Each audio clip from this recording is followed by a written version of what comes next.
You are listening to NUFC Talk Radio, the voice of the Toon Army. Live daily on the website, on YouTube, on the AB, and on every online radio directory. NUFC Talk, the voice of the Toon Army. Good afternoon, everybody, and welcome back to NUFC Talk TV. And do not readjust your screens. It will not just be me here tonight. Tim will be joining me in just a moment, but unfortunately, for the next few minutes, you're going to have to deal with my face in that size. And yeah, that ain't very nice. But what we have here today is the Geordie Prem Show. As always, Mondays and Wednesdays. And what a weekend of footy it was, everyone. Manchester City beating Arsenal in the tie of the afternoon. Liverpool getting that all-important 90 plus 10-minute goal that keeps Arnie Slot in a job for a little bit longer. And of course, the Mackems having arguably the most historic comeback, crushed in the last seconds. As a Newcastle fan, we've got to be happy about something, isn't it? Because it certainly isn't our form. Hello to everyone in the chat. Thanks for joining us at 6:30.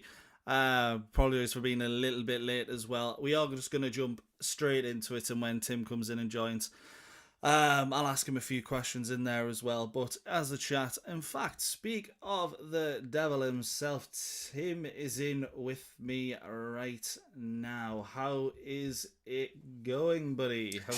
Hiya, Michael. Hiya, yeah, good to be here, mate. Sorry about the delay, and yeah, good to see everybody in the chat as well. So yeah, pleasure to be here, mate. We've got a lot to get stuck into, I think. Yeah, absolutely. I was just saying this before. It's been a cracking weekend of football. Man City and Liverpool narrowly winning, and obviously Sunderland having that big comeback crushed in the last moments. But just to get into it, I'll just get straight started with the Man City game. Genuinely, for me, I was sitting there watching and thinking, you know what, Arsenal are actually playing pretty well here. They hit the woodwork twice in a cagey affair. Havertz, if that's a proper striker, probably completely changes the game. What did you make of that? Because Havertz had probably 3 chances. He does well for the goal, obviously, but it's not any striker's instinct that does it. It's just his pressing style. Do you think if Gyökeres starts, it's potentially a different game for Arsenal? And is that Arteta's sort of early weakness? Maybe he hasn't won a title yet, being a little bit more reserved in these games, coming back to hurt Arsenal a little bit there. I didn't see the first half. I caught a lot of the second half because of work. But when I heard that Havertz was in instead of Gyökeres, I was really surprised. I did hear that Havertz, in general, did play well, and played that played that striking role quite well. So fair enough on that front, and maybe that allows others to step up their game as well in terms of how he combines with other players. But I think with Gyökeres, I think he does score one of those chances. And I know Gyökeres, he's not an elite striker, but I think he is a good player, and I think he does. I think he leads the line quite well, Gyökeres, and I think, he has stepped up in recent weeks, hasn't he? And he has started scoring more goals. So when this game comes around, and I heard that he wasn't playing, I was like, whoa, that's a bit of a weird one. So I mean, fair enough, Arteta's doing what he thinks is the best thing, and he's kind of going against the grain. He's willing to do that because he thinks that's best. But and someone, like I say, would argue that maybe Havertz linked the play better than Gyökeres would have. Maybe, I don't know. But yeah, I think I would have played Gyökeres looking in from the outside. And I think, my word, those chances that Havertz did have, yeah, you look back on them, and I think Arsenal will be looking back at those chances and thinking, if we score one of those and at least just come out with a point, then we win the title. Yeah, 100%. It was a completely different style of play to what we normally see from Arsenal. We usually see them a bit more pragmatic. They actually tried to play football against Manchester City, which surprised me. Havertz, we'll mention the two chances in particular in that second half. Odegaard messes up the pass for the first one, in my opinion. Hits it a bit too hard, and then that second header and the depth, straight at Donnarumma, but over the bar as well. And City took the spoils. But David Spence comes in with something there. Cherky goal was good. And one of the points I was going to make is Gabriel, for me, had an absolute nightmare of a game. and it epitomised Arsenal for me in these sort of big games. He got away with the handball in the first half. He leans in to block the ball. For me, it's harsh, but if it's given, it's not overturned. For the goal, Cherky, it does absolutely fantastic just to dance around him. And Gabriel has no idea where he is. And then obviously he gets out-muscled by Haaland for that second goal. And I haven't even got started on that potential red card in the second half. And Fabian Shearer must be sitting there and wondering what rules have changed, because he pushes his head into Erling Haaland. And I think the magnitude of the game, I wouldn't want to see anyone sent off for that. But consistency is a big thing, isn't it? What did you make of it? Yeah. You know what, right? I never thought about Fabian Shearer, and now you say that, all the way back at the start of last season against Southampton, that is unbelievable when you compare that incident to the one yesterday, and the fact that one got a red and one didn't. That is crazy. And I think it is what you said, in that because it was a bigger game, it was more of a high stakes game. Everyone's eyes were on it. The referee felt like he didn't want to send someone off if he could help it, and I do get that. Like, I understand that to an extent. They are human beings, and I think we all say, look, referee, when these games come along, we don't want anything silly to spoil it. We want to see 11v11s. Like I say, I get that, but I think the incident itself, it was a red, wasn't it? It was quite obvious. It kind of crossed the line where, you know what, if they just went head to head and there was a very slight movement, it's like, okay, just let them off. They've had a to and fro, but it was a clear, thrust forward with his head, So as much as we want to see 11 versus 11 in games like that, the referees, he's just got to bite the bullet there, hasn't he? And send him off. And I was thinking during the game, my word, I bet you Gabriel comes up with a goal now after that. He didn't, obviously, 100%. but... Well, that's the thing. You were sitting there looking at it and going, you know what? This is the kind of game that Haaland does end up turning up for. Now someone's got into his head a little bit. Just because it was the same with the Lewis Skelly incident the year before. Haaland ended up biting them back something rotten. And Davey makes the grand point there. The difference is, unlike Barrett and Diaz, Haaland didn't dive to the ground, and Haaland even said that after the game, didn't he? If I go to the floor, which I'm never going to do, he gets a red card, and it's absolutely right. And I'm glad he didn't, because let's be honest, he shouldn't have. The right thing to do for the sake of football is not to go down there. But if Gabriel scores the winner in the next game, I wouldn't want to think what is going through their minds there. At end of the game, Rice was sitting on the side of the pitch. He just goes up to Odegaard, and he just you can see his lip read. It's not over. And he is kind of right, but it kind of felt like the Gerrard, we don't let this slip sort of speech, where it was like, yeah, something's going to come of that. And he is right. It is still in Arsenal's hands. If they win all their games, and they do so with a better goal difference than Man City, they will win the league. Did you see enough in that second half of Arsenal to say they have got the bottle for this? Or do you think historically we know that Arsenal are bottlers? I think in the game itself, they did seem to show up in that they were trying to create chances. Well, obviously they had chances, and I think the fact that they were able to create chances, the fact that they should have came away with something, tells you that they actually did show up in that game. So I seen, enough on the face of it, but, I was saying to Peter, I was watching it with him, like, to lose that one, that is such a psychological hammer blow. And I do kind of struggle really to see how Arsenal can come back from that, just purely mentally, because before the weekend, I kept on hearing that if Man City win this, it's in their hands. And I assumed that they would go ahead on points, by a point or something. And then you look at it, and like you say, it's tight. Actually, no, Man City, if they win their game in hands, they are level on points, aren't they? Yeah, they go above on goal difference, and it could even be goals scored.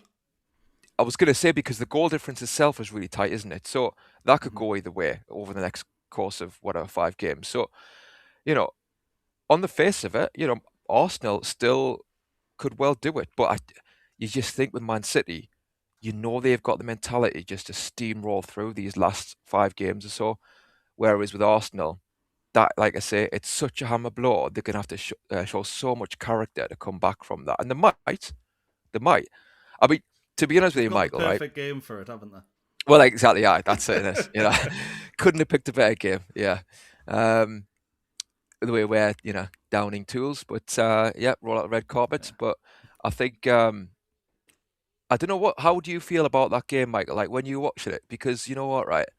I kind of half wouldn't have minded Arsenal getting a goal, and I've lamented Arteta for a long time in his behaviour and the Arsenal players' behaviour, and it rubs me up the wrong way. Don't get us wrong, but I kind of just maybe wouldn't mind seeing somebody else win it really when it came to it. But Yeah, I do get that. It does get a bit boring watching Manchester City win season after season. Although Liverpool and Arsenal have at least made it interesting in previous years. But yeah, if it was anyone but Arsenal, I genuinely think I'd want them up there. Like this season, I know we've had a lot of stick off Liverpool fans, but I genuinely wouldn't have even minded Liverpool getting up there and winning it again. I do want someone different. But at the minute, the only other someone different, it seems like it's going to be Arsenal or Man United if they end up doing well next season. And I think I'd rather endure City 20 times in a row than watch either of them win a title. I don't know about you.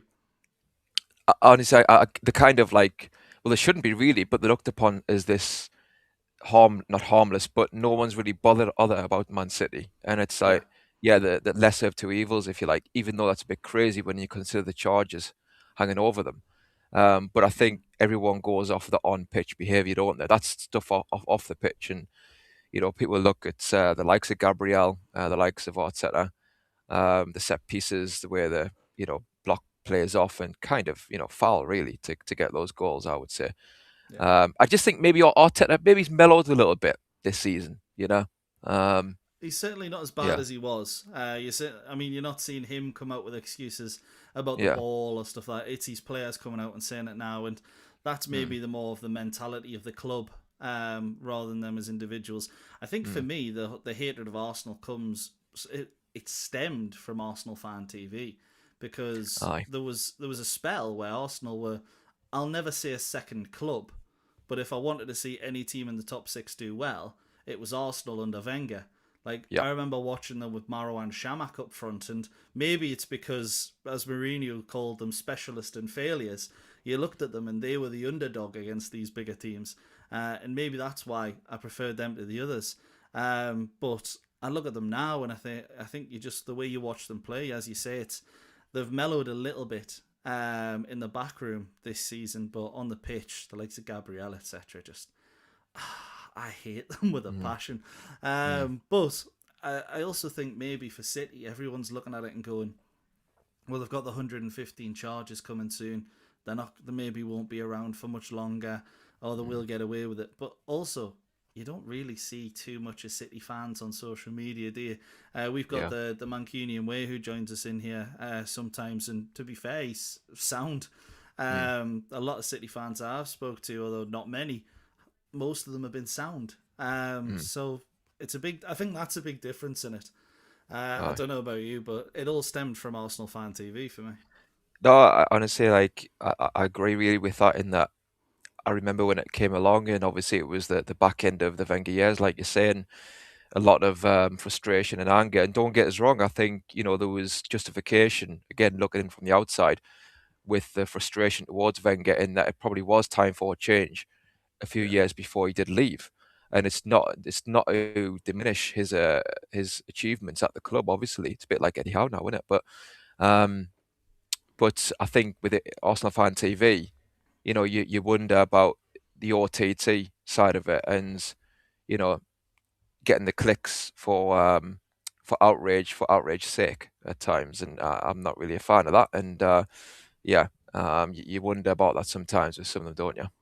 Yeah, 100%. And to be fair, it's one thing I checked for on this channel before I joined. To be fair, me and Kev used to do something beforehand. That sort of fell short, and spoke to Chris, and I checked some of the previous footage, and I was like, right, I want to make sure this isn't like Arsenal fan, Arsenal fan TV. And I'm here now, so clearly liked what I saw. Just go through some of the comments in the chat because a lot of them echoing what we were saying just before there. The Gunners will score at least 4 against the Toon. Arsenal's goal difference will get a big boost next game. And Arsenal will take their frustration out on us because they need the points for the title race, mate. And then was it coming in with I can't stand Man City. Let me know why that is, because I don't know if it's sort of my generation sort of being like, oh well, you know what, City are City, they've dominated for a few years, but we don't really care too much about them. Well, I think for those that are old, it's a case of, oh, it's another Chelsea, they've come in and bought the league, now Man City have bought the league. So let me know why that is. And finishing off with, you don't see many City fans in their stadium. At times they're so privileged. Yeah, I did see tweet just before there as well, just to go off a little bit off topic, but they haven't sold out for the FA Cup semi-final at Wembley against Southampton. People were asking why and stuff, and one of the Man City season ticket holders was saying they've been to Wembley over 20 times now, and most of their fan base will have, and basically a semi-final, it isn't an occasion. What do you think about that? Because for Southampton and Leeds, it's certainly an occasion, but do you kind of agree that, you know, semi-finals maybe shouldn't be at Wembley? Absolutely, I agree with that. They shouldn't be. They should be at Villa Park, like they used to be, and Old Trafford as well. Obviously, remember the time Shearer put one in top corner against Spurs in our semi-final, and yeah, I think it's just a clear money-grabbing scheme by the FA, where they said to begin with it was to claw back the debt for the stadium, and I'm sure I read a few years ago that they've got that back now, and there's no need to be doing this anymore. Yet they want to milk it. They want to cream the cash off the top, and it's the fans that have to pay for that, and it takes away the occasion of the final slightly. The whole point of going to Wembley is that you're going to be in the final. So yeah, it is ridiculous. I hope I hope that people push back against it. And I mean, for a fact that if fans said en masse, we're not going to go, and you had a half-empty Wembley for semi-finals, for a fact the FA would revert back to what they did before, quite rightly. You don't want to have to do things like that because you want to support your team. But yeah, you just want the FA to see sense, and I think all people can do really is to be vocal about it, because it is a lot of money. And I mean, with Man City, it's crazy, really, with Man City and the journey their fans have been on, because they've went from mid-table and fighting relegation and being relegated. And I know that the few years before they got took over, they were challenging the sort of top 8, top 6. But they have still went from from nowhere to suddenly being at Wembley constantly, and there is fatigue there, I think, from the Man City fans, and I think it's easy, obviously, for us to kind of say that's ridiculous, and I understand that, because I'd like to think I would never get fatigue, for, well, at least go to the final anyway, as it should be. But I think with Man City, it's a weird dynamic, because this sounds harsh, but I think some Man City fans deep down might feel like, has this been fully earned the way they've done it?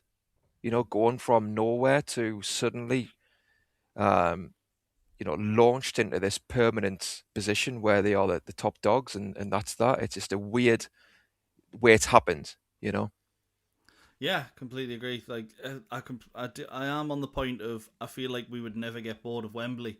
But we're saying 21 times they've been in 15 years, and they didn't go 5 times, mainly due to COVID, Community Shield being moved, and there was another reason, but it wasn't a big enough one for me to care.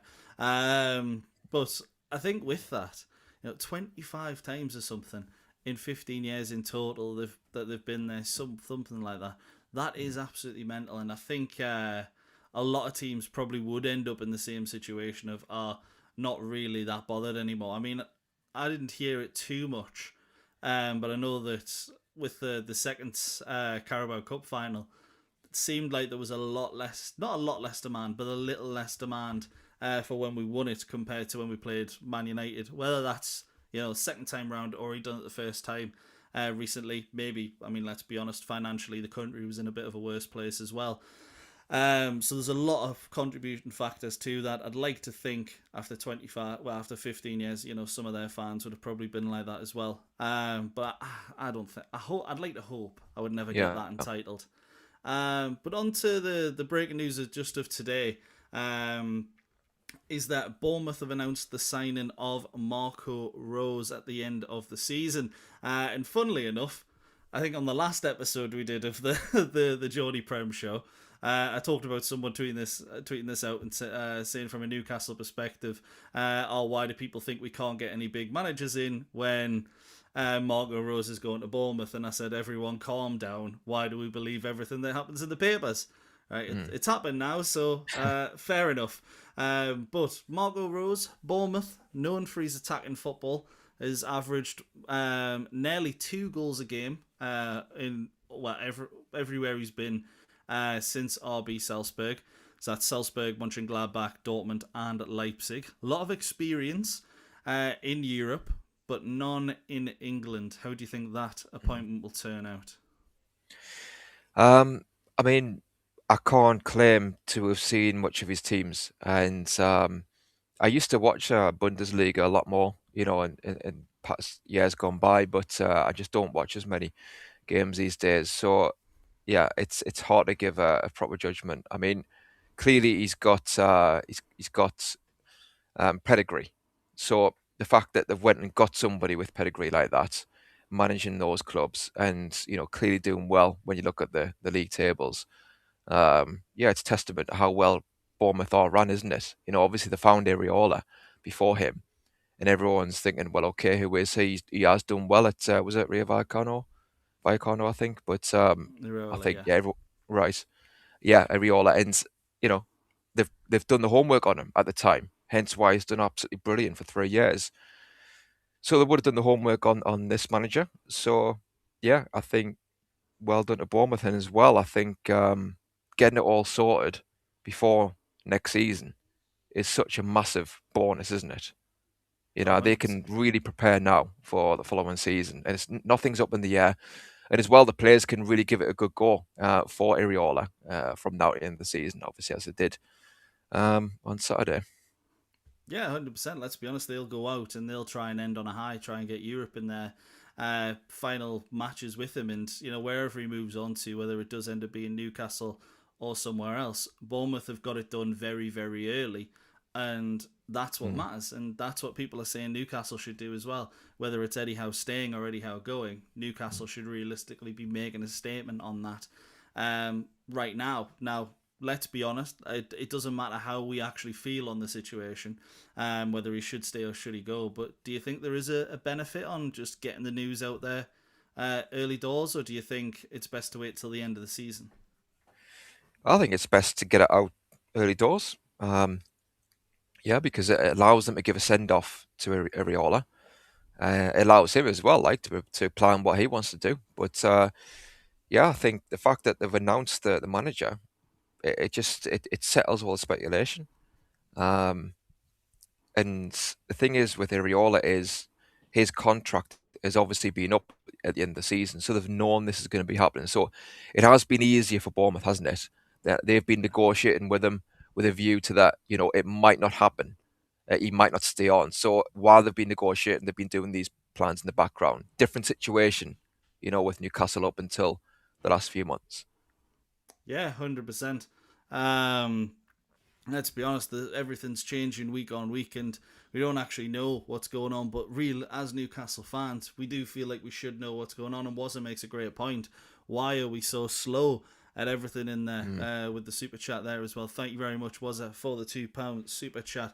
And it is infuriating, isn't it? Because it's kind of what I've said for the last month of, I feel like Eddie Howe will leave Newcastle, but he'll only leave of his own volition because I don't think this board has the cojones to get rid of him. And I really hope I'm wrong, and I do hope they just wait. But you look at Palace and Bournemouth. I mean, Palace haven't announced who's coming in yet, but they both announced their manager was leaving months ago. Palace got better afterwards, and Iraola's probably known for a while that he's going to leave. So for me, it's two great decisions, and Newcastle should be following suit. But I can't see it happening until the end of the season. The announcement. I don't know what you think. No, I don't see it. Well, maybe you never know. Maybe with the last game or two, but I don't think before the Arsenal game. And I think that they will want to wait, ideally, until the summer and have a discussion, as was reported in the Athletic, and kind of sit down and go, okay, where we're going to go with this. But I do think it's a bit like Eddie Howe's management, isn't it? It's a bit reactive as opposed to proactive, and I just think the board should be. They've got enough body of work this season to compare with obviously the past as well, the positives that Eddie Howe brings, to weigh up what they want to do. I don't really see how, the last 6 games, 5 games, I don't see how that's going to or should shape their views definitively as to what they want to do with Eddie Howe. Do you know what I mean? So why not behind the scenes discuss it? And if they decide that they don't think Eddie Howe is the man, then put the feelers out for people who you do think is the right man. And you don't sit down with them. You don't sit down with Iriola or Cesc Fabregas or whoever anyone wants, and thrash out terms. You just put the feelers out to third parties. Would they be interested or not? So you can gauge, what is available out there. And then, if they do want to go that way, then maybe the last game of the season, they can, before that game, sit down and negotiate and announce something so that Eddie Howe can get a really good send-off. We could talk about the send-off. Aye, exactly. We could talk about the Newcastle game as and when. But yeah, I would like to see that either way. Like you say, it's a bit sad, isn't it? I don't want Eddie Howe to be leaving the club under such a bad cloud. And some would say, well, that's his own doing, so why shouldn't he? So okay, I get that, but the bigger picture, I think, tells me that I want him, to be going out the front door, not the back door, with a golden handshake, Yeah, 100%. Let's be honest, he's performed better than most managers in our history, if not, well, I can't say all of them, but in Premier League history, he's definitely been one of the best performers. And, he deserved the send-off alongside that, even if things have gone a bit sour this season. But you almost want it to happen just so it doesn't become a little bit toxic. And question in there from, Terry, the Sunderland fan, is he's on one this afternoon. Happy Monday, Terry. So starting off with what he's on about Sunderland getting Europe this year. I'll be honest, lad, I don't think Europe's going to go as far down as 11th, but all the best to you. Good luck. He's got more chance of doing it than what we do. Not that that's particularly hard right now. And then also asking, would you honestly take Regis if you could? And honestly, the answer to that is no. And I know you're going to sit there and go, oh, well, it's because you're a Newcastle fan. Genuinely, it's not. The issue Newcastle United have is playing 3 games a week at the level of Europe, then Premier League, Europe, then Premier League. For me, you either need to bring in someone who plays attacking football and can change the playing style, or number 2, has that experience of playing Champions League, Europa League, then Premier League. So that is the main thing for me. I do think Regis is one of the best managers I've had in a long time, unfortunately. He's doing very, very well. I have seen some Sunderland fans say he's a little bit too pragmatic. I don't know what people are expecting in your first season. But honestly, he's doing very well. I don't think you'll get Europe. I think you'll narrowly miss out. But the fact he's in a conversation anyways is a massive plus on Regis Labrie. But yous are not in the Europe next season, though. That doesn't matter. We're not bringing someone in for one season. You're bringing someone in for 2-3 years. You're not looking short term. You're looking for someone who can take you forward for years to come. You can't have a 1 year sort of eyesight on things. I don't know what you think, Tim, but for me, you got to look for the next 3-4 years rather than just the one. Yeah, I know, Terry, and I can see you're giving it the big end, mate. So fair play, and you've suffered for the last 9 years or so. So I suppose you're going to have you've got to have your day in the sun. And obviously Sunderland have been brilliant this season. And yeah, what can you say? They've done the double. They were the better side. But there's always next season. That's what I would say. That's always the case. So fingers crossed we actually put things right next season. But I think with their manager, I honestly don't know enough as to what he did before Sunderland in terms of like his full body of work. But yeah, clearly he is a good manager, and to do what he's done this season, you've got to have something about you. And as well, like they've had a high turnover of players, haven't they? So a lot of people speculate, how can a manager deal with that?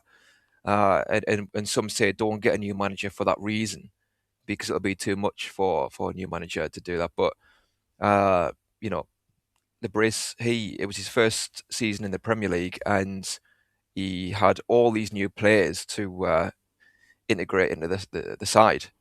And some would say that's going to be chaotic, but he managed to make it work. So, yeah, would I take him? There's other managers I'd take personally, but you can't deny he's been class for them. Yeah, 100%. We've got another super chat in there from Wazza. Richest club in the world with a drive of a corner shop. I think that's a compliment to the current board. It's a joke, really, and so is so much disillusion and defragmentation. Crack the whip, FGS. And yeah, I completely agree. Something needs to happen in the back room. And to be honest, I think we're not the only club saying that. The other club saying that at the moment is Liverpool. Now they've wanted rid of Slot for a good few months now. Although it looks like a result like this weekend's is going to be one that keeps him in a job for a little while. A huge victory in the Merseyside derby. Mohamed Salah, Van Dijk getting the goals. How many times have we heard that over the last 5 years? And the news coming out today is that Mamadou Konate is also going to re-sign with Liverpool, and the Frenchman will earn around 300 grand a week. Is he worth that? Who was that? Ibrahima Konate. Oh, right, Konate, the centre back. When I've seen him play, I've always liked the look of him. Especially last season, I know this season's came around and he has been error prone, hasn't he? But he seems to have all the attributes. He's strong, he's quick, he's not the worst on the ball. But yeah, I think he's cost. I mean, like Van Dijk this season as well. They've both cost them goals, haven't they, through individual mistakes? Yeah, so I would have thought Liverpool would be looking for a bit of a refresh at centre back. Maybe keep him as a squad player, but yeah, I wouldn't be paying him that sort of money personally.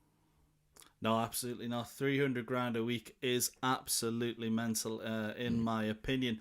Gavin in there with the topic of Jose, and I've mentioned Jose a few times and my thoughts on him. But Jose, 27 trophies, won everything in the game. Do you not think you might know a little bit more than Eddie? We would be lucky to get him, and really lucky if we finish 17th. My point with Jose Mourinho is that I don't think he's took any team forward since Manchester United. Spurs were Champions League finalists. They went backwards. Roma is the only club you could argue he took forwards, and they only finished in worse than what he gave them twice in the 10 years prior. So for me, I love Jose. I think he's an absolutely brilliant manager. I just think his time's passed for a Premier League run. I think he'll do great elsewhere, but for me, Premier League, it's just a bit too late in his career. What do you think? Honestly, I agree, and I do hear all the clamour for him. And I said on the show before the game, I understand it, and yes, it would be hard not to get swept away with the excitement if it happened initially. But I don't think he's the right man, and I think for the reasons that we all kind of want, in that we all cry for younger players to be played. We all, I think, would enjoy attacking football. I think we want to see a team that has togetherness. And yes, Mourinho, legend, absolute legend of the game. But like you say, at Spurs, why didn't it work out at Spurs? I know he got sacked before the cup final, and I think that was to do with financial motives from Levy, because he would have had to pay him a bonus if he won the cup final. And I think Levy by that point had made his mind up that Jose wasn't the man for them long term. Okay, but why wasn't he the man for them long term? Why had Levy made that decision? There's a reason for that, isn't there? So honestly, I do think it's possible that within a year's time, the vibe you'd get from Mourinho would be, "You're lucky to have me here, by the way. Don't forget that, Newcastle. Do you know who I am?" He does have that vibe. When things get a bit tough, he reverts to that at times. It's just the way he is. So, I think it could be chaotic after a year or two. I understand the clamour, I do. I can see the positive side as well, but I just think it'd be too much of a 180. Yeah, 100%. And let's be honest, it would continue the defensive football where you score one goal and then you drop back. Eddie Howe's told us that he doesn't ask the team to do that. We know fine well Jose Mourinho does ask his teams to do that. So the thing we dislike about Newcastle at the minute, Yeah. it would only get worse. Just some news coming straight out ahead of the Crystal Palace West Ham game. The Hammers are unchanged. Crystal Palace made 4 changes. Jefferson Lerman will use in the come back in the midfield like they did against Newcastle. Adam Wharton is out with an adductor injury. And as Miller saw, Jean-Philippe Mateta once again dropped to the bench like they did last weekend. In regards to the relegation battle, that's massive for West Ham, isn't it? Mateta and Sarr both rested once again. And I know they beat Newcastle with them coming off the bench, but let's be honest, that's not special. We lose every week. So do you think that's something that's going to spur West Ham to go on and win the night? Should do. It's the same, like you say, with us. We had that opportunity and we didn't take it. So West Ham will be thinking, we have to take this opportunity now, because Palace's eye is purely on Europe. So yeah, what an opportunity for West Ham to get the 3 points. And obviously they'll know that Spurs didn't win. So and obviously Forest did win. So it's a massive game for them. And with the form that they're in, they should fancy their chances. The thing is, maybe with Palace as well, maybe if they're relaxed, it'll allow them to play some nice stuff. So it can work both ways. Yeah, so I wouldn't expect West Ham to come out and thump Palace. No. I'd be wrong, but I think it'll still be a cagey game. But yeah, if West Ham are going to stay up, I don't think they can afford. Well, they can't afford to lose this one. But if they do, it'll be one to look back on and think, my word, that those are points at our mercy if they do go down, if they don't get something out of this one. Yeah, they've definitely got the hardest fixtures for me out of that relegation battle as well. So picking up a win away at Crystal Palace could be absolutely mental. But just one in there from Gav as well. And Jose would say something about the corrupt refereeing that Howe never mentioned. That's, to be fair, that is probably the case. But I think every club feels like there's corrupt refereeing against them. And to go with go back to Fenerbahce when he said that, my personal opinion is he said it because they'd lost 15 points from the season before. I know they'd lost some great players like Bonucci, Kadoglu, who went to Brighton, Batshuayi, but they brought in some great players as well. And they lost 15 points on the season before. Galatasaray was still pretty decent ahead, and I feel like that was a bit of an excuse. There is some dodgy decisions, let's be honest, but you see them everywhere.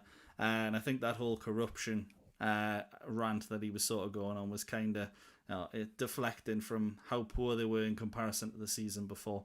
That's my personal thoughts. Yeah. It's just quickly. I agree, Michael. I'm not interested in having a manager who's so focused on getting involved in all this controversy and so focused on crying from the rooftops about bad decisions. Yes, call it out here and there, absolutely, but he takes it to a different level, doesn't he? And it's all about deflection, and it's all hot now, for me, And like you say, I think it's very easy to do that if results don't go your way. You talk about accountability.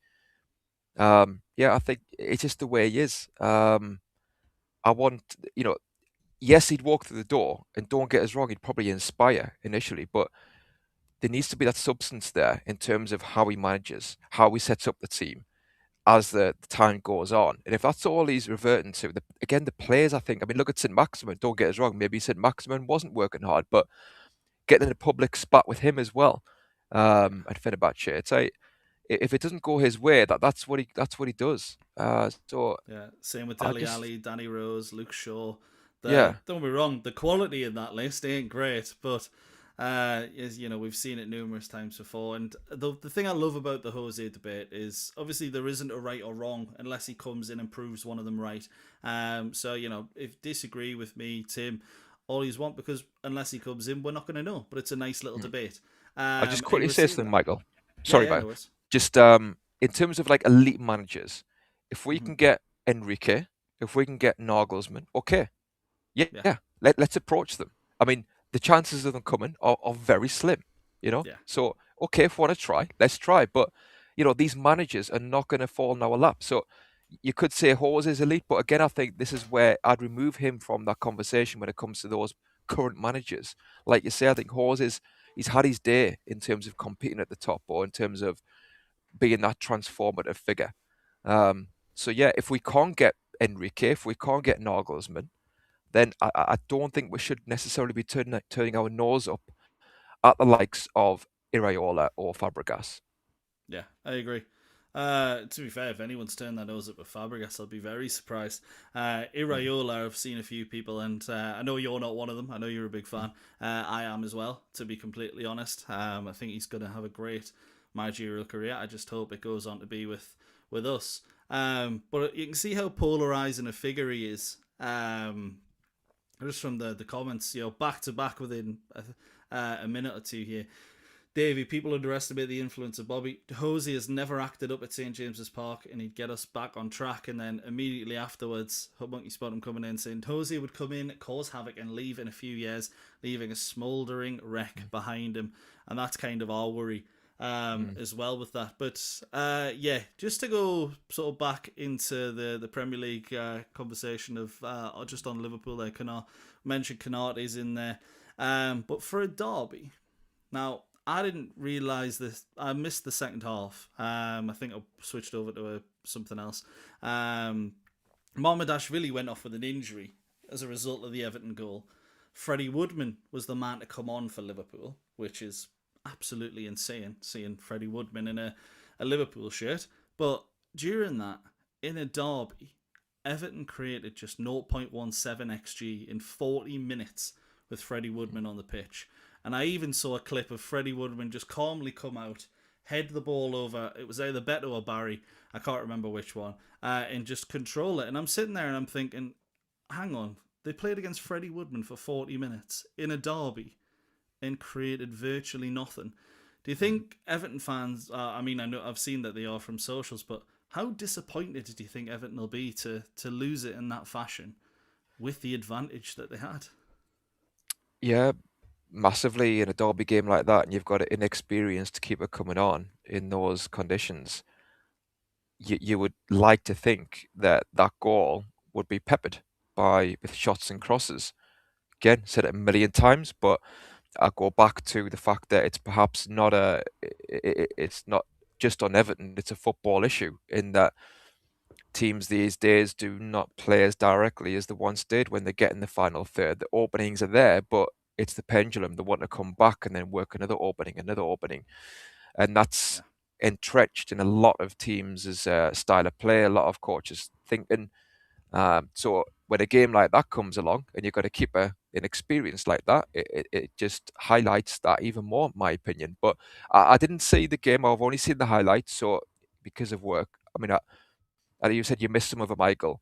Maybe in the comments as well, you can tell us, did Everton try? Did they try and test him? Were they just not good enough? Or were they getting pushed back by Liverpool? I'd be interested to know what the context is. Yeah, and just Davey and not testing a keeper in the second half of a derby sounds familiar. Does Yeah, indeed. all too familiar. From what I saw, it was for me Liverpool. They dropped a little bit deeper, but what they did is they finally protected the goalkeeper. Throughout that first half, Everton just launched it long. and got players in behind. Dewsbury Hall was getting in behind like it was nobody's business, which is pretty surprising considering he's not that quick. And then sort of when Mamardashvili came off, they did protect Woodman a little bit more, but not massively. So it's really, really surprising that they didn't go with that. But it looks like it will probably be one of the only appearances Woodman makes. From what I saw, it was just a really bad wound from what I've seen. I don't know if there's anything that's come out today about it. It's one of the things that I was supposed to check up on just beforehand. But I don't think anything came out of it from what I saw. So he probably won't play for the rest of the season, but to come on in that fashion, keep a clean sheet for 40 minutes. I know he wasn't tested, but that's great for the former Newcastle man, so I'm very happy about him. But as former Newcastle mans go, he probably had the best game out of the ones on the pitch, because Liverpool fans are currently asking the question that many Newcastle fans asked, and that is, how do you get Alexander Isak more involved in a game? He had 9 touches of the ball and lost it 5 times. Now, Tim, we've watched him quite a lot over the years. How much is that down to the way Alexander Isak plays, and how much is that down to the rest of the squad? Because when it happened at Newcastle, I think a lot of people blamed Eddie Howe. Yeah. I think we saw that there's times where he doesn't hold the ball up as he could do, and he does get out-muscled off the ball at times. Obviously, top-class player for us. But the difference, we've heard this as well about Voltemada this season, haven't we? He gets brushed off the ball a bit too easily when you look at his size as well. But the difference with Isak is that he can then run in behind and get defenders turning that way. So Isak can fall back on that. Voltemada can't.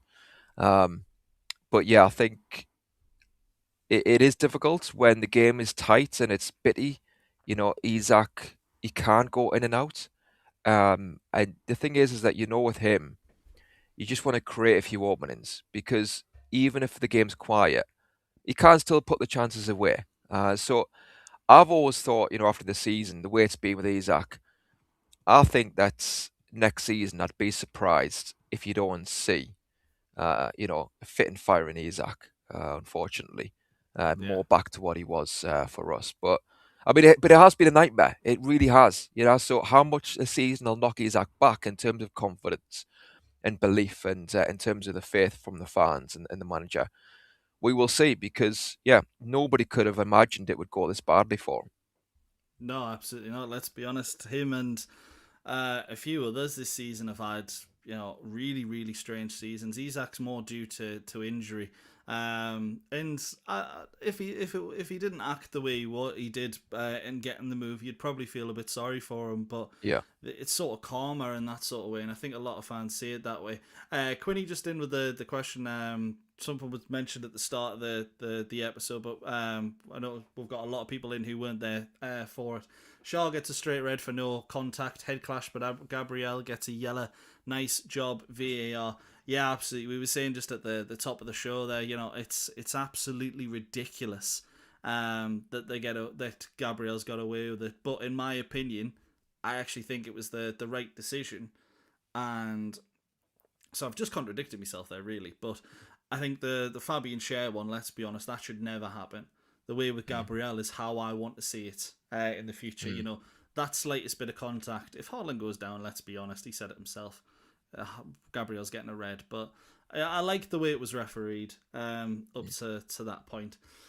Monkey Spottom saying Mamardashvili is looking at 3 weeks out, so that'll probably mean, I know Alisson was supposed to come back at the end of April, so they'll probably rush him forward a little bit for the next game, which is Palace, I believe, on Saturday.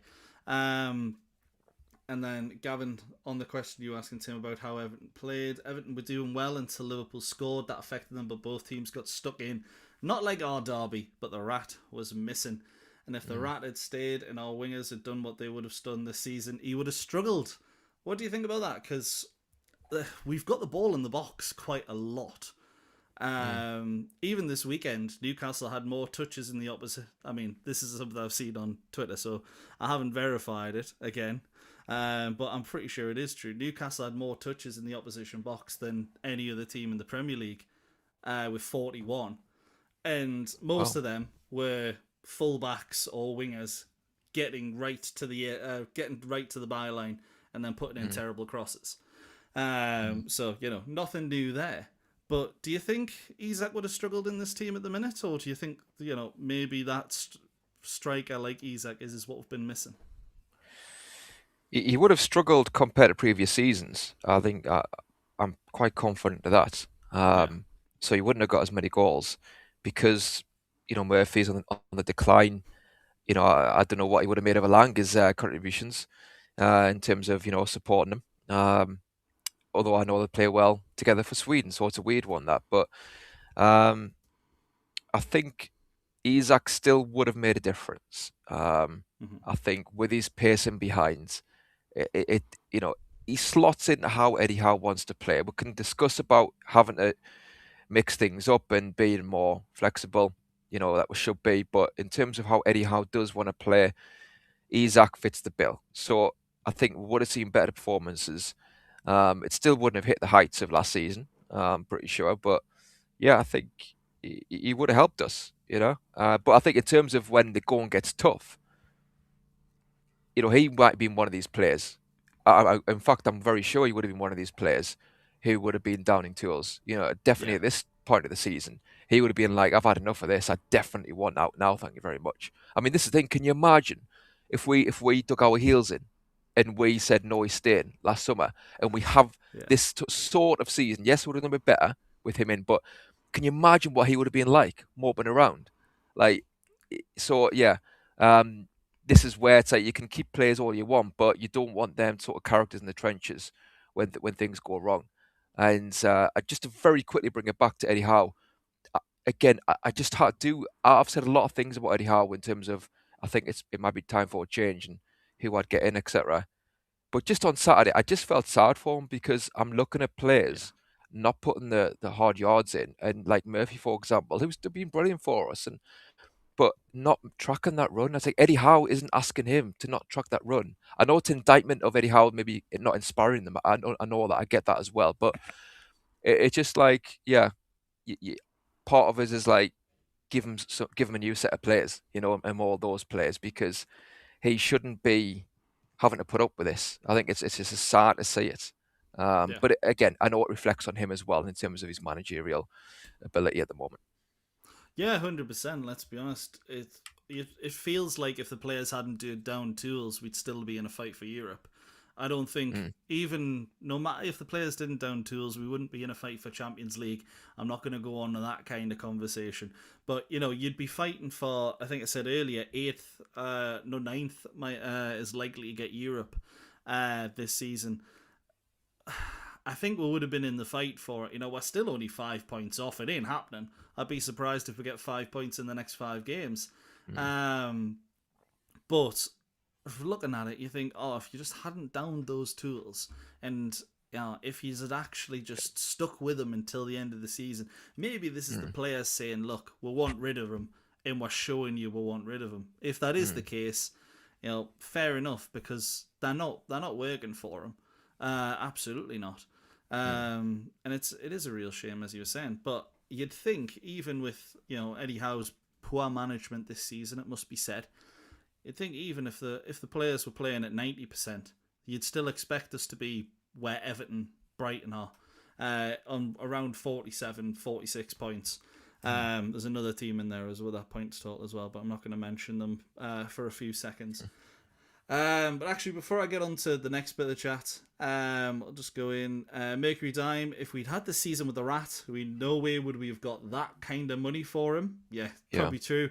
We'd be getting 60 million for him and would be happy about it. It's Shivels in with, it's relevant to remember that Howe was actually the chairman's appointment during the last manager application process. Will it buy him a reprieve? And I think he was an option. He was one of the main options, wasn't he? Mm, Emery was obviously the one that everyone wanted, mm, and I believe there was another name on there as well, up alongside him, and I'm not thinking Gerrard before anyone says it. There was another big name in there as well, and I had it on the tip of my tongue, and I can't remember. Someone in the chat will remember. So I don't think it'll buy him a reprieve. I think it bought him a reprieve 2 seasons ago where we missed out on it. Man United winning a trophy. We want Europe every single season. That wasn't good enough, and I think they can accept that, but I don't think they can accept this season. What do you think? I think the one thing that could maybe buy me a reprieve is the fact that we now have everything in place in terms of a CEO and a director of football. And they might look at last summer, and don't get us wrong, Alanga, we said they were his signings. So Yeah. I'm not excusing that at all. And I think, looking in from the outside, Eddie Howe does seem to be too inflexible when it comes to, playing younger players, buying younger players, for example. But maybe they might look at it and go, okay, we've built up a relationship with Eddie Howe over the last 6 months. He's now got the structure in place this summer. The whole team needs a refresh. And I think they'll admire his work rate. They'll admire his want to do well, and the fact that he has got the respect, of everyone. So they'll be reluctant to make a change from that point of view. I'm not saying they won't, but they will be reluctant. So maybe from that point of view, they'll be like, okay, as long as Eddie Howe has bought into our transfer policy, if you like, in terms of, yes, he said he picks the players. That's a whole thing we could unravel, but there has to be that dialogue in terms of what type of players, and as long as he's open to a refresh in terms of this player needs to go, that player needs to go, they might go, okay, you're on board with that, Eddie, right? Okay, we'll let you be the man to rebuild with these new set of players, basically, so that you're not going to have the fatigue and the hangover that the current players have, if that makes sense. I'm just playing devil's advocate, but maybe they think that. No, to be honest, I completely agree. And a little bit of exclusive news coming out of the Times as we speak. Newcastle will sell Anthony Gordon to Bayern Munich. I say breaking news, breaking rumours. If the German champions match their 75 million valuation for the England forward. So Tim, I'm going to ask you 2 quick questions. This will be covered a lot more on the later show. But 75 million, is that a fair valuation? And second question, are Bayern Munich really going to pay 75 million for a left winger when they've got Luis Diaz? Well, Diaz, what is he, 29 now or something? 30, I'm not sure.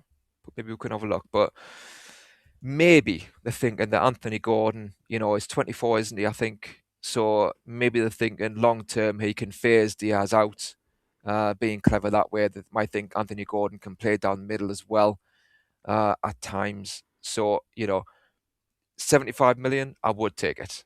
Absolutely, I'd take it. I was literally saying last summer I'd take 70 million, and I was kind of shot down by some. And yeah, he's got his strengths, but I just do not. I'm sorry, I've had enough really of Gordon personally. I'd be actively looking to sell him. Yeah, I completely agree. To be honest, when I did the show the other week with Wyn, Boaky, etc., I basically said, Anthony Gordon, would you sell him or would you keep him? Did it with the entire squad, and he was up there with I think it was the likes of Malik Chow, etc., that we'd be actively trying to keep him. Nah, I was completely opposite, to be honest. Epic NUFC comes in with a great point in my opinion as well. All the players that have down tools should be dropped next season and sell them, no matter who they are. This is Newcastle United, and the club is bigger than any player. Absolutely. Doesn't matter what club you are, no player is bigger than the club. You can't risk your club for a single player. And you can say, well, Kylian Mbappe is a little bit bigger than Accrington Stanley. Yes, but if you said to Accrington Stanley fans, you can have Kylian Mbappe for a year, and then your club goes defunct afterwards, they wouldn't take it. So, yeah, completely. Just getting things in before people say things. And then Davey in as well. I'm Howe out, but when a player, quote unquote, brackets Murphy, balloons a shot at the Gallagher from 10 yards at 1-1, then that is out of his control. Yeah, and how many times have we seen that this season, Tim, where individual errors have cost Newcastle United? Yeah. And that's where I've got sympathy, for Eddie Howe. And it's just, I'm just watching it, and it's not nice to see. And yeah, I think again it goes back on Eddie Howe, and that he's kept faith with these players, some of these players too much. I think he needs to be more ruthless.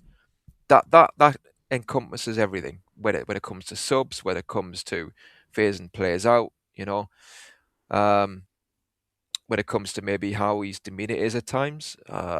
Yeah, I think he needs to be more ruthless, and that might well now end up costing him that he hasn't been. But yeah, at the same token, there's players out there. It's like, come on, man, just you can do better than this. At least, like you say, you can finish 10th, 9th, maybe sneak into Europa Conference, and then just take that for what it's worth. Yeah, well, they just It's don't not going to seem happen now. interested, do they? No. Just don't seem interested in getting anything that isn't Champions League, sadly. Couple of decent, couple of comments in there at the bottom. I just want to get to before I go back to Premier League. Donna Thomas saying, take the money and run. I got to get rid of him. I think he's part of the upset. Remember how Trips was over the penalty with Voltamada? The stuff went on. Yeah, 100%. And it always seems to be around Gordon. And to be fair, it does seem like Trippier is one who is calling this stuff out. Obviously, there was the talk over at Bournemouth during the Bournemouth game of Trippier basically saying players were just very lackadaisical to get back, not really wanting to help Newcastle defend, and that seems to be, if you believe the rumours, one of the reasons why Lewis Hall was taken off. I didn't see it too much in Lewis Hall as I did other players, but fair enough. And then Golf and Geordie in there, Alanga and Wissa were not bad players. We have made them bad in how we are asking them to play. I agree with Alanga because we are asking him to play a very different way to what he did at Nottingham Forest, which suits him. He would have suited a move to a Crystal Palace or something like that, where they do play a little bit similar. But Newcastle will want to play a little bit better on the ball. It's not going to suit us. And Wissa, I think it's more down to sort of everything that's gone on behind the scenes for him. I do think he'll end up, if he does stay, he probably will be all right with the pre-season. Because he realistically should suit how we play a little bit more. But I'm going to just quickly summarise the rest of the top section of the Premier League. Then we'll move on to the relegation zone. So Liverpool effectively established that Champions League qualification with a win, as did Villa, who beat Sunderland in a 4-3 thriller. Thriller isn't what you could say for the Man United-Chelsea game, which was pretty dire. But there's now a 7-point gap between 5th and 6th, and Chelsea haven't scored in the Premier League in over 45 days. And the stat that's been going around, since Newcastle played Wolves, they've picked up the same amount of points as Wolves. It's 100% true, but in the last 9 games... Tim, can you tell me the 3 teams that have picked up less points in the last 9 games than Newcastle and Wolves? Is there actually 3 teams? Yeah. Okay. One apart of them's from Wolves. obvious. So, yeah, Burnley. And so, I mean, obviously it won't be Leeds because they're flying at the moment. And West Ham are winning games. I mean, Brentford are in a bit of a dodgy place right now, but they won, didn't they, recently? Yeah. So, I'll give you a hint. It's 2 of the so-called top 6. all right. So Arsenal. No. They won. It was Tottenham. Obviously Tottenham. Yeah. Tottenham are one of them. And Chelsea. Yes. Yeah. You and Dave, you both got spot on. Yeah. Burnley, Spurs and Chelsea have all picked up less points than Newcastle and Wolves in the last 9 games, which I knew Burnley and Spurs would probably be there. But Chelsea is absolutely mental. And Liam Rossini coming out, obviously he's saying he's got that, in my opinion, dreaded backing of the board. Feels 100% support from the owners. The only thing he'll be feeling is Todd Boehly's boot up his bottom. If they don't qualify for Europe next season. Man United look like they're going to qualify. Villa nearly messed it up, but Sunderland ended up messing it up in the end. Thankfully, Diarra decided to chip the goalkeeper after a 40-yard run like an absolute idiot. If the Sunderland fan's still in, how do you feel about that? Because I'd be absolutely gutted. Had some recollection of Murphy's just put it in their net, man, in that moment, but I'm very glad he didn't. So on to the bottom of the table. Huge wins for Leeds and Forest. Both won against the bottom 2 sides, Wolves and Burnley, by 3 goals. Spurs, on the other hand, drew with Brighton, have 31 points with 5 to play, but I actually thought they played pretty well overall. Do you think that Brighton game will have gave them the hope that they can stay up. I know the teams around them won, but it was a better performance, wasn't it? It was, and I'll just quickly say one thing about Man United before I talk about Spurs. I think Man United are going to make a big mistake if they hire Carrick, because it was a good win for them. But Completely agree. it's got caretaker results written all over it. This period for Man United, we've seen it before. It's not to say he's a bad manager, but honestly, it's history repeating big time. So I was glad they won, because it makes it more likely they'll appoint Carrick, and I think next season, yeah, we're going to have the same cycle with Man United. They need to be going. They need to give Carrick a golden handshake and say thank you for repairing the mess. But we're going to get this so and so in now, But with Spurs, yeah, they were definitely better. I mean, some of their players kind of annoy me, really. You've got the likes of Xavi Simons. He looks like he's literally about to cry every 10 seconds. Yeah. And you got Pedro Porro, who was offering the fans out not long ago. And I just find some of them a bit performative, in terms of like the agony and the anguish. I just feel like it sounds harsh, but like I say, performances never match the emotions, do they? Yeah, like maybe playing up to the camera a bit, maybe. I don't know. That's the vibe I get from some of those Spurs players. But don't get us wrong. Or maybe feeling sorry for themselves. It's not just it's not about the team, it's about them. But yeah, they were definitely better overall against Brighton. And you can see De Zerbi, you can see how he's going about it, can't you? He's trying to get those players together, and he's saying, okay, forget about the tactics in terms of like the big picture. We're not going to go into massive detail. We're going to try some things, but we need to be together as a team. We need to be fighting, and he's kind of looking at it as a father figure. He said himself, it's about putting his arm around them or trying to fire them up in the right way. So I think you can see he's doing everything he can, and he's desperate, because you can see the roller coaster of emotions and touchline that he's going through. And that was entertaining to watch, as well as the game. And you know what? I've just got a good feeling they might do it. Spurs, I think they might stay up. I've got a bad feeling. And I know, so I've seen some people say, "Oh, Newcastle will go down." I don't see them picking up 42 points, because that's 11 from 15. But when you look at the fixtures West Ham have, and if they don't win tonight, they've still got Brentford away. But next up, it's Everton at home, but Everton are one of the best teams in the league away from home. Brentford away. Brentford are doing well. Newcastle at home and Leeds at home. 2 winnable games there. But then it's Arsenal at home as well. And let's be honest, Arsenal will be probably very, very up for that. And was it just reminding me, I haven't gone through and said what the schedule is for tonight. So thank you very much, was it? The early night show, as always.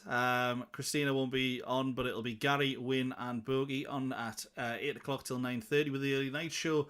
And the late night show, Chris will be joined by Kev, Jamie, and Wyn. Wyn and Kev, the two happy clappers. Wyn's kind of gone in the other direction, to be fair, so Kev will just be there on his own. But that's the schedule for tonight. So be sure to stay tuned after the Geordie Prem show, because there's a lot to talk about. Davey in there as well. Brighton's equaliser was a massive release for me, a relief for me, should I say, as a win would have spurred them on, pun intended. Yeah, let's be honest. If Spurs win the next game, which I believe is Wolves away, it'll give them a little bit of a boost. But Wolves being so poor, it's not going to give them as much of a boost of beating an in-form Brighton. But at the end of the day, they start picking up points. Even Newcastle and Palace will be starting to worry a little bit. And I've got no worries about us going down. I don't know about you. When I looked at the table after the Bournemouth game, I was like, oh my word, this is... I thought it would be nigh on impossible, but when you look at it, it's it's a bit too uncomfortable, isn't it? And you'd like to think it won't happen because it relies on those teams below, to go on a run. So, Yeah. and like I said, and like you say, Spurs might well win a game or two, but you wouldn't have thought that Spurs would win all 5 games as De Zerbi said they could. So, um, it's just like it's the momentum thing. You know what I mean? Like when you have whether it's positive or negative, momentum is a massive thing in football. And look at Arsenal. They can see Man City creeping up behind them, and they can feel that. And it's the same, in the middle of the table, down the bottom of the table. If you're sinking, and then teams below start putting results together, you feel that, and yeah, it's that mentality, that dynamic. It's kind of what makes football one of the reasons why it's fascinating, because it's not just pieces of paper, maths equation. It's the emotion of it, and it's the psychology of it that affects things as well. So I think we will be looking, thinking this is a bit, first of all, a bit embarrassing. Second of all, a bit too close for comfort. But surely, it's being pessimistic, isn't it? We're very much looking at the absolute worst case scenario. Realistically, you'd like to think that's no way going to happen. Yeah, if we let's be honest, if we even get to the position where we're within 3 points of going down, I don't think there's any question in anyone's mind that half the squad and half the staff should go, because that's absolutely atrocious. And everyone knows the camps that we're in, sort of at the moment. But I've seen some absolutely embarrassing stuff from Newcastle. But you mentioned there the emotive side of Spurs as well.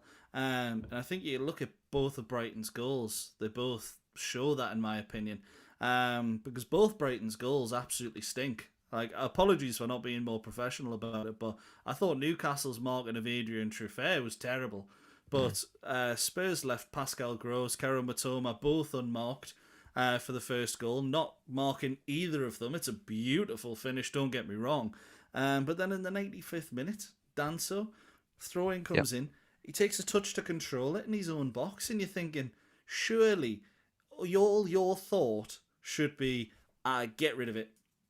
All I want to do in this moment is just hoof it away instead of taking a touch and causing some issues. And they are the makers of their own downfall. They've showed fight, they've showed a bit of passion, but unless they get rid of that, they're down for me. Do you give me a percentage? In fact, just give me a yes or no. Do you think you said you've got a feeling they might stay up? Monkey gave the games to play there. They've got Wolves, but then they've got Villa, Leeds, Chelsea, and Everton. Do you think they pick up enough points to hit 40? Oh, I mean, like you say, Wolves away. They've got my word. They have to win that. Yeah. I think they could beat Leeds, basically because Leeds might well be safe by then in their minds. So, there's 6 points, isn't it? Would that be enough? I don't know. Maybe another 3 somewhere. The other ones look really tough. But Chelsea, to be fair, well, and again, Spurs never beat Chelsea, did they?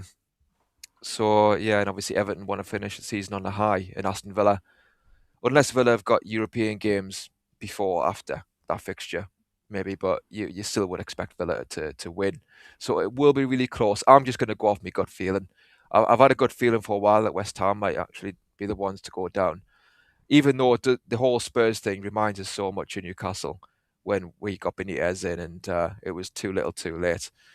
But I'll stick with my gut feeling. And with the defending, by the way, honestly, with Danzo, again, that is symptomatic of modern day defending. I think managers and defenders sometimes turn their nose up at the basic principles that come with football. And one of those principles is you have to clear your lines at times. And that was a moment, like you say, you hoofed up the pitch. Why on earth you take a touch is crazy. Where's defensive instincts? It's being coached out of the game. Yeah, absolutely. And was in there with another super chat. Assuming Canate, 1/3 of a million a week is disgusting, in my opinion. And yeah, I completely agree with that. And there's quite a few players on that now in the Premier League, and the fact that Canate, despite so many mistakes, is going to get that new deal. it's not rewarding good play. It's just rewarding the fact that Real Madrid don't want him anymore. Unfortunately, David saying Leeds 2 points behind us. Yep, they're pretty much safe in most people's eyes. I think they're 40-1 with the bookies now to go down. So you can see they're feeling pretty confident about it as well. Monkey Spawn coming in with what I was just going to say as well. Villa play Forest in the Europa League semi-final 3 days before the Spurs game. They also play a couple of days afterwards as well. So might have one eye on that fixture. And they also play... Oh no, they've just played Sunderland. Who am I thinking of? Forest have Sunderland to play next. So that's a few games away, but they'll also have probably one eye on those games, unfortunately. Let's hope that doesn't go wrong. But Quiddy coming in and saying, I think West Ham stay up and Spurs give us a scare. I really hope not, because I thought the days of relegation battles were beyond me. The memories of Jonas Gutierrez's goal will always feel strong. Atmosphere in the ground that day was fantastic, but I don't want to feel that again. And one team that probably will feel that the next season is the first promoted team, Coventry City, already confirmed promotion. Of the other night. They'll confirm the league title tomorrow night if they beat Portsmouth, or on Wednesday night if Ipswich fail to beat Charlton. The Sky Blues are back in the Premier League. In less than 10 years ago, they were battling in League 2 under Mark Robbins, from losing to Forest Green and Accrington Stanley to the Premier League. It's a pretty remarkable story. Do you think they'll be a good addition to the league? Is it good to have them back? I mean, just quickly, I think you're speaking about that time with West Ham, Newcastle that year.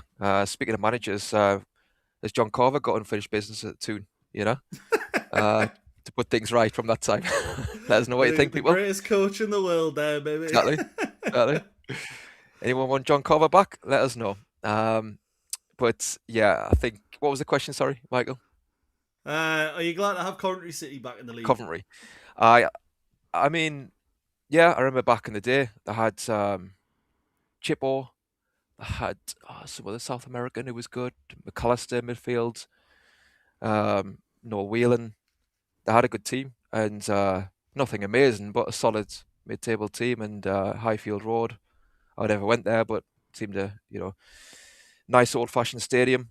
Now they're somewhere else, but yeah, I think it's good to have somebody new in the division that hasn't been there for a while. Obviously, it's been such a long time for Coventry, so yeah, instead of the same old coming up and down like Burnley. Yeah. So I think it's going to be interesting to see how Lampard does. He's clearly a capable manager in the Championship.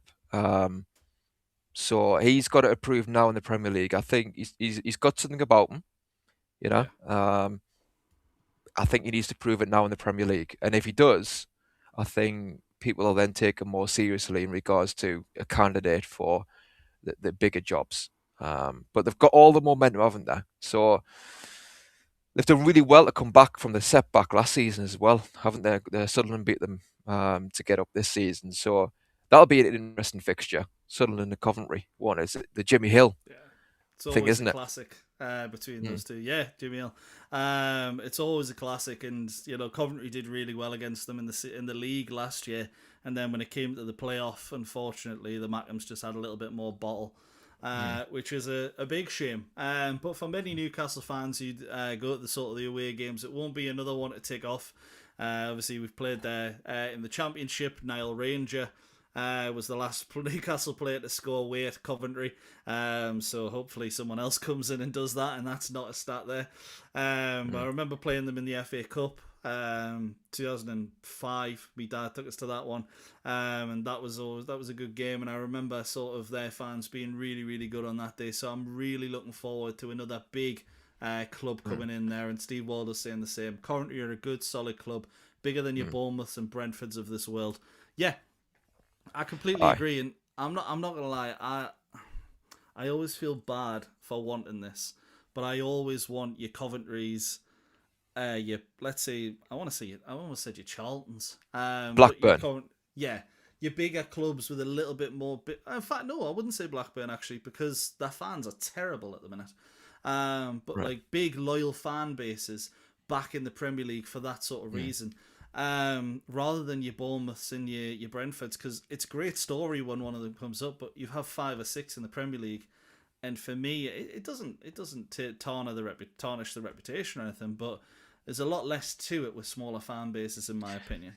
Aye, aye. The Premier League was known for, and is supposed to be known for, that volatile nature, the passion from the crowd and obviously the players and stuff. And it's what sets us apart, isn't it, from a lot of leagues, or it used to anyway. And it's exactly what you're saying, miss. You know, when you have these other clubs coming up where, yeah, the buzz is there for the first season, but it just fizzles out. And don't get us wrong, Bournemouth have been brilliant for a number of years now since they came up, and they are loving it. But it's not the most of ferocious of atmospheres, is it?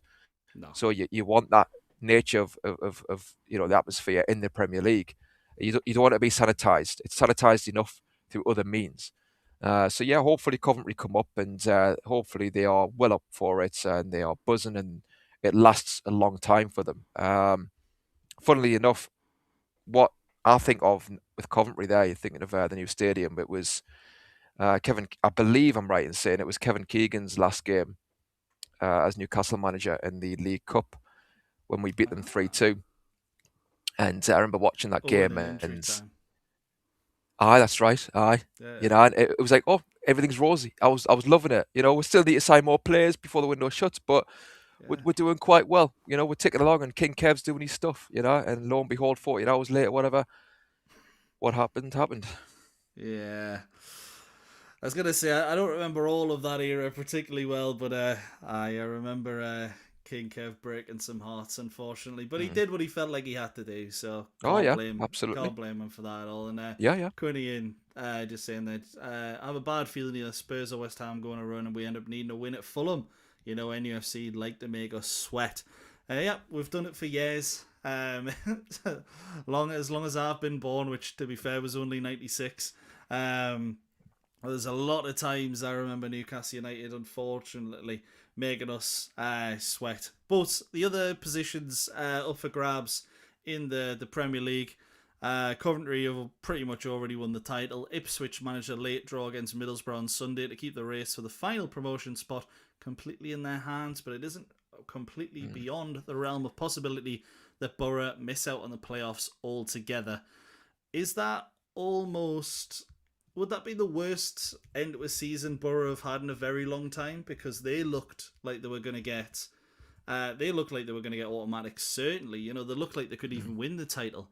They've gone on a run of, I don't know how many games without a win, but it feels... I'll actually get it here. They've gone 7 games without a win at the end of this run.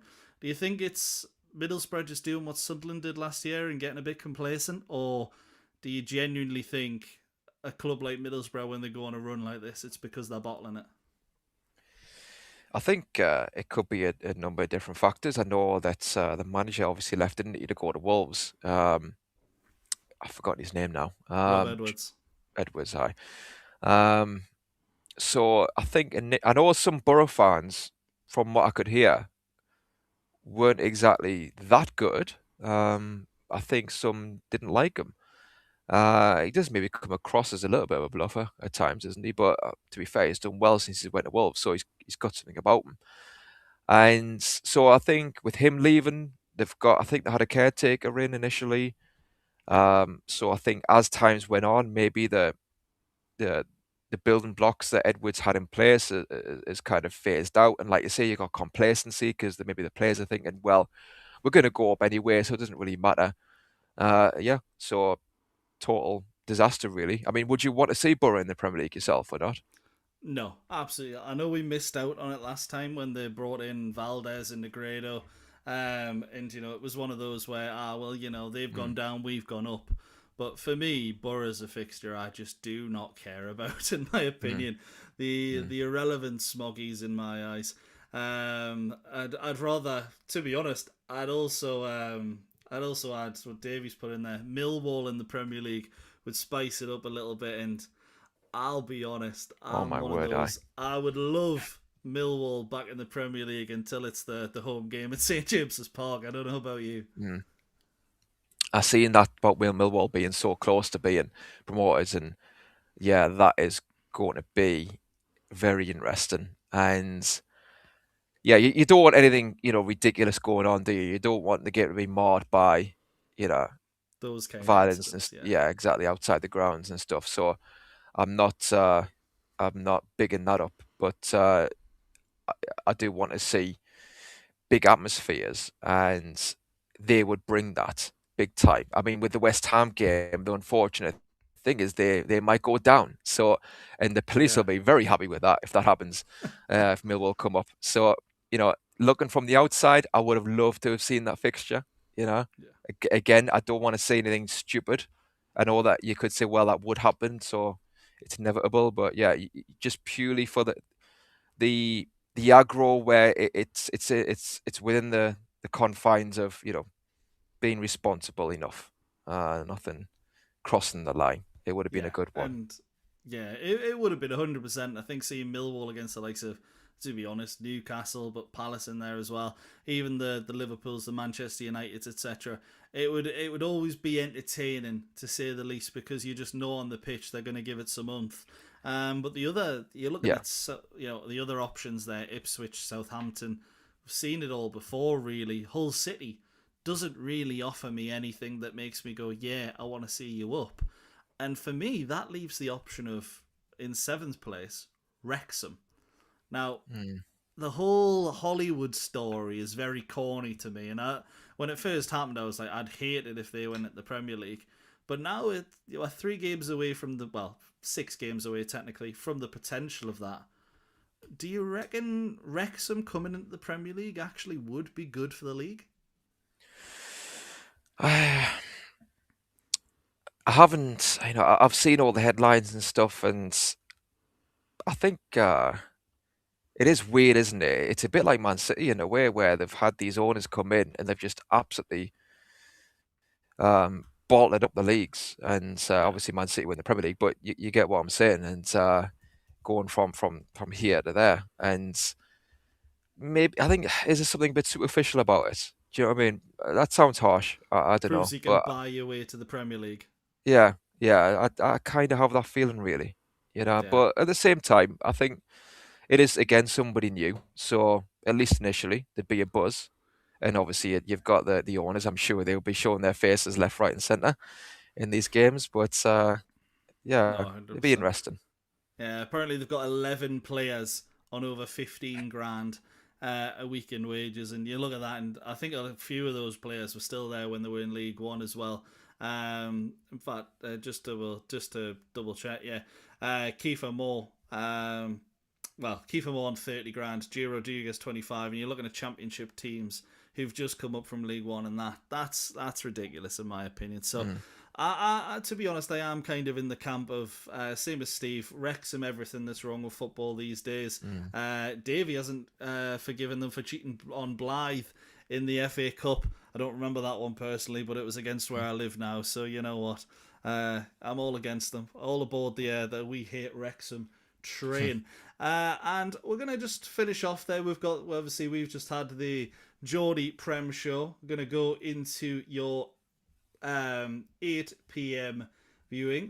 We've got Wyn, Gary, and Boaky joining us right now. How are you going, gents? Good evening, gentlemen. Not well. After that debacle Why is that win? at the weekend, it's always the same on a Monday after a defeat, isn't it? Yeah. Not good. I haven't even had a pint a day to drown the sorrows. So that's not good at all. What about you, Boaky?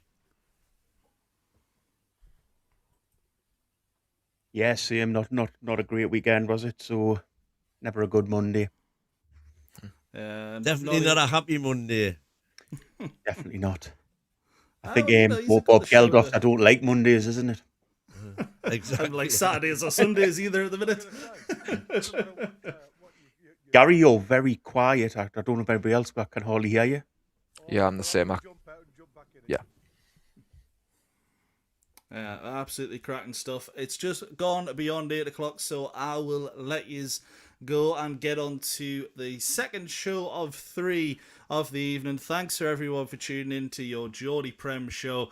I've been Mike Graham, I've been joined by Tim. It's been an absolute pleasure. Cheers. And we'll pass on to the upgraded team. You are listening to NUFC Talk Radio, the voice of the Toon Army.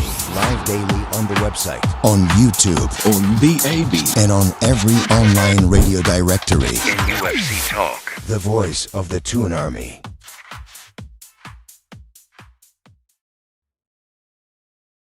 And there we are. Gary's obviously still having trouble with his sound. We'll get him back ASAP. And the background noise is deafening, is it not? It would appear from every source you can get information from that Eddie's time at St. James's Park appears to have run its course, which, whilst I actually know, Boaky, it won't cheer you up, but it's definitely what you think is for the best, is it not? It is. Before I get started on that, can we just ask you if you haven't done it yet, to whack the likes, subscribe if you're new around here, and if you want to discuss anything, give us a super chat, and you can become a member if you want. There's no pleasure in it, Wyn. There's absolutely no pleasure in coming on here saying, you've kind of been right. He wasn't. This was going to be a defining season, and he hasn't managed it well. There's everybody can see now. I don't think it was ever going to be a defining season at the start of the season. I think at the start of the season, pretty much everybody was okay. We'd lost the rat, but But I did. To be fair, I think a lot of people did say that we had had issues at the start of the season in regards to it wasn't a great transfer window. I certainly did. I didn't think it was a brilliant transfer. We didn't bring in players to replace players in the first team, which was alarm bells ringing from me from the very start. And strangely enough, to try to get over it, I thought, I'll watch back some of the previous videos we've done together, and I managed to find the one. I think it was the first one I was ever on the show, the panel show. And the thing we were discussing, the thing I was arguing was that Eddie had poor in-game management. And that's the same thing that's still echoing around the place now. I think the big thing is, Eddie, I think actually his in-game management is the one aspect that there's never really been any sort of improvement, alternate debate about. Pretty much everybody has agreed, from day one, that his in-game management has been subpar. And my argument was always, yes, his in-game management is poor, but other aspects of his management outweigh the deficiencies in that department. The problem this season has been that all of those other aspects appear to have been lost as well, somewhere along the way, God knows where. If you could define where they'd gone wrong, you'd be a rich man. You wouldn't be able to go into any football club and fix it. But I mean, I think we've seen some of the fans take pleasure in this, sort of pleasure in seeing what's happening. I certainly take no pleasure in it. I want Newcastle United to succeed, and I wanted Eddie Howe to succeed. I raised concerns, but I didn't want this to happen. This is just turning into a farce now, and I just don't want him. I don't want him to go out on a limper. I don't want him to go out, sort of get sacked, and but we'll lose the next few games and him get sacked. That's not what the guy deserves, to be honest. He's done brilliant. I don't think he'll get sacked, to be fair. I think he'll leave. I'm just going to check. Can you guys hear me now? You're still a bit on the quiet side. Low side, quiet side, yeah. Is that better? No. I don't know what's going on. Do you want to do the super chat while Gary's trying to sort that out, Wyn? Yeah, I didn't see it, sorry. No, it was you. It was a Captain Wyn Pickard, NUFC Talk TV, commander of Talk Sense. Oh, well, very kind of you to say so. Not sadly, the only sense I'll be talking tonight is negative sense, because there's not a lot. And, I defy any. The only positive, as I said in the reaction, the only positive to take from Saturday was the return of Bruno, and just how important is he going to be to us in any rebuild. Did you see, I don't know if you've seen it, Wyn, but did you see Craig Hope's piece on obviously the match after the match when he puts his YouTube? He put his out and he gave Bruno 3 stars. He said he was the best player. I mean, I think Bruno it lifted the crowd massively when he came on. I don't think he really did. I mean, he's obviously still not fit. That's the top and bottom of it. So I'm not calling Bruno out for this, but I don't think he really did much in the match. Right then. Right. Can you guys hear me now? Yeah, that's better. Yes. There you go. Right. Gremlins in my sound system. Apologies to one and all. Welcome to Monday, I should say. Like I say, it is... it's depressing to think we are... conversation today was more the fact that Newcastle still have a mathematical chance of Europe. Yes. But I mean, is that the reasons? Can I just ask you, gentlemen, before we get into tonight's show, is that the reasons why you think, until it is mathematically impossible, that Eddie Howe is still in a job? I think it's got a lot to do with it. We keep on saying only 3 points, only 4 points, only 6 points, and it's now only 9 points. But the difference now is fewer games to go, and you're relying on, bad... Okay, there's a lot of playing each other involved, but you're relying on a remarkable set of results to achieve even ninth. With a ninth could get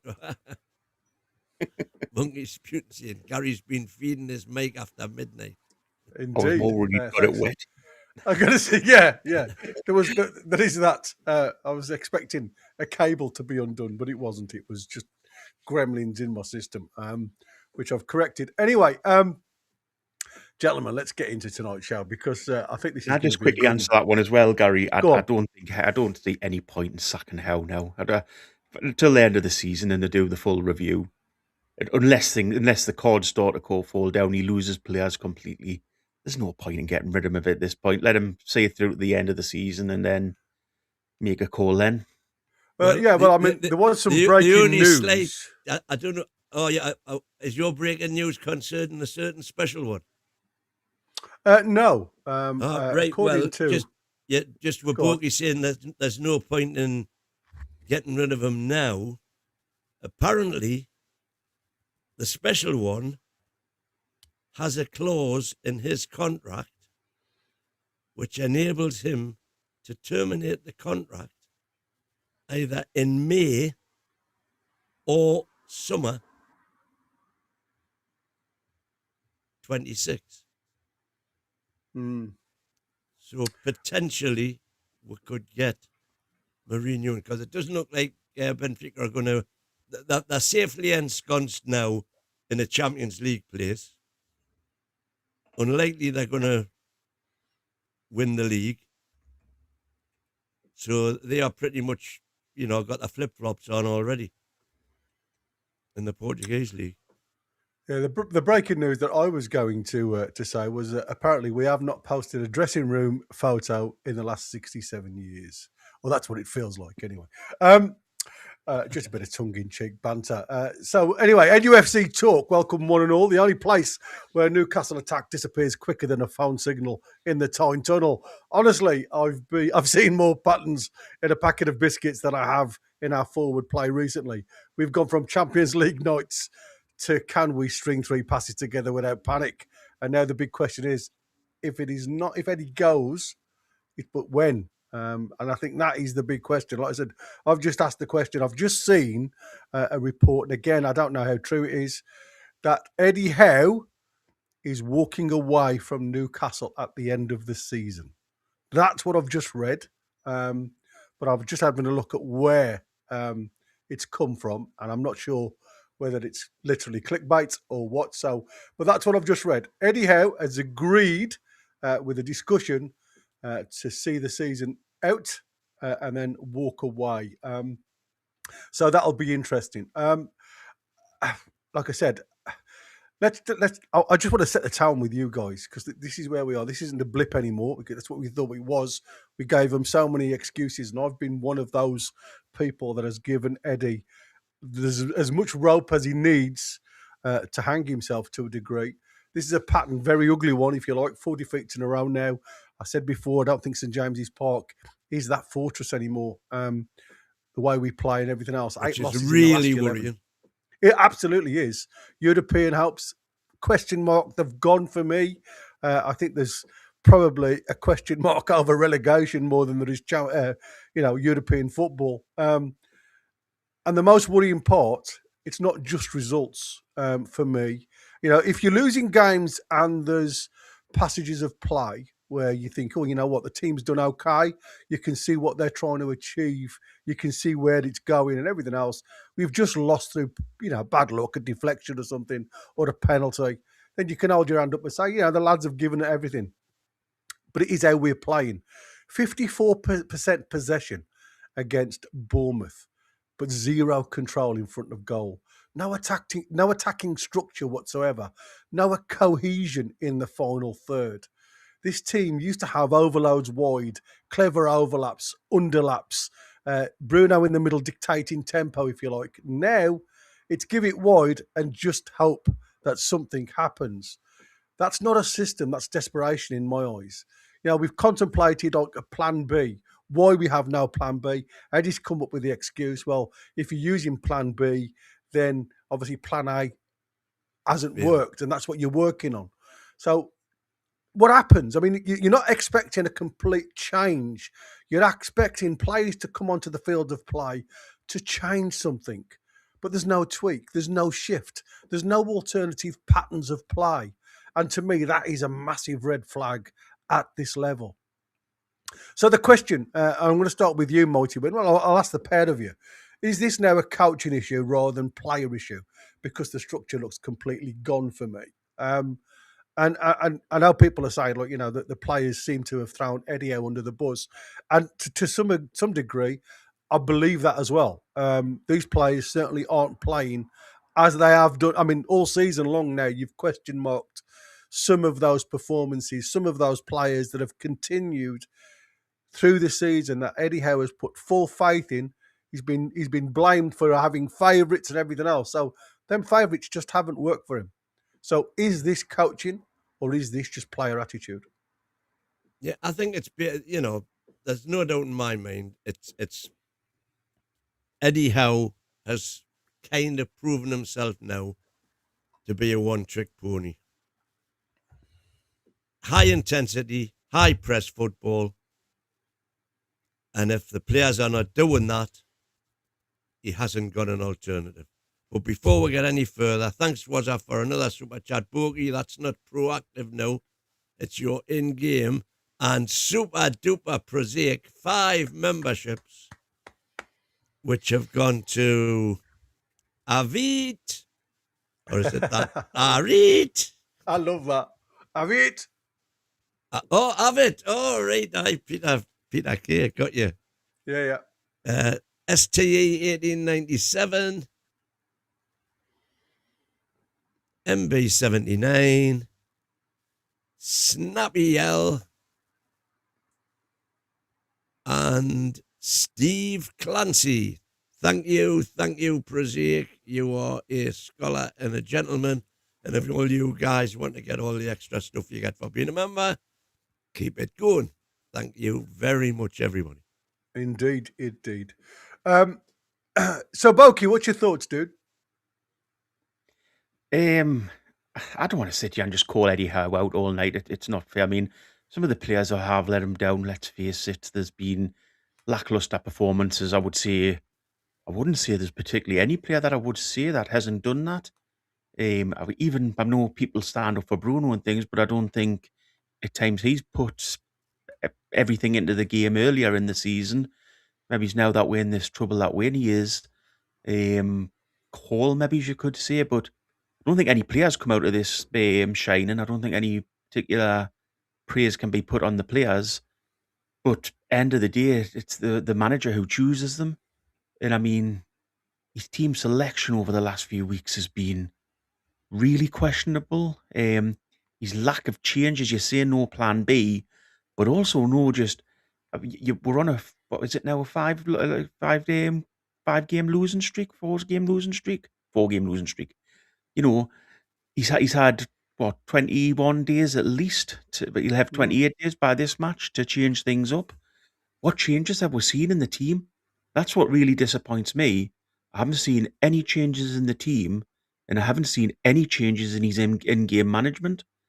You know, if you're learning, then we don't really want to be a club that's teaching a manager how to be a manager. But fair enough, if you're learning from your mistakes.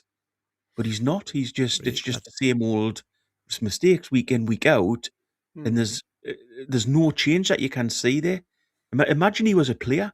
Would you keep playing a player who made the same mistake week in, week out and didn't change it?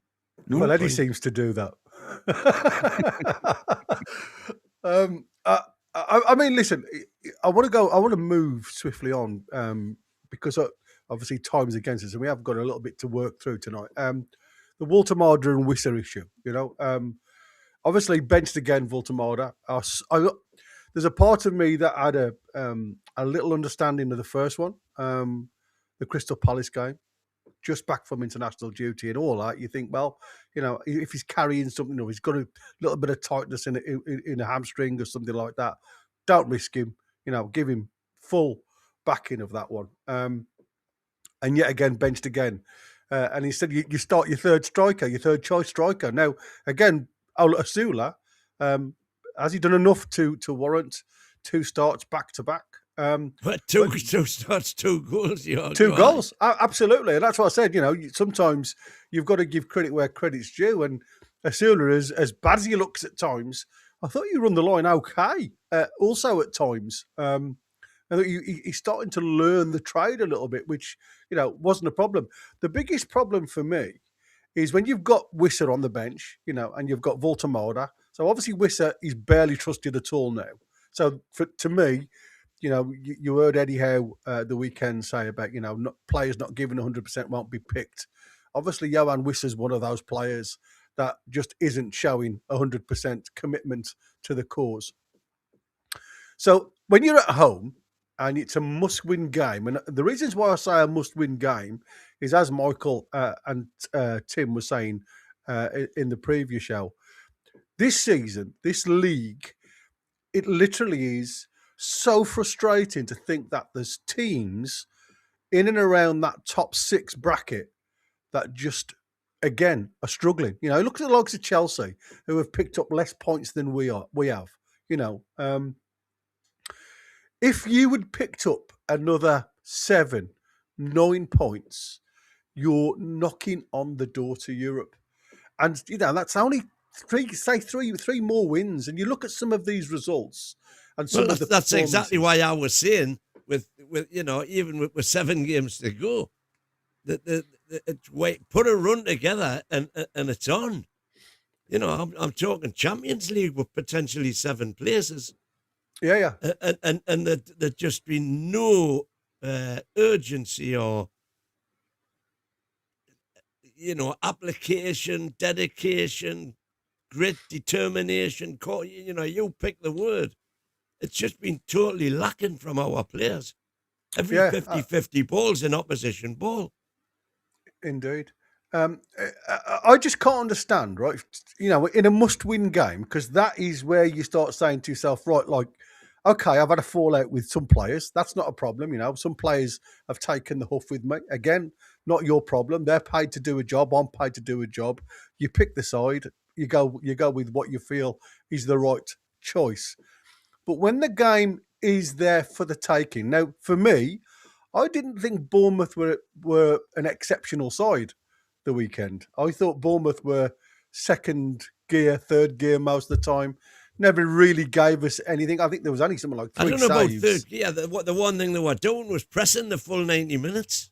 Yeah, but I mean, there was no. What I'm saying is, there didn't seem to be any urgency to get in and beyond us. I mean, Ramsdale only made 3 saves, Wyn, the entire game, apart from conceding 2 goals. But I mean, again, I don't blame him for those 2 goals that were conceded. My concern is when you haven't got anything happening going forward, it screamed to me as if, you've got your 2 players on the right-hand side, absolutely useless. You've got, obviously, whatever happened to Anthony Gordon on the left-hand side. Again, mystery. We'll probably come into some of that information a little bit later on in the show. But you've got Harvey Barnes, again, not really mustering anything up. It was shocking. It was the perfect opportunity for me to say, you know what? I'm going to lose one of my midfielders. I'm going to still play me wide men, or I am going to make a little bit of a change to the system of play because it just wasn't working. It didn't work against Crystal Palace. I mean, it hardly worked all season this season, but it hasn't worked in the last 2 games in a very, very dodgy way. And I mean, to me, in a must-win game, it's not bold. It's confusing to me why he sits there as stubborn as he is and makes these same substitutions, like-for-like type of players. And when the players come onto the field of play, there's no change in the way Newcastle are playing. And I mean, when he gets a tactical board was I saying, thank you for your super chat, was I saying we need a change? Look, we need a massive lift. PIF, and I don't mean free garlic bread. Top manager, top players, top stadium. Get it sorted and quick, Reet. Yeah. Just quickly on what you were picking up on what you were saying on Asula. Do you think we're not giving that lad credit for maybe how good he is? If you look at his goals per game or goals per minutes ratio, pretty good. If you look at him when he's leading the line, he's doing quite good at it. He's doing okay. And but I know the thing is that we say, he's like Bambi on ice basically at times. But is that just his style of play? And you've had players like that in the past that have looked like they couldn't keep the ball for toffee. But if you look at it, he gets the ball in the back of the net sometimes, right? And if you look at the last few goals he scored, that proves it. Man United, me and Gary and Michael were sitting laughing at him on the chat and the watch along. Nearly fell out. Nearly fell out. Well, won the ball back, ran down the line like, as I say, Bambi on ice, nearly fell out, but then cut it and scored a great goal. His goal against Crystal Palace, I don't think there's any other player at the club would do that. And the ball that was played through him the other day, he looked like he was going to lose it all the time. But is it just because he's got sort of dangly legs? He's not a conventional footballer, so he doesn't look right. But is he actually a better player than we're giving him credit for? Because I'm beginning to think that he could be a little bit of a diamond in the rough, that he could be a good striker. Yeah, absolutely. I mean, like I say, there's a lot of clubs wanted him and still do. So, I mean, obviously they see something in him, don't they? And like I said, I have to give credit where credit's due. He's done well, the lad. And I'm not saying take him off.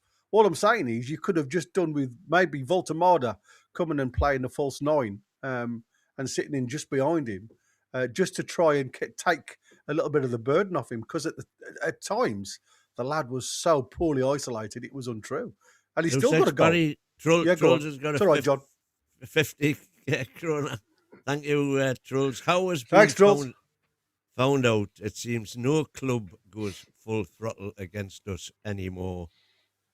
And Trolls has also gifted a membership. Thanks, Trolls, which has gone to Amar Shakil. I well think done. That must be 47.82. Welcome on board, Amar. Thank you, Trolls. That was as saying, Boaky is big, he's thick. No less of that. Thank you very much. Hey. Yeah, exactly. Now, listen, like I said, we've got problems at the one end, right? We're not scoring enough goals. Now, the reasons why I say we're not scoring enough goals, I don't know whether you saw, let me see if I can get it together. We over the last 10 games, this is some of our stats. So goals conceded, right? So we've conceded 20 goals in the last 10 games. That puts us in 18th position as we speak. Shots faced, 144 shots faced. That puts us in 15th in the Premier League. Save percentage, 59.2%, which puts us in 19th position in the Premier League. Expected goals against, 20.3, puts us 19th in the Premier League. And quality of shots faced also puts us in 20th position. So for me, that in itself tells you where the problem lies. We're not very good attacking, and again, it's all about percentages when it comes to if you're not creating, if you're not scoring goals, the defence will only stop so much of that attacking momentum from the opposition. Chris And Davis once is saying in the chat there, how many goals have we conceded this season where you sit back and go, fair play, that was unstoppable? Hardly any. The vast majority have been preventable, let's be honest. They are. Basic errors regularly, and that is an absolute fact. Yeah, that is a spot on. In regards to this, let's take the sort of the stats and things out of it. There's been easy answers at times from the Sunderland game. The thing that's annoyed me the most this season is the fact that, like to the Sunderland game, fair enough, we went down, you can go behind in a game, but bloody hell, you've got two strikers on the bench, put them on together, change up the formation, get attacking, take off a midfielder. We've all said the wingers have been crap this season. Take one of the wingers off and stick a striker on. Take a proactive and a positive approach to it and absolutely go for it when we're behind. We don't. We just sit and we're replaced. I mean, what the hell tactical decision was it at the weekend when he says he took Hall off for tactics? What the hell tactic does it make changing a fullback for a fullback? It was the kid got beaten once. Yeah, and it's as if he pointed the finger to him. And if anything, Tino has been about 10 times worse than Hall since he's came back. If you're going to take one of the fullbacks off, fair enough. I've got no idea why you do it, but at least choose the right one. So he took the best fullback off from this season and brought on a guy who's leaving for a tactical reason. Can anybody tell me what tactical thing it brought in? The only thing it did was it gave a captain on the pitch, I suppose. That's the only thing I think he did actually do it for. What Captain Bruno, talking about a captain on is saying, Boaky, I'm agreeing with you. I must have been abducted by aliens. Maybe, I think there's a lot of people starting to agree with this is the big problem. I'd rather that you all hated us still and I was completely wrong. That's the big thing coming on the show. Like, of a night time now, I would miles rather I was completely wrong and Wyn was completely right. I think sometimes, a lot of what you were saying was never wrong, Boaky. That's the thing. It was never wrong. It was like I say, there was always other elements that you have to take into consideration. That's why I was always throwing Eddie Howe a lifeline. If you keep giving him as much rope as he wants and he wants to go and hang himself, that's fair enough. You can only defend the defensible. And that is the problem with me. When you keep committing the same errors week in, week out, and this season is just so open for any club, as Wyn's just said, to go on a few match run, to gain a few extra points, gain the momentum. Before you know it, you've got a European place, which as daft it looks, when your job is teetering on the line, then, that is it. The other big thing that come out of the news, and again, you must think about the Mark Douglas, again, you talk about some of it could be just clickbait, is about Newcastle. And this is why I said there must have been a massive fallout between Eddie Howe and Johan Wissa, because they're considering offers for Wissa now in the region of £15 million to get him gone out of the club. That's a hell of a loss. Wow. For Newcastle. Well, that's a loss we might not have to take if we're going to change a manager, of course. Well, exactly. And, we were talking and me and Connor has been we've been talking to each other before the show. And we were talking about what's happened at Bournemouth. They've obviously gone and replaced Andoni, Areola with Marco Rose, who's agreed a 3-year contract now. So, to me, is that the right thing to do, where you've got a replacement already set in motion. They know, there's going to be continuity. One goes, one comes in without that dreaded off time, if you like. And that's what I'm saying. Are we now just hammering that nail further and further into the coffin? And how much damage, if the lads look void of confidence now and we're losing 3, potentially maybe 4 players, come the end of this season in these last 6 games, how many more players jump on that bandwagon because they've just lost all interest and, what the project was that Eddie Howe was selling them, and that to me is the worry. Should we not just say, you know what? I mean, I mentioned 2 games, didn't I? I said Eddie Howe's probably got 2 games. And after those 2 games, I think he's gone. If he doesn't walk, I think they'll tell him where the door is. Maybe that's changed now from what I've just read. Maybe this conversation has been, let me see out the season and I'll walk away myself. Again, I don't know how true those rumours are. But it is an absolute interesting one. An happy 50th birthday, by the way, to Shay Given. Doesn't look 50.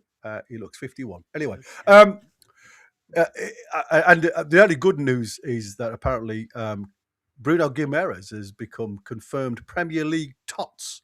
So team of the season. He's involved in that, even though he's been out the game since February. I mean, some people are calling him a fraud for not playing that many games. The other breaking news from Fabio... he hasn't been involved from February, has he? That's what I'm saying. And that's why they're calling him a fraud. Look at our results since February. Oh, I know, exactly. John Stones. Prior to February. I'm going to say. John Stones is expected to leave Manchester City in the summer as a free agent. 31-year-old defender wants to help until the end of the season and then expect to go making history. Bernardo and Stones both leaving in June. I wonder whether Newcastle are looking at them. The question mark is, and like I say, there's going to be a number of players that we're going to be looking at because there's going to be lots of holes to fill. Let's not ignore the other side, though, as we've just been speaking. Same problems every week. Weak wide protection, back post chaos, runners not tracked. Bournemouth didn't even need to be at their best. They just waited. And that's what I said when I say they didn't get out of second or third gear. It was patient build-ups. And they seem to punish the same. Well, every club is punishing the same flaws that Newcastle are providing week in, week out. So, where is the coaching drills? If you think about it, if this is coaching detail, players are obviously switching off on the field of play. You can see that. I'm going to put up on the screen in a minute when I ask you guys what's your thoughts on our defensive chaos at the moment. Because it's the same mistakes over and over again. So for me, there's something lacking in that defensive coaching setup. Whoever's taking the coaching these days, if it's still Mad Dog, I'm not sure. But there's something desperately going wrong with the coaching and in the defence at Newcastle. So what's your thoughts on the type of goals, the players? Are they switching off? Are they on the beach? Are they just literally trying to save themselves from injury because of the World Cup coming their way? And like I say, there's a number of reasons why it could happen. What's your thoughts? I think when your manager's sitting there looking like a broken man, I don't want to call the guy out as I say he's been grateful, but when you watch him in press conferences now, if you watched him the other day in that press conference, he looked like he was just broken. There was nothing there with him. There was no passion. There was no fight. It was sort of, and I think that the telling thing was that question that they asked him, and it took him 7 seconds to answer whether the players had fire in the belly. If you're having to sit and think whether your own players, so getting back to the players, if you're having to sit and think, are my players playing for us? And it's taking you 7 seconds to do that. We've got hellish issues with the manager. I just think the whole thing now is we'll talk about the players, and the players, as I said at the start, the show haven't covered themselves in glory. But I just think the whole thing's now centering around the fact that we're stale. There's nothing changed. There's nothing changing. And until something happens, this is just going to be the repeat pattern as we've seen for the last few months. Yeah, I mean, it is criminal. I'm going to put on, I mean, obviously I can't show the whole build up to their goal, but I'm going to flick through it. So, say, fingers crossed, you get the benefits from this as well. And unfortunately, you can't really see Trippier at the bottom of the screen at this present moment in time. You can see the way they built up is from the halfway line. Very patient, and I'm just going to literally flick it forward as we go. Ball gets bombed forward into the midfield. Then it comes out to Trippier, who then literally just wants to lick it down the line into feet. And you can see Murphy here. And if you have a look across the field of play here, you know, you've got your midfield set up. These are two here. And then you've got Toon Army, who sat a little bit deeper. Then you've got obviously Dan Burn over at left back there now. You've got Harvey Barnes, you know, all in decent situation. When you look at this, you're thinking, you know, Miley, Bruno, Murphy, all in decent situations, not a problem. And then when it goes forward, you see Murphy turn his back, watches the ball. Trippier makes a run. Now, both Bruno and Murphy make no idea of what's going on, and they just literally jog back. And I think that is the poor part for me. When you've got Malik Chow coming out of the system, what you should have now is Dan Burn move slightly closer to Botman. You play as your three in this situation because what they've done is they've played through your midfield, if you like. So your midfield's out the game now, and it's 3v3. So he should be 5 yards in, open body stance so he can see what's going on the left-hand side of him, and he's got a bit of closer to where Botman is. Now, we move it a bit further forward, and you can see it's a layoff to Cook, or Cooks, or Crooks, whatever his name is, on the left-hand side. And you can see Trippier now just invading the space. Now, Tonali's now looking... Getting past Murphy there straight away, by the way. Oh, yeah, I mean, Murphy's literally on his heels. He's not interested. And I say Bruno, again, he's jogging. Tonali's looking at the centre forward. Botman's tight. There's no problems there. He's gone with the runner. He's gone with Tavernier. Not a problem. You've got Kieran Trippier. That's going to back Cooks up. But it's one simple pass that literally, going through the middle of the park there, takes out all of our midfielders, all in a line. Now, again, the space that he's got to run into now, this is the danger area. So, we talk about leaders and captains. Now, look at Trippier.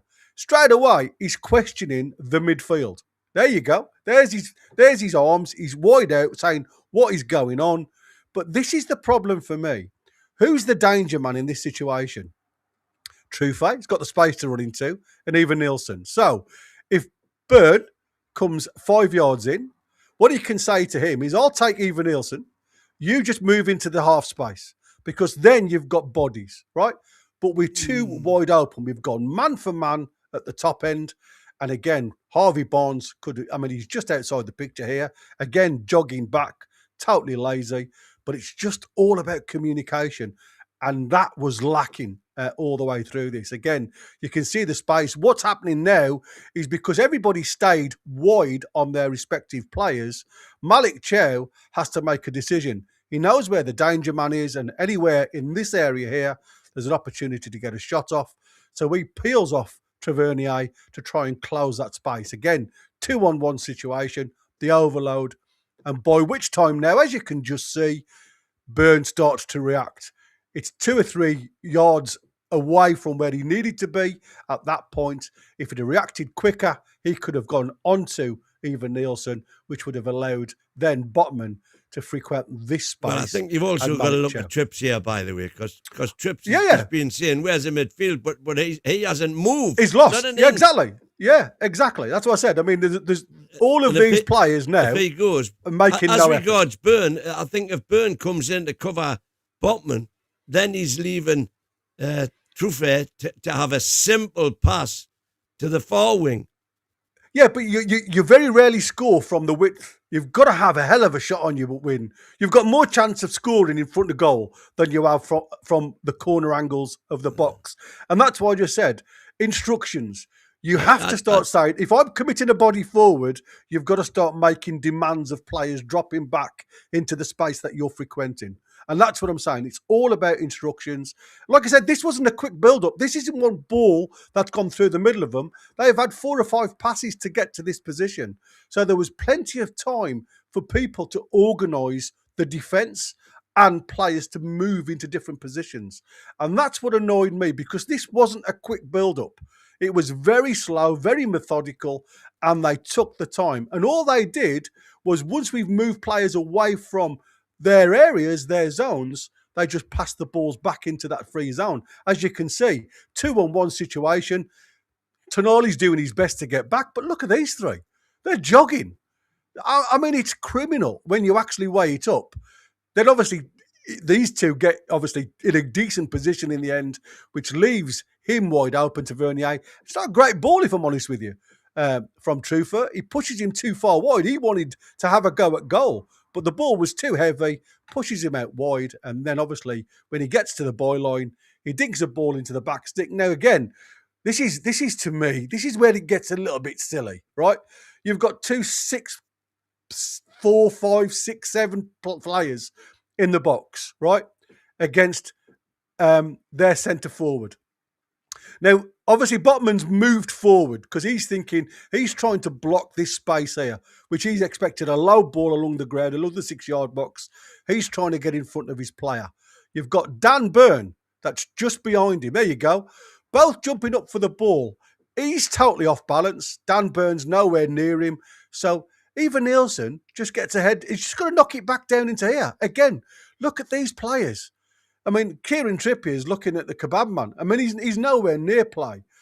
I mean, this is the main problem for me. It was Murphy's man from the start, and he's in a good position. If he'd have made an effort to get here, would have been even better, because he's jogged to that position by the time this ball's going to drop back in. I mean, obviously, Tonali has got a shot at clearing it as well. Well, he has, but if you look at him, Tonali is now saying, I've got 2 6+ players here against Ivan Nielsen. This is going to be cleared. So he's virtually on his heels. Yeah. He's switched off at that point, which is cruel. And I'm not going to blame Tonali for this, because to me, there's 4 or 5 players in front of Tonali that gets the blame for this. And then obviously when it comes, it drops down to there. That's when Tonali reacts. The whole point is it's just a comedy of errors from start to finish. And it all revolves around players not putting the effort in. It's just switching off. But hang on. We've just sat here. How many players were involved in that move for Newcastle that didn't show any passion or didn't show any commitment to try to do anything? At least 4, 5, 6. Yeah, 6 players. You know, so does that show they know how much pressure Eddie Howe's under? Yeah. Does that prove that they have stopped working for the manager? Because if you're working for the manager, one of you guys gets in there and gets one of those balls and gets it clear, you know, or worst case, you either give away a free kick or you give away a penalty because you're trying so hard for your manager. None of those players were bursting the gut to get back. Well, no, that's what I'm saying. It wasn't as if Bournemouth had done a direct ball that cut us through the middle. You know what I mean? It was such a slow build-up, and all they'd done is run into space. And even then, their left-back, Trippier, the first Premier League goal he scored for Bournemouth. I mean, again, given all that space, rabbit in headlights come to board. He plays then a really bad ball to Tavernier on that left-hand side. Again, he has to dig a little ball out to the far post. 2 centre-halves get beat by Ivan Nielsen. And you're like, what is going on here? You know, there was so many mistakes in that second goal for Bournemouth. It absolutely right. This is part of the problem as well, where with the players that we've brought in, we all sat here. I think we all sat here and said the players were better than the players we had. But looking back now, actually, Is Ramsdale an actual improvement on Dubravka? I don't think he is. Is Shearer a massive improvement on Shaw? Maybe you could argue that one. Is Ramsey an improvement on Lascelles? Well, no, Shearer was for Saul. Lascelles was never in the team over the last couple of seasons, so you can't still we had the 4 we had were Botman, Burn, Shearer, Botman, Byrne and Shearer, and Lascelles were hard, and now we've got Botman, Shearer. But I'm saying the Byrne actual replace Chow. Chow's there really to replace Shaw, isn't he? That's where he was. No, Shearer's still there. I'm saying he's still there, but he's his replacement. He's not going to be there next season, is he?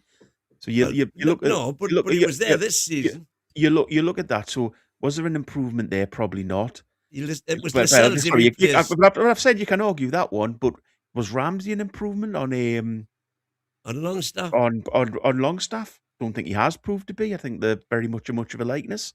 If anything, Longstaff used to give you a little bit more passion because he's a Geordie. Is the Langer an improvement? Is the Langer an improvement on Miggy? Oh no, definitely not. Is Wisser an improvement on Wilson? Definitely not. Is Walter Moore an improvement on Isaac? So we said that the transfer window blew us off, but the one thing we didn't look at was the players that were lost who were brought in. And the players that were brought in were actually worse than the players we had originally. There you go. It turned out that way. This is the team that Eddie Howe obviously took on board originally, which was Steve Bruce's team, if you like. And Steve Bruce never finished lower than 13th, boys, with this team. All right? So you can see the difference in quality when you look at what's on there. Like I say, it's a bit tongue-in-cheek, I know. But like I said, we expect, or I expected, a hell of a lot more from these boys that have been Well, we've had a lot more. Let's not kid ourselves. Is that the first team Howe put out, we were seeing? I don't know whether it was because the first team, but some of the players... Rose certainly surely wasn't still there when Howe came in. No, I'm saying this is the team that when he finished 13th, that was the team Steve Bruce had to deal with. Not his last season where he obviously was 19th when Howe took over. I mean, it is incredible. I mean, you look at the dressing room cracks now. You talk about, it's dangerous territory for me. Body language, it's off. Energy levels, you've just seen there, completely flat. Commitment, questioned. And then you've got Anthony Gordon right now. This is to me where I know there's a bit of a love affair for Wyn and Anthony Gordon. And like I say, for me, when he presses, he's probably one of the best pressers that Newcastle have. I have no question of that. But let's take it back to what Eddie Howe said on Friday. We were all at the press conference. Well, not at the press conference, but we were listening to the press conference. But we were saying, Eddie Howe says, I'm not picking any player that's not giving 100%. That was his words, right? Now, then on Saturday, we saw the team news drop and that Anthony Gordon wasn't involved. And then after the game, there was a question mark hanging over Eddie Howe regarding Anthony Gordon. Then he comes out and says Anthony Gordon picked up the injury Tuesday or Wednesday, right? This hip injury, right? Now, again, we've not had nothing at all from any of the journos that get the whispers from in and around the ground. Come Friday, no mention of Anthony Gordon's injury. Now, again, not every gaffer should open up all his pockets for the opposition manager to take advantage of. But to me, there was far too many coincidences about this player and this player again who's been questioned before about his commitment to the club and when he throws the towel in, he seems to throw it big style just when you rely on him most, or when the team relying on him most, I should say. Is this not? Harry, just a couple of points on that. Firstly, surely enough, the pressers would have picked up on the fact that because they're not only there for the press conference. Obviously, there's training and that on. They would have picked up on the fact that Gordon wasn't in training, so there would have been that's nobody mentioned where the rumors come from. Nobody mentioned it. Second point is it was put down as a slight hip injury. So a slight injury. Why wasn't he at the ground? Why didn't he walk in with the rest of the players, but in his plain clothes? Why wasn't he there? I could understand if it was something that he could pass on to other players, like it was the other week. But why wasn't he around the ground? Why wasn't he there? He's got his own box. we all assumed. But Wyn would have assumed it if he had been there. the cameras would have zoomed in on him at some point. Well, I don't know if he was. I don't know if he wasn't, so I'm not going to comment. He Wazza says if you have a rat let's- infestation, you get pest control in. And then he says, you can't tell me these players want it as a whole. Definitely exactly. was. But Yeah, it let's was. be honest. Let's be honest. Anthony Gordon was not injured. I'm not going to beat around the bush on this one. There's no chance Well- that lad was injured. Basically, what's happened is I think Howe's actually told him, look, I'm not going to play you tomorrow, and he's took a huff, and that's why he's not been in Well, the I'm team. not. I'm not having that either. You've got no. Why are proof you not having that? So because you've got hang on. no proof at all. I have got proof. I can prove it from the past that Eddie's lied on things like this. What about the Celtic game in pre-season when he said Isaac was injured? He did exactly the same thing with him. What about saying it? that he was injured and he wasn't. So Eddie has What lied about in it? the fans. Well, it's exactly the same thing, potentially. So you're saying there's no Potentially. proof. Potentially. The proof is what's happened in the past. Eddie Howe has been No, the proven proof's to not what lie happened to in in the the past. There was nothing wrong with Gordon for that game. He just took a huff and he's bottled it. And Well, that might be the last time we'll see him in the black and white shirt. I don't believe that happened. And I Simple don't. as. If that's the case, then I don't care about that. I don't think he should be at Newcastle. Sell him as quickly as possible. According to Saka Tavellario, or Tavelleri, who's the Sky Sports journalist, Anthony Gordon has told his friends and family he wants to join Bayern Munich in the summer. There you go. The Magpie star believes joining the Bundesliga will be helpful for his career progression after watching Michael Elise's rise. He turns up when he wants to turn. He turns up when he wants to turn up. He doesn't play when he doesn't want to play. You look at the games that we've lost in the last at home in the last few weeks. Brentford, Everton, Sunderland, Bournemouth, Aston Villa. What's Anthony Gordon done in any of those games? What has he done for the team in any one of those games? I mean, listen, he scored us some good goals this season, but I mean, he has also scored a lot of his goals from the penalty spot. So you have to ask yourself, Gary, you have to ask what's he done for anything? What games has he scored goals in? Big games. He doesn't score in. He doesn't go out against the little teams. He thinks he's bigger than the club. He's been set up as a golden boy by Eddie Howe. He thinks he's bigger than he is. For me now, he's a joke. Just sell him on and get rid of him. He's not a player I want at my club. No, but like I said, I can't just blame him. And Noel's just hit the nail on the head. It was exactly what I was just going to say. I can't just blame him because there's so many other players that also haven't turned up. And again, if one player's having a bad game, then that's fair enough. Sometimes the other players can dig you out of a bit of a hole as a coach. But when you have 7 or 8, sometimes 10 players not turning up and not playing very well, and like I said, mistakes, it's basic errors that are leading to these losses, and that to me is the biggest problem. You lose the ball in the final third, in the offensive third, and before you know it, you've conceded a goal, and you're like, there's still so much football to play between there and there. How come we've just literally been passed through the middle, and they're able to get a shot at goal or get a goal? It just doesn't make any sense whatsoever. And that literally is the problem for me. I don't think there's the links to moves. We've seen all of them. The Arsenal thread. Now it's Liverpool. Now obviously Bayern Munich seems to be the favourite if they're willing to chalk up the 75 million. Apparently that's what Newcastle are accepting. Gary, can I ask a quick question on a slight hip injury? So what can you injure in your hip? And if it's only slight, is it going to get worse if you play?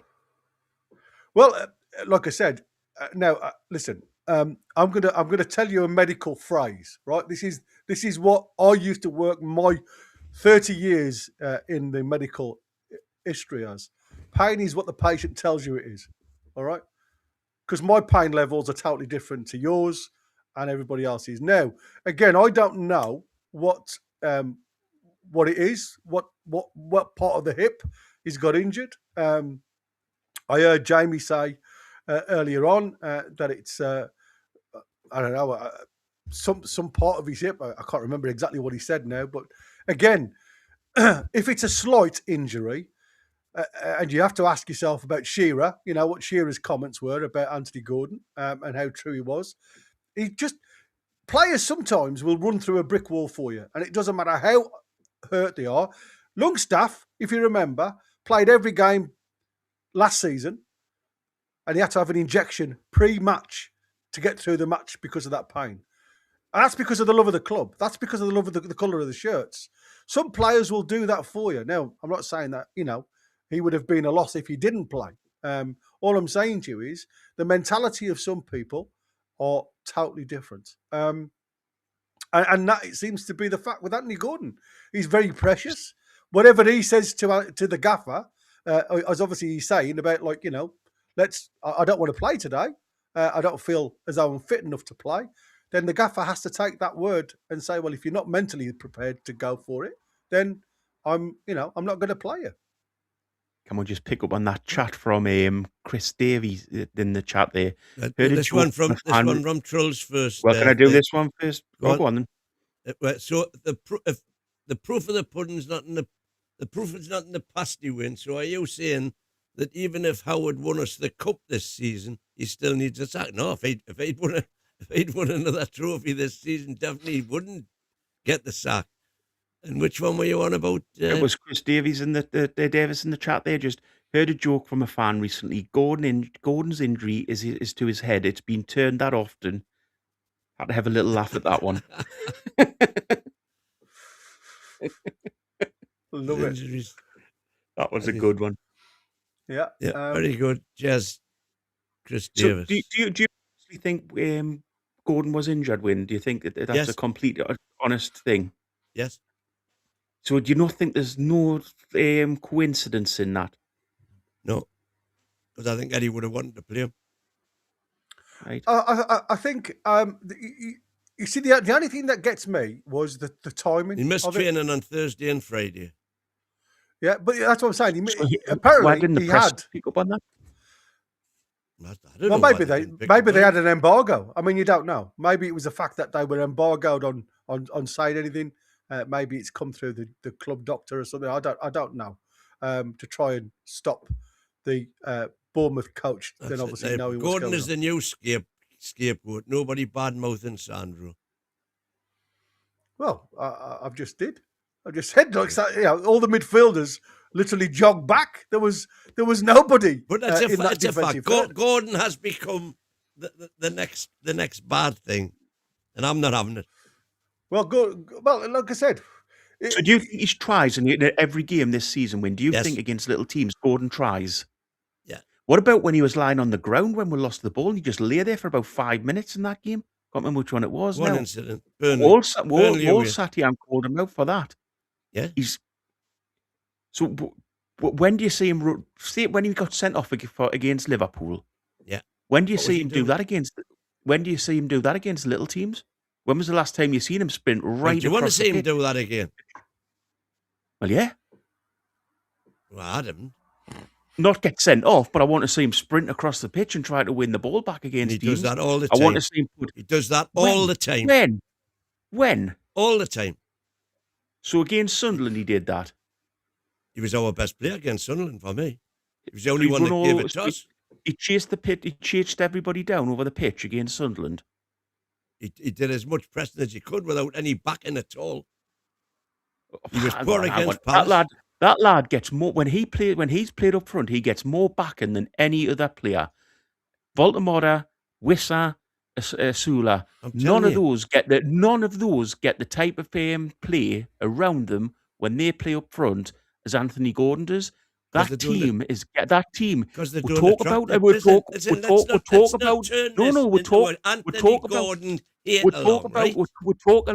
about Alanga, but the team being set up around Alanga.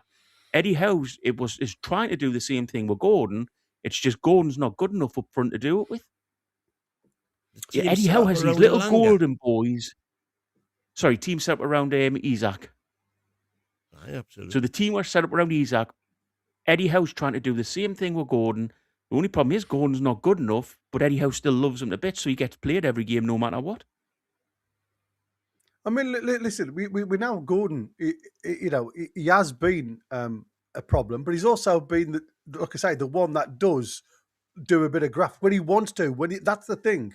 It's not, and it's like a majority of players this season. We've had no continuity of effort from nearly all 11 on the field of play. Everybody says there was a bit of a change in the mentality when Trippier came on. There was a little bit more of a oomph when Bruno come on. But again, that final third, we looked absolutely void of any idea of what we were going to do. And like I said, Sula's goal came from a tackle from Ivan Nielsen. I mean, that's why there was such a long look at the VAR. And I mean, after literally one look, you can tell it wasn't passed back from Bruno, or passed forward, I should say, from Bruno. The actual final touch was from Ivan Nielsen. So there should never have been that length of time to look at that goal to see whether it stood or not. But he took his goal well, Sula. And that's what I said. Yeah. He's done okay when he's had the opportunities. He's sniffed in front of goal and he's got the reward from his hard work. My problem, like I said, is the fact that when you've got a player that's turning up and playing when he seems as if he wants to, I think sometimes it just puts a bit of a bad taste in everybody else's David Spencer's saying Gordon thinks he's better than everybody else, in my opinion. And I'm not even going to disagree with that. But I don't think there's anything wrong with that. I don't think there's anything wrong with that at all. I think that's fine. If Gordon thinks, but he's got to play like that as well. Yeah. Does he go out on the Does he go out on the pitch and do that every week in, week out? No. He's not just a frustrating player. He's a lazy player at times. He's got the skill. He's got the skill in him to do it. He just chooses not to at times. He chooses what games he's going to turn up for and what games he's passionate about. He'll probably go on to a bigger club and play bigger teams and do well, because that's the type of lad he is. He's just not the right type of player for Newcastle United, in that unless he's playing against a big team, he doesn't come out and play. I mean, can you explain then why? So what team has he scored against in the bottom half of the league? Well, that doesn't prove anything. I mean, I haven't got them up, but I'm sure he will have done. Look, we'll pick the stats up. What teams has he scored against in big games? And he scored a few in big games. I'll give him that. But what games has he scored where we've played lesser teams and he's been the one to go out and run the match? It doesn't happen. He's lazy in small games. That's the top and bottom of it. He can't get himself up for them. I mean, like I said, this season seems to be void of a number of players to do anything up top. If I'm Can I just say as well, it is wrong with sitting here just calling Gordon out. We also need to call out Elanga. He's been an absolute disaster of a signing. We need to call out Wissa. He's been an absolute disaster of a signing. We need to call out probably the two fullbacks in that game, Tino and Hall, in regards to they're meant to be with saving grace of the season, and against obviously at the weekend they weren't there at all. It's a comedy of errors at times, but it's also players just not turning up for the big occasions. For the small occasions, if you like, the lesser teams. Yeah. That's what I said. When you actually pick it up, you can look at the entire team, and you can pick holes through everybody, and that's the problem. When you play well, we highlight certain individuals. You mentioned Louis Saul, Harvey Barnes. Harvey Barnes seems to be only good going forward and scoring goals. His gameplay around everything else, his team play, is gone. And I was, to be fair, I was cast aside many a time when I said about Harvey Barnes that I watched for years, and nobody believed me. Like I said, he is just a one-trick pony, unfortunately. Anthony Elanga, another one, I said, will not fit into this side. The way he plays and the way Newcastle set up. Again, a lad who looks completely void of any ideas of how to play counter-attacking football. He comes in deep when you want him to go out wide. We play down the left-hand side to open up the right-hand space, and when the ball goes in there, Anthony Elanga seems to be playing in a central midfield place. And you're like, what are you doing, lad? We build it. And again, you go back to what Eddie Howe is saying in the coaching through the training days. It's like, are you not setting this play up to say to Anthony Elanga, that is the position that I want you to sit in when we're playing down this left-hand side? I don't want you moving from that right-hand side, sit on the touchline and see what happens. If the space comes available, exploit it. Again, it just doesn't seem as though the left hand knows what the right hand's doing at times.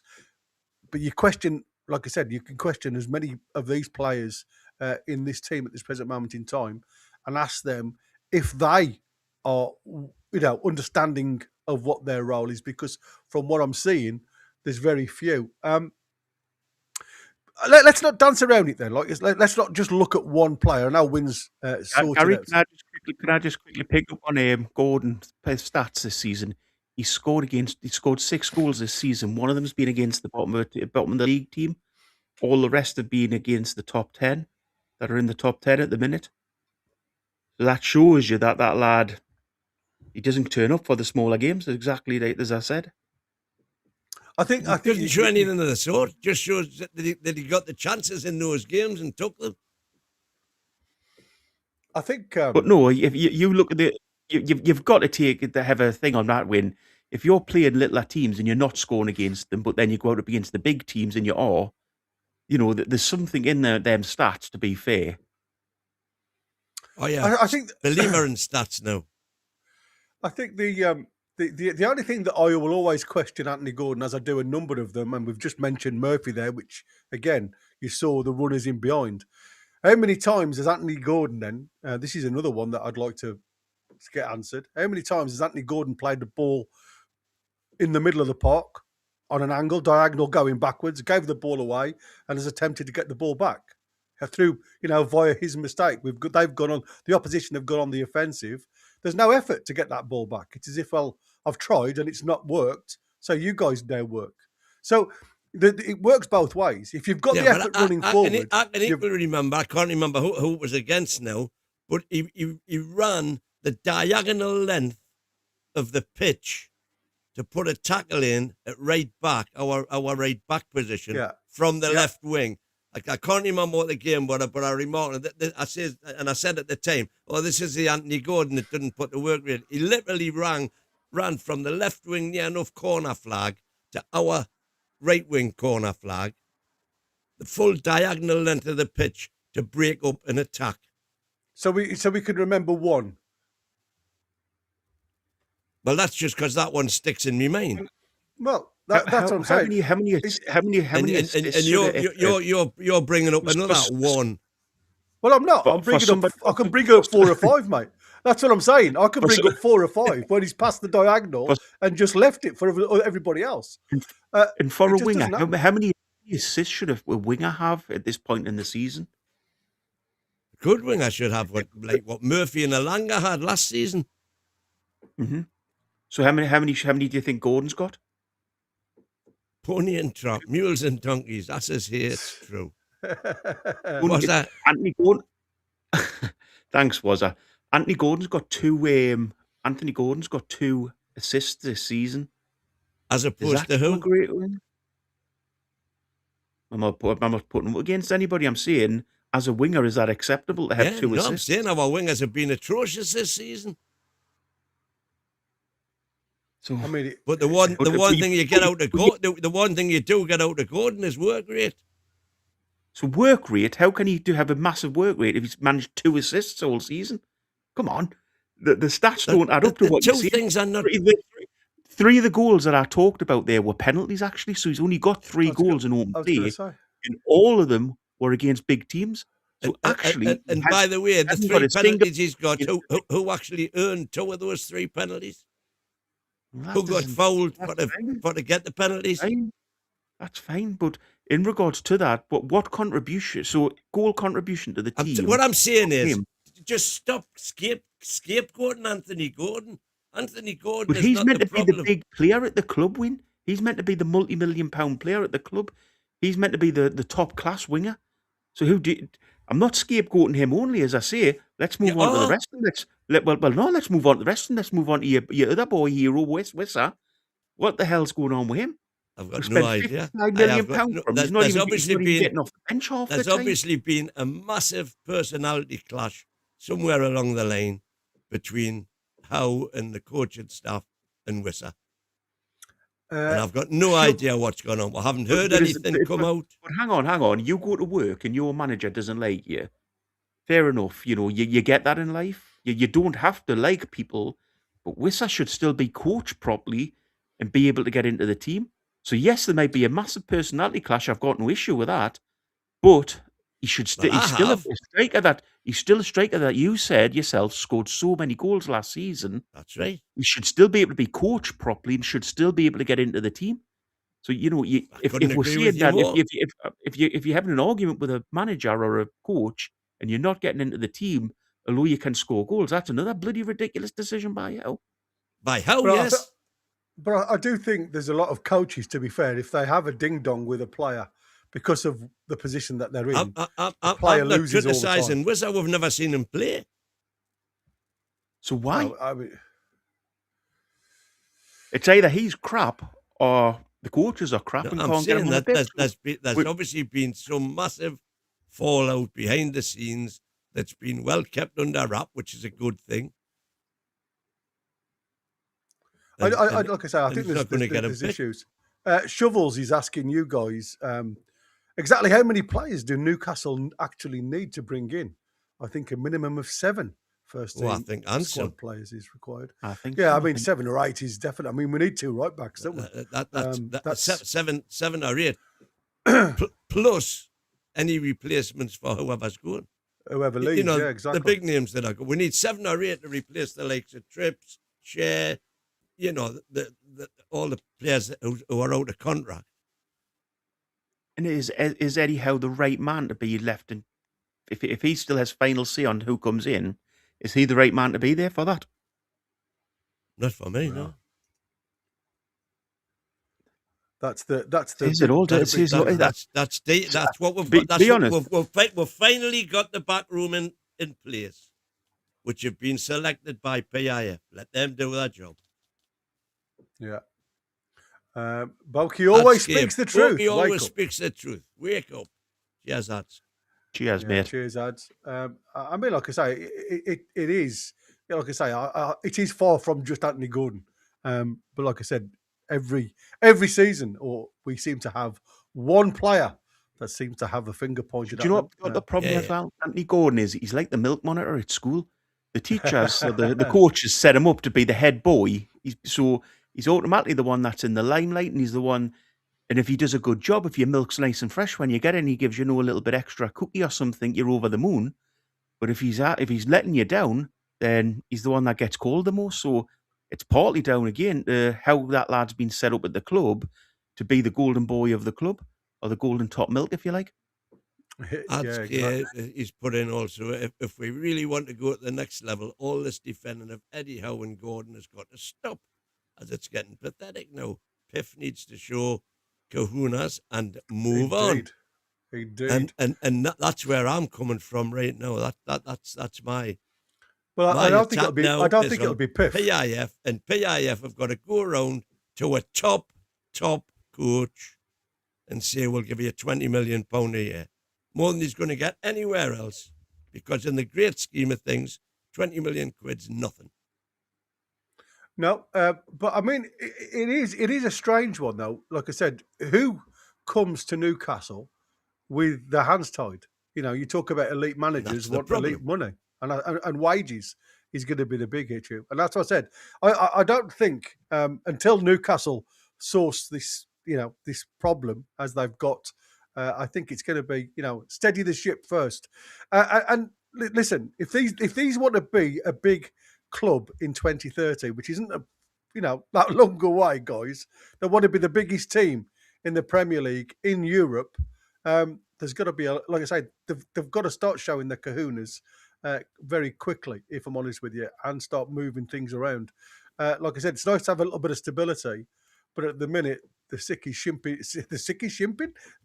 is sinking terribly the other way. For you to see. They need to start showing spades in the ground.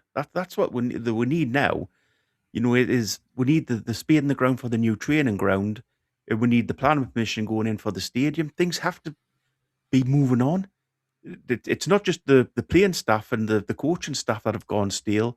It's the whole project. Until you get that next level of investment, where we see a new training ground in process of being built, and we see the stadium in the process of being authorised. Until you get to that point, it is going to feel like we're just floating along. And if the day after the Arsenal game come out and do an article on bloody a potential area for a new training ground, or a potential another area in town to build a stadium, they really are taking the mick out of the fans at that point. What I'm saying, Howie, what's the positive, guys? Please, I need Well, it. let's have a look at some of the positives then. We've only got 5 games left. I'm going to say, yeah. We need the new season. Well, I mean, the club structure, as Wyn's pointed out, we've now got in place the right people. Ross Wilson, David Hopkinson, new leadership, new direction. So naturally, there should be, a new manager and new players that have got this hunger to move forward. I mean, should the next manager be Wilson's choice? Because, I mean, to be fair, we've seen, and again, we still hear a lot of noise about Eddie's control of what goes on behind the scenes and everything else regarding players, right? I don't know how much is true. I don't go into the politics of football.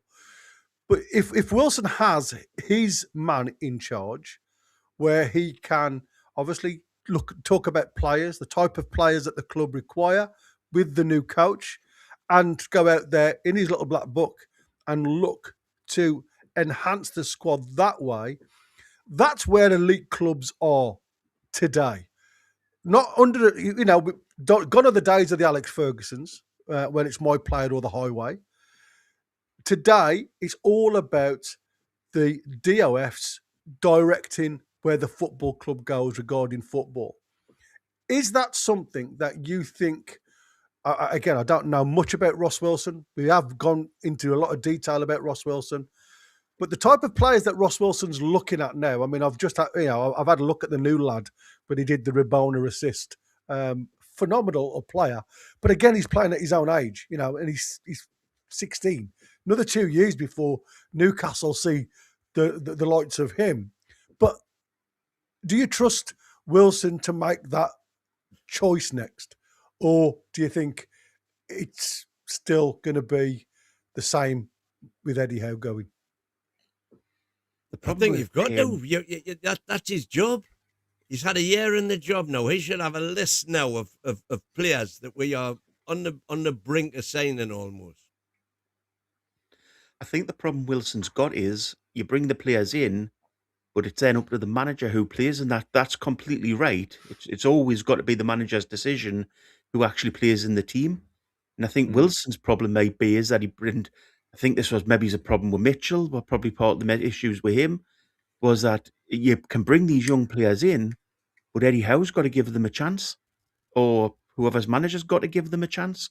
So it's pointless him going out identifying good young talent and then them just sitting around or being loaned out. We need to start integrating them into the team. And if there's one thing, again, Eddie Howe's proved this season, he can't do that. He does what not Niall's saying is create young players. The last 5 games, I want to see lots of these Park, Sung Soos and Pivasses and other youngsters thrown into the senior squad and get them integrated for next season. I think you're going to be disappointed, Niall, because I don't think there's any chance at all of a Howe doing that. Howe will pick his tried and trusted players. I'm quite settled on this now that I'm not going to kick off about it. I think he'll just pick the same players that he's picked all season in the same positions. He'll play the same formation. There's nothing going to change. There's nothing going to happen. And he said that his coaches argue with them. Hopefully they're all just saying, please, Eddie, try something new. Please, Eddie, do something different. Please don't just stay in the same stagnant style that we are. Because that's what I would be saying. I think that's maybe what Graham Carr, he's a long time ago. Graham Jones is getting mucked off with is the fact that, he's probably going to Howe, look at start trying different things, and Howe's just going, there's no chance I stick to the same old, as he said in press conferences. Yeah, it's funny though, because like we heard from Louise tell Eddie Howe about changing the assistant coach or anything like that, which Eddie Howe said he was up for. He had no problems, and yet he turned down the Celtic job because Celtic wouldn't pay for Mad Dog to be his contract to be terminated at Bournemouth. So, for me, whatever Eddie Howe says now, if you look deeper into his background, there is a little bit of a hypocrisy there. I wouldn't say it's a lie, but a lot of the times when he says one thing, it actually comes out as being a totally different story when it actually comes to it. I mean, he was specifically asked in the presser if the club were to impose a new coach on you, would you be happy with that? And he said, yes, no problem. Exactly. And yet, like I say, when he's had the opportunity to go on his own, when the Celtic job came on board, he refused to do it because obviously they couldn't get Mad Dog with him. So last 6 or 7 minutes or so, what happens next then, guys? Excuse me. Here's the reality. Season is effectively done. A board meeting is obviously looming. And supposedly a big decision is coming. So where would you go now? Do you sack Howe now, let him finish the season, or back him to rebuild? There's the three, A, B, or C. And I'm sure, for me, I'd sack him now. I don't think, you've got Graham Jones in the background. He's got, international experience. Yeah, he's been at the helm before. Like I said, it was a short-term thing. But like I said, the rest of the games now, especially after the Arsenal game goes against you, which, like I said, I can't see us getting a win there. But listen, stranger things have happened. I would sack him after that game and get Graham Jones in situ. And I would do exactly what Bournemouth are doing now. Go out and find the man that you want within the time period that is left. And then literally at the end of this season, that new boy comes in and he gets the ground working alongside Mr. Wilson to see where he goes from here. That is my point of view. I cannot see the point in Eddie Howe staying till the end. I'd love him to be able to walk out of Newcastle with the applause and recognition that he requires. And I hate to say he needs to be sacked. So for me, if I was in that meeting, I would say, why don't you just resign? Just resign and go now, and walk out and just go with the, like I say, the applause that you deserve. Like I say, I'm very interested in this report that Mourinho's got a May release clause in his contract. It's an interesting one. That's come about all of a sudden as well, hasn't it? Yeah. Because I hadn't heard anything apart from, like I say, well, I think it was today when I heard about it. According to Lee Ryder's article, as things stand, Howe's future will be decided following an end-of-season review in which he will give his assessment of what has gone wrong and what needs to change. The club's board will then decide whether he keeps his job, according to Lee Ryder. For me, I think you sack him now. I mean, I've been sitting here thinking about this for a while, and I've always said keep him till the end of the season, but I don't see the point in doing that now. No. You potentially, if you sack him now, you get a new manager bouncing to come in, and it gives you a little chance of Europe. It gives you that little chance of bouncing up the league a little bit. But the other thing it does as well, if you bring in a manager who's got, a big name, if it is Mourinho, great, because you go into that transfer window on a lot better footing than where Eddie Howe at the minute. Because if Mourinho comes in, it'll all be buzz around the town. It'll be, everybody will be up for it. Everyone will be, over the moon. And in regards to that, then players will think, oh, this is something exciting again. We came for this excitement. This is the next level we're going to. Let's hang around at Newcastle. It's going to be a great ride for the next couple. Let's face it, it'll be for the next 2 or 3 seasons because he's not going to be there for 10 years, is he? But, for the next 2 or 3 seasons, this is going to be a hell of a ride. Let's jump on board. So, the momentum for is me now, definitely go for it. The special momentum is definitely snowballing down that hill. I mean, it is an interesting one because, like, whether you know, Jose has got this release clause in his contract. Like I say, I don't know where it's come from. Did you see the press conference with Jose the other day when he was talking about staying at Benfica? And one of the journalists asked him, they went, will you still be here next season? And he went, well, how can anybody say that? He says, will you still be with your newspaper next season? Oh, yeah, I he saw went, that one. Yeah, I'll still be with the newspaper because nobody else wants us. Nobody else wants me. Yeah, exactly. That was a classic return, wasn't it? That was a fabulous return. I mean, even Jose laughed at that one. Jose was in hysterics at it. Yeah, he was. He was superb. It is an interesting one. And like I say, I don't see a way out of this now. I think, like I say, you've got to that, we are in that little crossroads as a club. And it's not just results. It's not just tactics. It's identity, it's direction, and it's leadership. The next decision defines the next 5 years of Newcastle United. And right now, it feels like everything is hanging in the balance.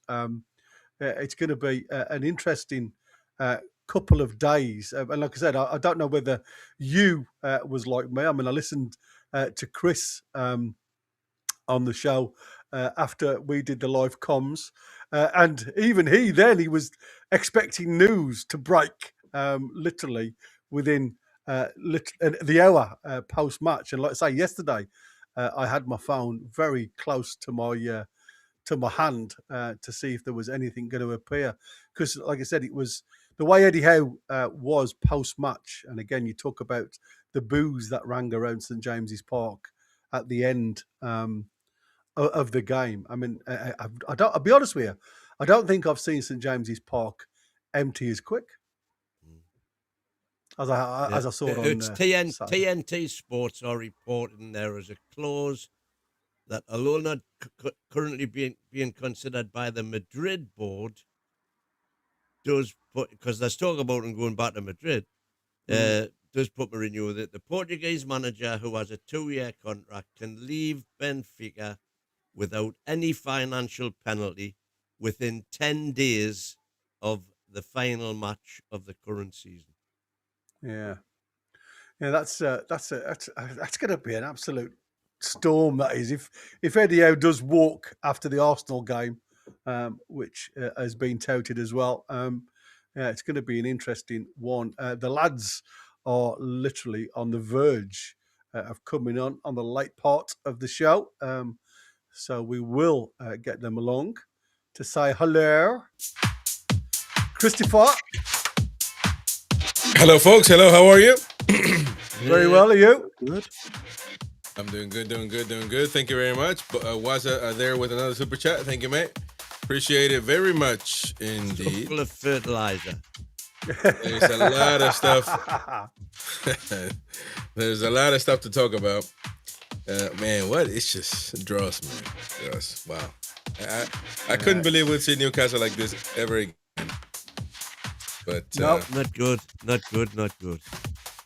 Very interesting. I mean, like I say, I'll be honest with you.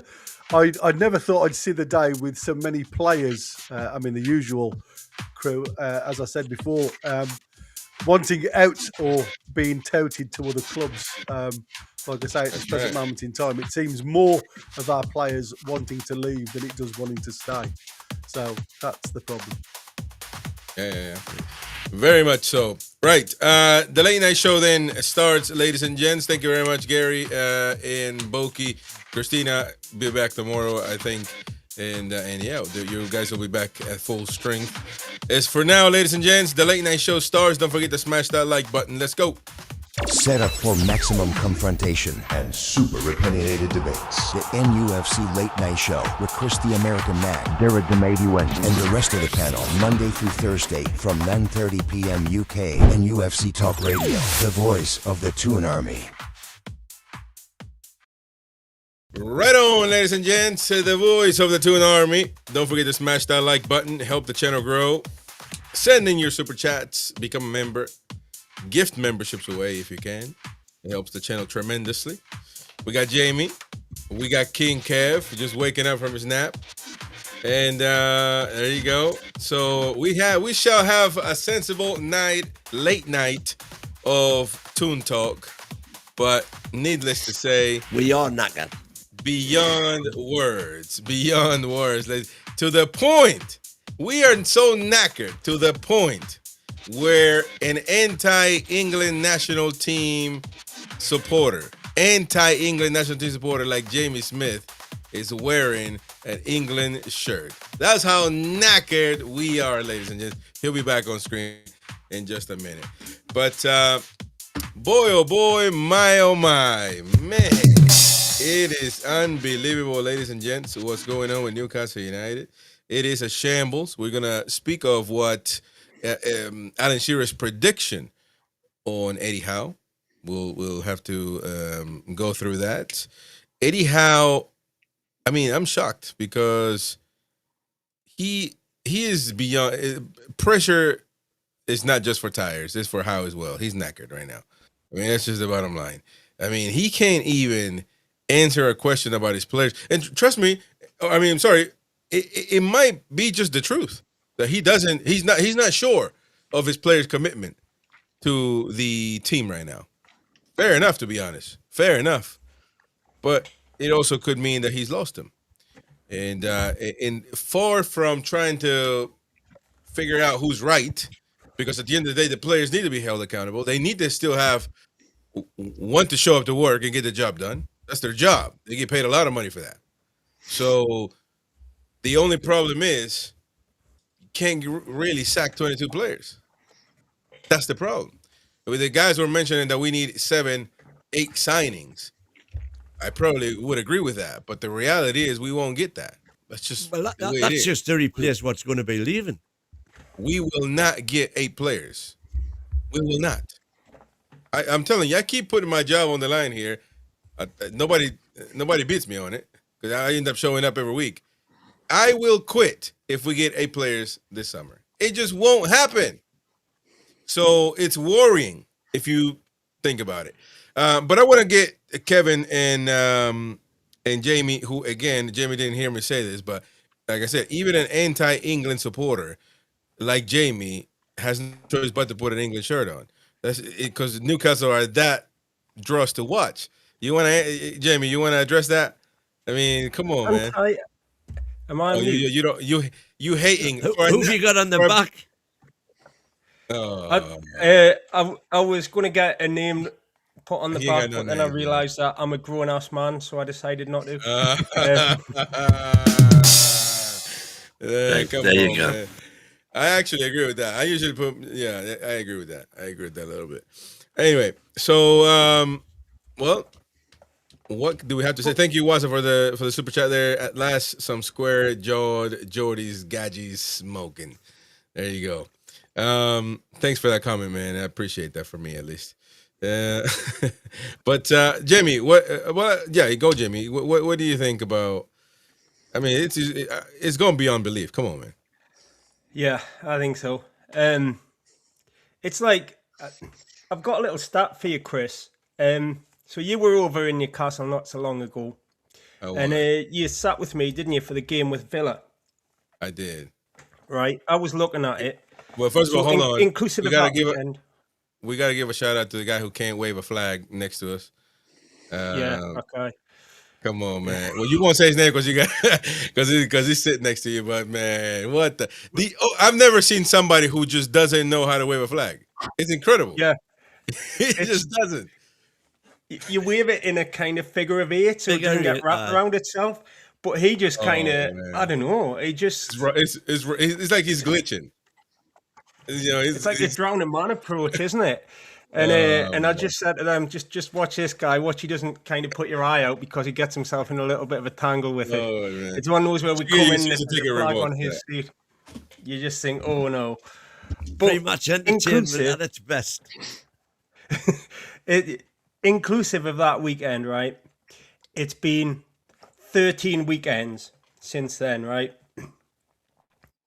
In that time, Newcastle have lost 6 home games. All the home games they've played on a weekend since then. They've lost 3 away games and they've only won 2. They are spoiling every weekend, man. I was at all 6 of those home games. I was at Man City away. And I I think everybody listening to this, everybody on this show, it affects your mood across the weekend to varying degrees. If you're at the game, it spoils your day. If the defeat's against Sunderland, it spoils your life. And then you've got 3 weeks to stew on that, as we had the other week. And it's just been, as I say, the only 2 weekends since you were here they've actually won on were when they beat Chelsea and when they beat Villa in the FA Cup. Every other weekend, they've kind of spoiled it to some extent. And it's frustrating, it's depressing, it makes you angry, levels of angry at the performances. Some performances were shocking on Saturday, disgracing the shirt. And it just feels like it what you said, it's gone too far. If there's a bad game, people overreact. Yeah. You have bad games. If there's a bad run, I think people overreact. If you don't win for 3, 4, 5 games, that's a run, that's a blip, you can turn it around. But this has effectively been a full season, barring a couple of 1, 2, 3 good memories. It's been most of the season has been occurrences that have made you feel frustrated, angry, sad, and there's got to be big change this summer. I think you might be proved wrong on 8 signings, because I think there's probably, by the sounds of it, there's going to be half a dozen people leave. If you mean 8 quality signings, that wasn't mentioned. Well, of course, I mean, but that's the point. I mean, you going out there and get a Pivas number 2 from Slovenia, Slovakia, or wherever they come from. I mean, that's easy, man. Anybody can get that deal. But proper players is what we're looking for. And I'm not sure. I'm not sure we can do that. I'm not sure we can do that. Captain Bruno, can I just send Wyn a hug and a mug? Yeah. Cheers, man. A lot of people excited to see Kev back. Kevin, he's back now. So second one back, I think. What you gotta say? Yeah. It's not good, is it? It's I think Jimmy's right in a lot of things there in terms of it's been a very poor season. There's absolutely no denying that. It hasn't gone to plan for anybody. I don't think anybody at the club will even be happy with the season, including management and staff and players. The only thing which kind of gives me slight hope, I always try and be probably over the top in terms of positivity, is it was never going to be. We couldn't have continued on the upward trajectory we were on. There was always going to be a blip. I mean, nobody expected a blip this big. Granted, this has went like absolutely down to hopefully go back up. And the 2 Derby Day losses, very disappointing, especially one at home when we went ahead again. Shock we didn't hold a lead. But I think there's loads going on. I think there's issues in terms of problems with confidence. All the players look shot. I mean, Lewis Hall had a terrible game. My haircut, actually, I've just played football. That's a great super chat, but I've just played football. And I've had a quick shower. Your hair, dude. I Love want it. revenge. You know what? Was a tip Love £2, it. right? Was a tip £2, so I'll stick a hat on, right? I'll do my hair next time, was it? Captain Bruno is sending you a keg for Kev to go with my hug with a mug. I was going for the messy bed hair look there, and I've been called out on it straight away. So I'll move on and keep a hat on for now. I love America. Hey, so Christina does it all the time, by the way. So. Yeah, it's been a very poor season. We were never going to carry on with the trajectory of just going up. Otherwise, we'd be challenging for the league this season the way it went. But yeah, look, it's very disappointing. I think does need to be big changes. Again, I'll get jumped all over for this. I'd rather sack the players than Howe, because I've seen what Howe can do when the players are fully on board in terms of the top 4 finish, the top 5 finish. Champions League nights, a PSG game, a Spurs game, a Villa game, the memories for Chelsea 4-2. Yes, I'm going back to earlier on in his tenure, but we know it can work. But what's more likely in football, you're never going to sack 22 players or have a complete rebuild. You're gonna get rid of a manager, aren't you? Which I'm not for, but a change is needed, and unfortunately, there's only one. I don't want that to happen, by the way, but it's not practical, is it, to just say, That's what I'm saying. It's not practical. Personally, I'd like to see him try and rebuild the squad, but I know people will jump on and say the signings weren't great in the summer, which they haven't worked this season. But I honestly can see Ramsey, Voltemada, Chow, whoever wants, being part of a good rebuild. So you've already got 3 there. Ramsdale. start with, I think them three could be very good. I think Wissa, I don't know, I was buzzing when we signed Wissa. So is He's that. been a massive disappointment. I mean, I don't know if it's fitness, I don't know if it's the injury. He's obviously not getting games for some reason. It looks like he's overweight in terms of. I think that's something obviously gone on behind the scenes. Yeah, I agree. There's a personality. So Wissa, you're going to have to clash cut your losses. And who were the other two? I was quite happy with him there. Ramsdale. Elanga looks completely. I mean, again, what on earth? I know we play a different style of football, but Christ, on a bike, he can barely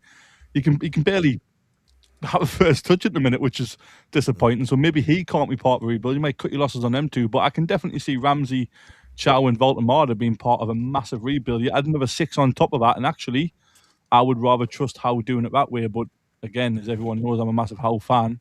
But that's not very practical. More than likely, we're going to go with a manager, unfortunately. Wow. I agree with that. But unfortunately, as you mentioned, it's what else can you do? I mean, how do you pinpoint as well when none of the players are playing good, even if they're not giving you the attitude? How do you pinpoint who the player is or who the players are to say, let's get these bad players out and keep the manager? And I mean, it's a massive gamble. If there is, to be fair, if there is one last throw of the dice for, it could be next season for Newcastle, for the directors to keep Eddie Howe and say, you know what, let's give him another season, which is going to be a very not, how can I put it? It would be exactly the same. No, it would be not. It would not be popular whatsoever. No, it wouldn't. I'm saying it would be exactly the same as Sir Bobby. Yeah, well, Bobby got the start, and you got five games, and that was it. Which was harsh. Again, I hated the disrespect around Bobby's departure because I grew up idolizing him, and I hated the disrespect. I was like, what? And that's the part that basically you're living paycheck to paycheck at this point, and that's not necessarily something that's positive either. Once you have this mentality, it's not positive to be in this, because he has to win, he has to be perfect, and that's impossible. So. That's going to be. But one of the telling things, hopefully the video plays, is this, ladies and gents, because it was very, very, very telling, and I want to get your opinion on this from Eddie Howe. You spoke yesterday about your fire being as strong as ever. Do the players have the same fire inside them still?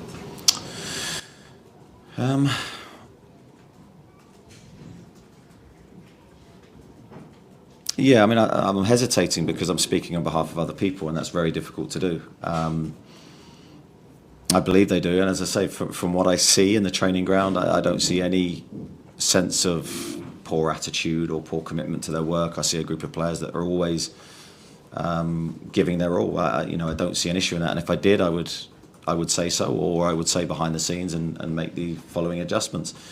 So, obviously, my team selection in part represents that as well. I pick who I feel trains well. I pick who I feel deserves to play based on what I see. So of course that represents a sort of statement, if you like. But that's always been the case. Of course, we all need to give more. The players need to give more. I need to give more to turn the results around. Right. So here's the thing. Down tooling. Last week, Jamie used that word, and I had to ask him again if he actually meant that, because down tooling for a footballer is. It's like calling his mom, I don't know. It's a very, very hard thing to say. A very hard, down to it. It's not good. It's not good at all. It's probably one of the worst things you can call a footballer that's doing. It's one of the worst things. So Eddie Howe hesitates 10 seconds before he even, utters words. I mean, what do you guys think of that? Because any manager would have said, no, I don't believe that, even if he doesn't believe it, but he's sitting there giving you a long pause on this particular question. I'm not sure, man. And listen, it's not about Eddie Howe. It could be right, that he doubts that his players are actually giving their all.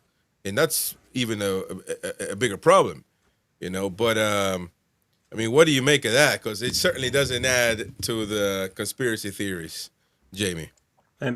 First of all, I've got to give Eddie Howe massive credit for how far he took the analogy of having a fire under him. If you heard in the first interview, we were saying, I've got piles of wood here and I'm going out chopping wood daily and I'm drying the wood out outside my house and I've got enough wood to last me through a long, cold winter. And he just took that analogy to the bridge, man, and respect for that. But in all seriousness, there's something not right, isn't there? And I think something maybe we haven't considered a lot, that I certainly haven't considered. We've always talked about maybe the club moving on, but maybe Eddie Howe is ready to throw the towel in, and maybe he needs to because he just looks like a beaten man. And it's a case of, is there something going on with this group of players that he is unfortunately affected by, or is it his methods, his management that has been the source of things going wrong this year, or is it a bit of both? But everything that you see and hear, there's a little moment like that all the time. People not coming out to speak after the Sunderland game. Last week was the same. There was a question, something about, remember, like, it was last week where he was asked if, he was saying that it wasn't a deliberate decision to sit back, but he doesn't know, why we're doing it. And so things like that, little things add up, don't they? Nuggets. Every press conference is something that just draws you to the inevitable conclusion something ain't right, and that's it. So I don't know that I can dissect what it is, but it feels like major upheavals around the corner. When you go, and I skipped you on purpose, but I'm feeling bad for you because you're knackered today, man. You've been having a rough last 2 weeks since you came to your senses. I've been having a rough last month. Yeah. So what do you say? I mean, I'm sure you don't see anything from this. He's still repping that T-shirt, Chris. Still got it on. Yeah. So what? So did you make anything of that? Well, I'm kind in the King Kev camp. That. Of course you are. It seems crazy now that we've got everything in place. We've got a proper backroom in place, proper CEO, proper DOF. Everything appears to be there, and so everything's going along hunky-dory, and then we're jettisoning the most important piece of the jigsaw and try again. It's looking inevitable, man. The performances are just so poor. The players just look as though they don't give a toss. Gary highlighted the defensive errors in that Bournemouth goal, and that's just symptomatic of what's been going on all season. Just players not putting themselves 100% on the line, which we've always been used to throughout the Eddie Howe era up to this season, and it's just soul destroying, man. It just grinds you down, and sooner or later, all my positivity's been sucked from me. Look how happy Chris is. Yeah, because this dude, man, why do you fight against common sense? Why do you have to try to listen? Just say it. Common sense. Say what it is. It's just that. Nah, circumstances, man. Come on, man. You can't separate Eddie Howe from this season. He has done his part, a big part for how this season has went as well. Part, yeah. His in-game management has been. So he can't. It's always. We been can't separate. But you're not helping him out, man. But his other qualities have always outweighed that shortcoming, and I always thought he was intelligent enough to learn from those mistakes that have happened time and time again. And this season is just, the fact that we've lost 25 points from winning positions, we're seeming capable of defending. It's completely illogical to maintain my stance, even though I still maintain it. Kevin, what do you think? Obviously, from this, clip. Some of the players from the clip. I quite like the honesty. personally, I like that he's actually not just giving us some bull answer where it's, yep, of course, everyone's committed, everyone's pushing in the same direction, everything's fine. He's actually reflected, he's contemplated, and he's tried to give an honest answer to the fans and the press, which I actually quite like. I know that he's the manager, and I've seen comments which, again, are absolutely fine in terms of saying, well, he's the manager, he should know, but it's almost impossible. There's loads of things at stake in that play in terms of, I think half the squad have just got zero confidence. I think Lewis Hall didn't have his best game against Bournemouth, but I don't think he's not committed. I think it's just very low confidence. He hesitated to try and intercept it was like a ball got played across to the right back when in the first half, and Hall could have won it, but he kind of hesitated, and then he got done, and then he got done for the goal. So I think his is just confidence. For some players, I think you just want to make sure you're fit for the World Cup, and you don't fancy 50-50s, and you just kind of want to back out because we don't really have anything to play for. And anybody who's played sport will know when there's nothing on the line, you don't really play as well, and you just want to be fit for the World Cup. That's half natural, but again, it will happen. And then the other half just looks like they want to be away or don't want to be there and aren't playing well at all. So I think there's like multiple things going on, which is very hard to manage, and he probably doesn't know if the players are as committed. And I think that's, for me, it's quite refreshing, but I know my mind works in a very different way. But well, hasn't it gotten to the point where, regardless of what he says, it speaks of the situation that we're in, that is always going to be nitpicked. It's always going to be criticized. It's always going to be twisted at this point. But it also speaks of the situation that we're in, because if we weren't, people wouldn't be doing that. Yeah. I think I think he can't win at the minute. He could have blindly backed the players and blindly said everybody's pulling in the same direction and still wants what's best for the club, and he would have been told, start being honest, tell us the truth. Or he can delay and reflect and go from there. So he's never going to win. You're right. He's just going to get torn apart by press and fans. However, I will add, when I was in the stadium at the Bournemouth game, there was like Eddie Howe's black and white army chants from like 1 minute 30, again on 2 minutes, 4 minutes, 8 minutes. I lost count. I remember I was trying to text you, Chris, at the time, so I didn't lose count. Yeah, I got that. Although we got some other season ticket holders who were disputing that. So, and you're my number one source. Genuinely, I swear down on both my kids live. Don't put the kids in it, man. No, genuinely swear down from where I was sat, who actually is normally full of idiots, like complete idiots. Some of the stuff which has come out wrong. He's horrendous. Where I sit, so anybody recognises me on this, I'm in trouble next time I go. But where I sit and where I have sat for the last however many seasons, there was loads and loads, and we could hear it from, I think it was a Gallagher kind of corner where the East. Well, there we go. We got 3 season ticket holders. I don't ever go to Wyn for atmosphere because he's always going to lie about it. But we got all you season ticket holders. Plus we got Sean in the house as well in the comments. Only a small section, Kev, who's a season ticket holder.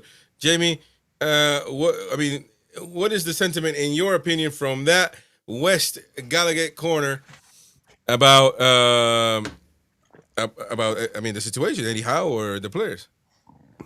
I think it was more, I don't want to use the word apathetic because people care, but more resignation, really. I think the anger that came out after Sunderland was vitriolic, and that's understandable. This was more muted, I think, because people know it's just game over. We kind of expected it. I was walking in the turnstile, and there was a guy in front started chatting to me saying, how do you think they'll get on today? And I just couldn't stop myself. I just said, I just think they'll get beat. They'll probably take the lead and then just fall apart, which, to be fair, isn't quite what happened. But I went in there sort of expecting them to get beat, and I think that's reflected in most people's response. You can't be disappointed if you expect the very worst. Mm-hmm. There was some boos, but it wasn't London level. Were there boos? Super chats, yeah. I don't know what that's on. My Vazza says, was I love Hutch? Vroom, vroom. Whatever that is. It's from my show last night. Has a bit of a liking for Hutch. And Trulls is in with 50 Norwegian krona saying, how cannot be allowed to rebuild with the players he would bring in?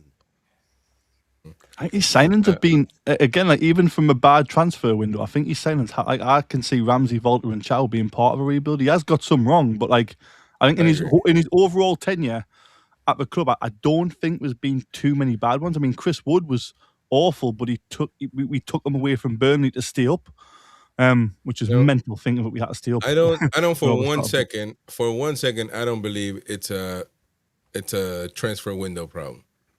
I don't believe that, because no matter how it happened, and surely it wasn't good or pretty or even ideal at all. But we got players that I can say I consider that it was an improvement. You can argue Elanga, perfect. Everybody else is an improvement. Everybody else is good in my eyes. I think we have a team problem. Sorry, I think we have a team problem as opposed to you need players out. Signings problem. You know, and again, no matter how you want to look at it, it leads to one person. It's unfortunate as that is, because he's ultimately the man in charge. I mean, to be honest, I'm kind of bored of the stranglehold that Eddie Howe is in on a daily basis, on a weekly basis, every time we play. But objectively looking at it, there's no way about it. Sure, I think that again he might have maybe just maybe I can see a small window that they might keep him for the next season and give him one last shot, but it's going to be extremely unpopular, and he's gonna be with the guillotine ready to come down at any moment given time, and I don't think that's ideal either. Farmer says what I think it's not. It is not enough people have hit the like button problem. In this show, hit the like button, folks. Come on. Hit the like button. Great shout. Help the channel out. I appreciate it, Woodby Farmer. Smash that like button right now. Pause for a second. Hit that like button. And that's what Alan Shearer has said something. Alan, he's a fan, of course, but he's been very vocal on Gordon. He doesn't believe in the Jamie Smith and Jamie/Wyn virus that lasts 24 hours. He seems not to be a believer of that. And you can shake your head all you want to, Jamie, but that's what Alan Shearer said. I didn't hear you roll your eyes or shake your head at Shearer when you was in front of him when we were there. You were out there talking about Shearer. Shearer is supposed to tell him to his face, I'll what you tell him actually next time I see him. And apparently he has got an issue with Gordon. He's having doubts on whether he's, ready to play or injured, not injured. And he's basically predicting that Eddie Howe is not going to be here next season, which, again, I'm not sure that's much of a prediction. I don't think he'll get much money from the bookies at this point. So, he's the great one. So do you guys want to acknowledge his comments, or should we move on and just ignore him? Because some people here like what he says when he says something that they like to hear, like you, Wyn. So, come on then. Apparently, I cut Jamie short. I'm an inscrutable man. Yo, you did I it. don't know when I cut you short, but if I did, I beg your pardon. Yeah, you did. Thanks, Wazza. That's what I have to tolerate. These bully boy tactics from the vice president of the channel. But yeah, what we were talking about a fairy dream that Wazza and Hutch have got, because Warren and Hutch are both rabbit related names, so they're looking to meet up and put some bunny outfits on and go on a little egg hunt, I think. Should have done that for Easter, man. That in Hutch's hand. I'll just give Hutch's address and phone number out live on the air, if that's okay. Put it in the chat. Let me quote Alan Shearer, and then you guys give me your thoughts on that. He said, he was asking, did you watch it yesterday? The players were terrible. As though, as tough as it is for Eddie, I don't know what's going on, what's going to happen with him. I listened to his interview afterwards. I looked at him, and I just thought, is he going to want to go again? Is he going to get a chance to go again? Which at that point, everybody thought, I even thought in the match reaction that was it. The press conference or just something. He also said there are so many moving parts to it, I guess, from his point of view. I would like him to, but does he feel as if he's going to have another chance? Does he want to do it again? Newcastle going to have to sell? That's a different question. Then has he got the money to spend? He doesn't. I don't know. It's small, tiny letters, man. He doesn't have to sell? ? Whoever transcribed this needs a better job. Whoever did this. Then yes, but I look at players yesterday, and if that's what they call fighting for their manager, because he's under huge pressure, whether you like it or not, and if that's what they're prepared to give, they were terrible. They chucked him under the bus yesterday. Is chucked Geordie word? Yeah, Hyde. Oh, there you go. So they chucked him under the bus yesterday. Northern. Throw him under the bus.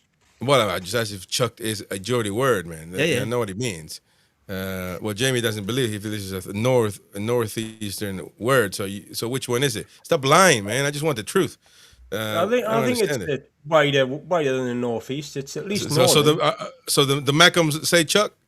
Hide him under the bus. Hide him. Hide him under the bus. Wyn, come on, man. That's what I've just said. Hide. Hide. No. I said Chuck. Hide under the bus. Chuck, it's just the same as hide. Thing is, Shearer said this on Match of the Day. He couldn't use colloquialisms on there, could he? Because people wouldn't know what he was talking about. Well, yeah, but he's a Geordie. I mean, he couldn't help it probably. But he said, quoted, they chucked him under the bus yesterday. The players, the performance was crap from every single one of them. I do look at it as tough. It's a tough situation. It's a tough summer for Newcastle coming up. They got a big decision to make. Right. So, I mean, what do you guys think of that? It looks like he's also giving a lot of blame to the players, who a lot of people don't speak of, by the way. I think it's the players' fault. I think the players, not all the players. I mean, obviously, Howe's made mistakes, as every manager does, like you said, Chris. But at the minute, he's under so much scrutiny where he has to be perfect. But players, for me, are just, I don't know. Are we on the beach? Are we not wanting to get into the World Cup? Or we've just lost faith? I don't know. I wish I could see the training ground and kind of watch every training session, because you could then have probably a more informed opinion of kind of what's happening there. But it's... Hey, there's a thing, eh? Sorry, that would be good. Bring back the good old days. Let 10,000 in on it. I used to go watch them train at Riverside. Exactly. Let 10,000 fans in watching them train. Yeah. That'll book their ideas. Then you would see the players who aren't pulling the weight. And again, I don't know anything about the Gordon situation. Is he injured? Probably. I'd like to think he's not just been. Yeah. He's not just turned around and said. Well, listen. I don't know. It's so difficult with so much crap going on at the minute. It's so hard to manage. I don't necessarily think, guys, that it's like a Eddie Howe fault type thing. If he chose, if he actually deliberately said, Gordon, your head's not in it. I need players that are in it. You're talking about wanting to leave, and you can't play. I actually value that. So do I. That decision, as opposed to not playing him on the right because he doesn't like to. He feels he likes the left. I think that's a bad decision. But if he believes, listen, man, the rumor's talking about he wants to explore his options. Bayern Munich all of a sudden leaks out a rumor. Listen, if it quacks like a duck, you know what it is, man. I got a little bit of an update on that. Because I had a message earlier this week asking me for some input from a German journalist who works for the German sports website spox.com, reporting on Bayern Munich, and he wanted some quotes from me. He wanted to ask me some questions about Anthony Gordon. So this rumor is in the Bayern Munich world as well. Yeah. And they're one to interested, I think isn't it's it? got legs. But what I said to him, he was saying to me, he asked me, right, could Gordon swap striker roles with Harry Kane? Could he play up front when Kane isn't playing? And I said he could for 30 minutes for a couple games against the crappy teams, but he's not that sort of player. The sort of player he is, they've got Luis Diaz in that position, so I don't know if Diaz is much better. Yeah, it doesn't seem like a move that makes sense, but I don't know. Must be something to it. Oh, it's got to be something to it. It's got to be something to it. And I know Wyn doesn't want to acknowledge that, but it's got to be something to it. And what the player is. I appreciate, man. Come on, man. I can completely understand why top clubs would be after Anthony Gordon. No. There's no top clubs one. And Bayern Munich, who hired the Burnley, the manager that got Burnley relegated. So Bayern not the top club now. No, they are, but they are, just handled by humans who make mistakes, who hired the Burnley relegation manager. So that's, I'm just saying. And it wasn't particularly playing great this season, by the way. If you actually watch International Football Win, who I'm sure you need some educating on. But again, there's got to be a lot to it. Incoming. Well done, Jamie. FNet needs a new bunny. And Adrian Pickett saying the Howe era is clearly over. Applaud and replace. Hang on, we can't let Chris get away with that. I like it, Adrian. Chris, respect. A few days ago, Bayern Munich beat Real Madrid in like the best game of the season, and it was shocking. It was shocking. A week after beating them in the Bernabeu as well, and then they won the Bundesliga. I'm all for it. I'm not saying that clearly they're one of the greatest clubs of all time. I'm not saying, but they were having a particularly great season until this game, and it was shocking to see that. That's all I'm saying. Listen, I'm backing Eddie Howe on this because I think he needs players that have that fire, as he was asked, and he saw that this dude is out here having conversations with other clubs. Come on, man. Let's not act as if these things don't happen. All right, I'm pretty sure. Who's top of the league right now? Here. I'm sure. What, Arsenal? Huh? Yeah. Are they after Anthony Gordon? No. No. Oh well, I've heard plenty reports that they are. Who's their AFC? And they are disappointed now that Bayern have come in. Okay. We shall see if they put it in a bid. That's we shall see.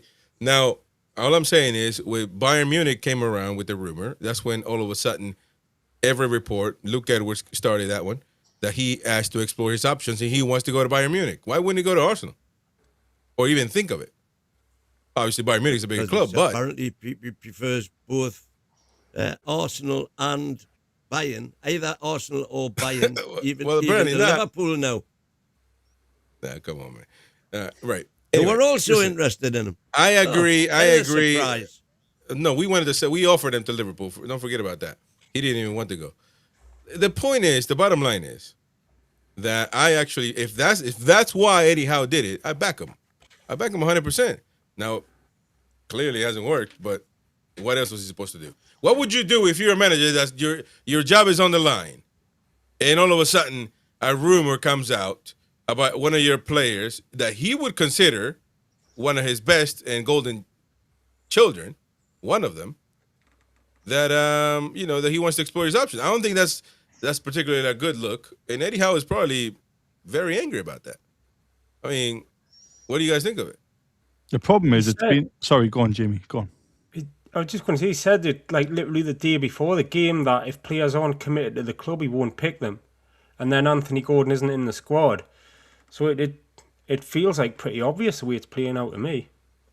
There you go. No, I agree, Jamie. I was going to make that exact point, to be fair, in terms of the timing of it was just crazy of if you don't want to be here and you're not committed, then you won't play. And then all of a sudden he's not even on the bench. And I'm like, whoa, didn't even know he was injured, apparently, which is what the line was. But no, I think the agents, again, the big bad agents, I don't think were as bad as what everybody says, because again, we're doing a job, which is to find more money for their client and for themselves. But we've got to remember, none of these players, other than about 5, are actual Newcastle fans. So it's like me playing for Aston Villa or maybe Leeds, similar sized club in Newcastle, and we're doing really well. Of course, I'm going to weigh up my options everywhere. I'd love to go to Bayern Munich. I'd love to go to the team. There's not a problem in that. The problem is that every situation is different. It's coming out in public, which is the problem. It's the issue for how if I was right now, if I was in that position, I'd have the respect for my manager who's made me into an England international in a so-called Premier League superstar, and I'd say to my agent, look, if you want to put my name around, do it, but we have to make sure this doesn't get out, or just put my name around when the season finishes. Don't put my name out now. Because at the end of the day, it's the same with Tonali. Tonali, I've got no issue with Tonali wanting to go back to Italy. He's got a young baby. He might want to go back there. His wife might be homesick. We know he's a human being, as is his family. But this agent cannot be coming out for Tonali saying, oh, we'll see what happens at the end of the season. We know that already. We know every player will reevaluate where they are at every club at the end of the season. But it's not going to help the club or the manager or your teammates or the position you're in right now. So that's the bit where I get frustrated. I'm not necessarily frustrated at Tonali himself, but maybe he should have a bit more ownership over his agent, and now's not the time. Shut up, for God's sake. I respect this man. I respect this club. They stood by me. Put my name out later on. Have a quiet chat, but nothing. So that's the bit which frustrates me, is it's the timing of it all. But then, as Jamie said, Howe's timing is impeccable as well. Of nobody will play for me if you're not fully committed. Gordon's not even on the bench. I was like, whoa, well, that's a clear statement to me. And then it's almost like the clubs try to like backtrack and be like, oh, there's an injury. I'm not too sure about that, because the timing just seems, it's either an incredible coincidence or there's something in it. Yeah, because in that particular case, who remembers when Isaac had an injury? Well, what was that? Was that a thigh strain or something? Yeah, in the preseason. But I think that Eddie Howe then tried to say, okay, you need time to think. Let me give you time to think, because he wanted to keep him. So it was a bit of I think this feels more of a punishment type thing, which I don't have an issue with, because as long as the player knows it's a punishment, then I'm okay with that. Because the public don't really need to know, because, I mean, you're bound to lose the player, really, if you come out and say, corroborate that story. Because what if it falls through and he doesn't leave? Then what? I mean, if he's petulant now, Gordon, imagine him after being bollocked on publicly. I know Wyn doesn't want to believe that, but it's just the proof is in the pudding. Niall, who is a Gordon worshipper as well, if you are the media, just throw out these stories and trying to. No, Niall is a Gordon fanboy. Yeah, he is. So he is. Trust me, Niall.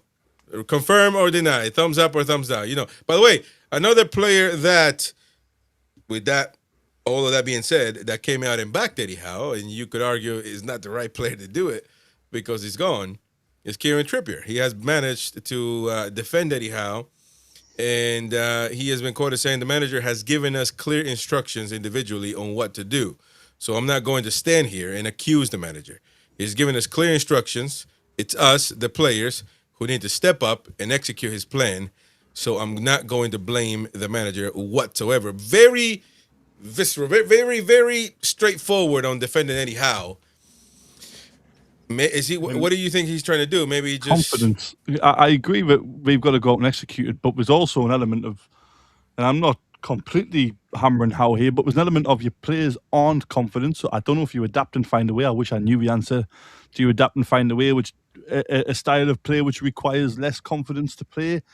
Potentially to maybe get some results, to build confidence, to then go back to that style. I mean, that would be next level above management, I'm assuming, but it's a confidence thing. None of them. If you look at previous seasons under Howe, we've always had a game where we've absolutely drubbed a team 4-0, 5-0, 6-1, something ridiculous. 4-1 PSG, 6-1 Spurs, 5-1 Chelsea, 5-0 Palace, 4-1 Man United, 5-0 Palace. So many games where we've had a performance and you thought, whoa, look at the players, they are absolutely buzzing with each other, they're linking, they're connecting, they're trying things, they're playing with loads of freedom. That's given them confidence.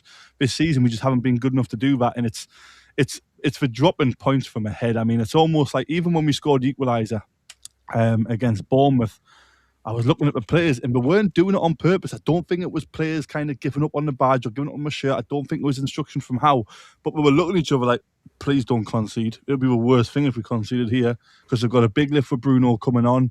We've got back in it. We could potentially win it. But then the body language was just like nervous. And I was like, that never used to be the case. It's really hard to fix confidence. And it's a question I don't think many people can answer other than maybe the elite top class. I mean, I think Pep would struggle with low confidence, but Pep's quite lucky where he wins lots of games and we don't struggle for confidence that much. But that's where we're at. It's not. I don't think it's necessarily. Obviously, the tactics. I think he's tried 4-5-1 this season, 5-4-1, 5-3-2, 4-3-3, 4-2-3-1. I've seen so many different formations this season, and nothing is bringing that confidence back. We need it to click and just smash a team, but it looks like we're miles away from that. And now we don't have to play for. Makes it more difficult. Hello, Becca. Hope everyone's well. Smash that like button, folks. Hit that like button. Chris, do you know where that Kieran Trippier quote came from as well? I do. Well, it's been quoted on the Shields Gazette. So it's come from. I know where it's come from. Well, the pundit, the journalist. No, yeah, the journalist got him because he was the only one that came into the press zone after the match. Now, remember, after the Sunderland game, nobody came out. Kieran Trippier came out and fronted up to the press.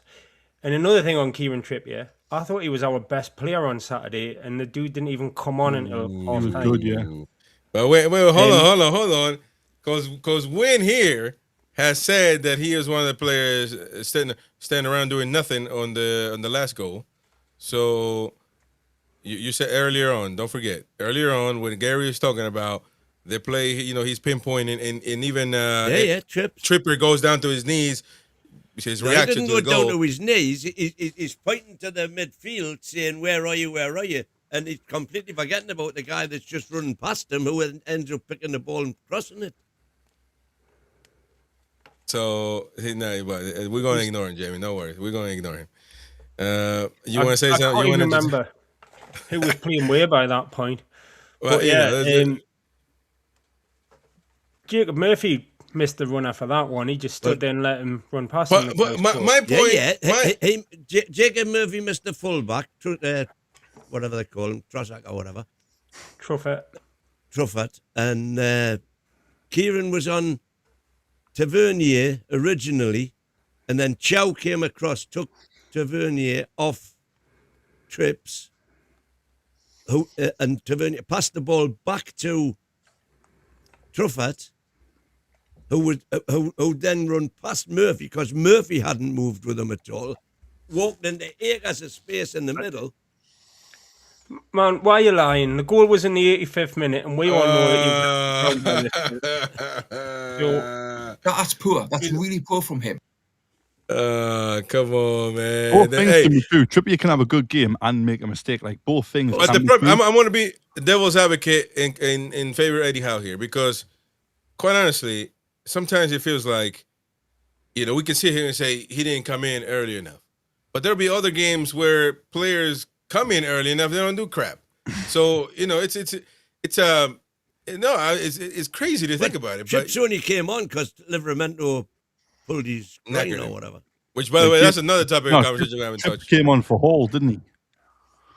And it was a tactical decision, by the way, according to him. Oh, yeah, sorry, guy. Tino went left back. Half time, didn't he? Tripp came on for Hall. Tino's much better going forward left back anyway, so I think he was trying to get something a little bit different, try something a little bit other than just kind of typical, to try and get something out of the game. But again, it's for me, it's just the confidence is shot. I don't know how the hell you get it back. Yeah. Gone. Well, that's it. I mean, you could come back with a rebuild. I mean, again, whether it's how or not, but no matter what happens, whether you get a new manager in, players will get new confidence because they want to impress the manager. So you get the new manager lift a little bit, or you have a rebuild and 6 or 7 players leave. You get 3 or 4 in to play with for 6 from last, and then all of a sudden you've got a brand new team, and then the ideas are listened to and implemented better than what they were for the last 4 or 5 years. The other way you can do it is bringing in a proper player that gets people attention. Bringing Harry Kane in. Things like that change. People want to play that. Well, I want to play with that guy. Type of thing. So it can be done that way, but that is a lot. That's hard. That's hard, though, man. That's very hard. Who do you bring in that will inject? They need an injection of something, of a boost. I don't know. It's a very difficult thing to do at the moment. Trippier kept saying we need to start getting the wins for ourselves, the manager, the club, most importantly, the supporters. We understand the frustration. As I said before, it's disappointing to get beat at home again. I'll take all the criticism. Well said from the Trippier side of things, but although he played good for most, he's not really the guy that's supposed that you got to show it on the pitch, and other players need to do that. So Trippier having a good game is not really going to do much for us, is it? So it is unfortunate, but he's on the way. He's gone anyway. But he had the bottle to speak to the press afterwards. Yeah. True. And I thought he did all right. The rest of that's my point. The bottle is gone. There's no heart there. There's no balls there. They just hid on the pitch, and then they hid from facing up to the bad performance afterwards. It's surprising that we really haven't heard from Dan Burn a lot in his last few. I mean, he only played like the last 15 minutes, so he's maybe less. True, but yeah. I mean, it's something. I mean, he knows what's going on. I think we'll see because I mean the defender's been atrocious all season. Really, there was only a slight period when Chow played with Shaw for about 3 or 4 games before Shaw got injured, where we looked half decent defensively this season. The rest of it's been awful. I wouldn't be surprised if Byrne comes in as a starter.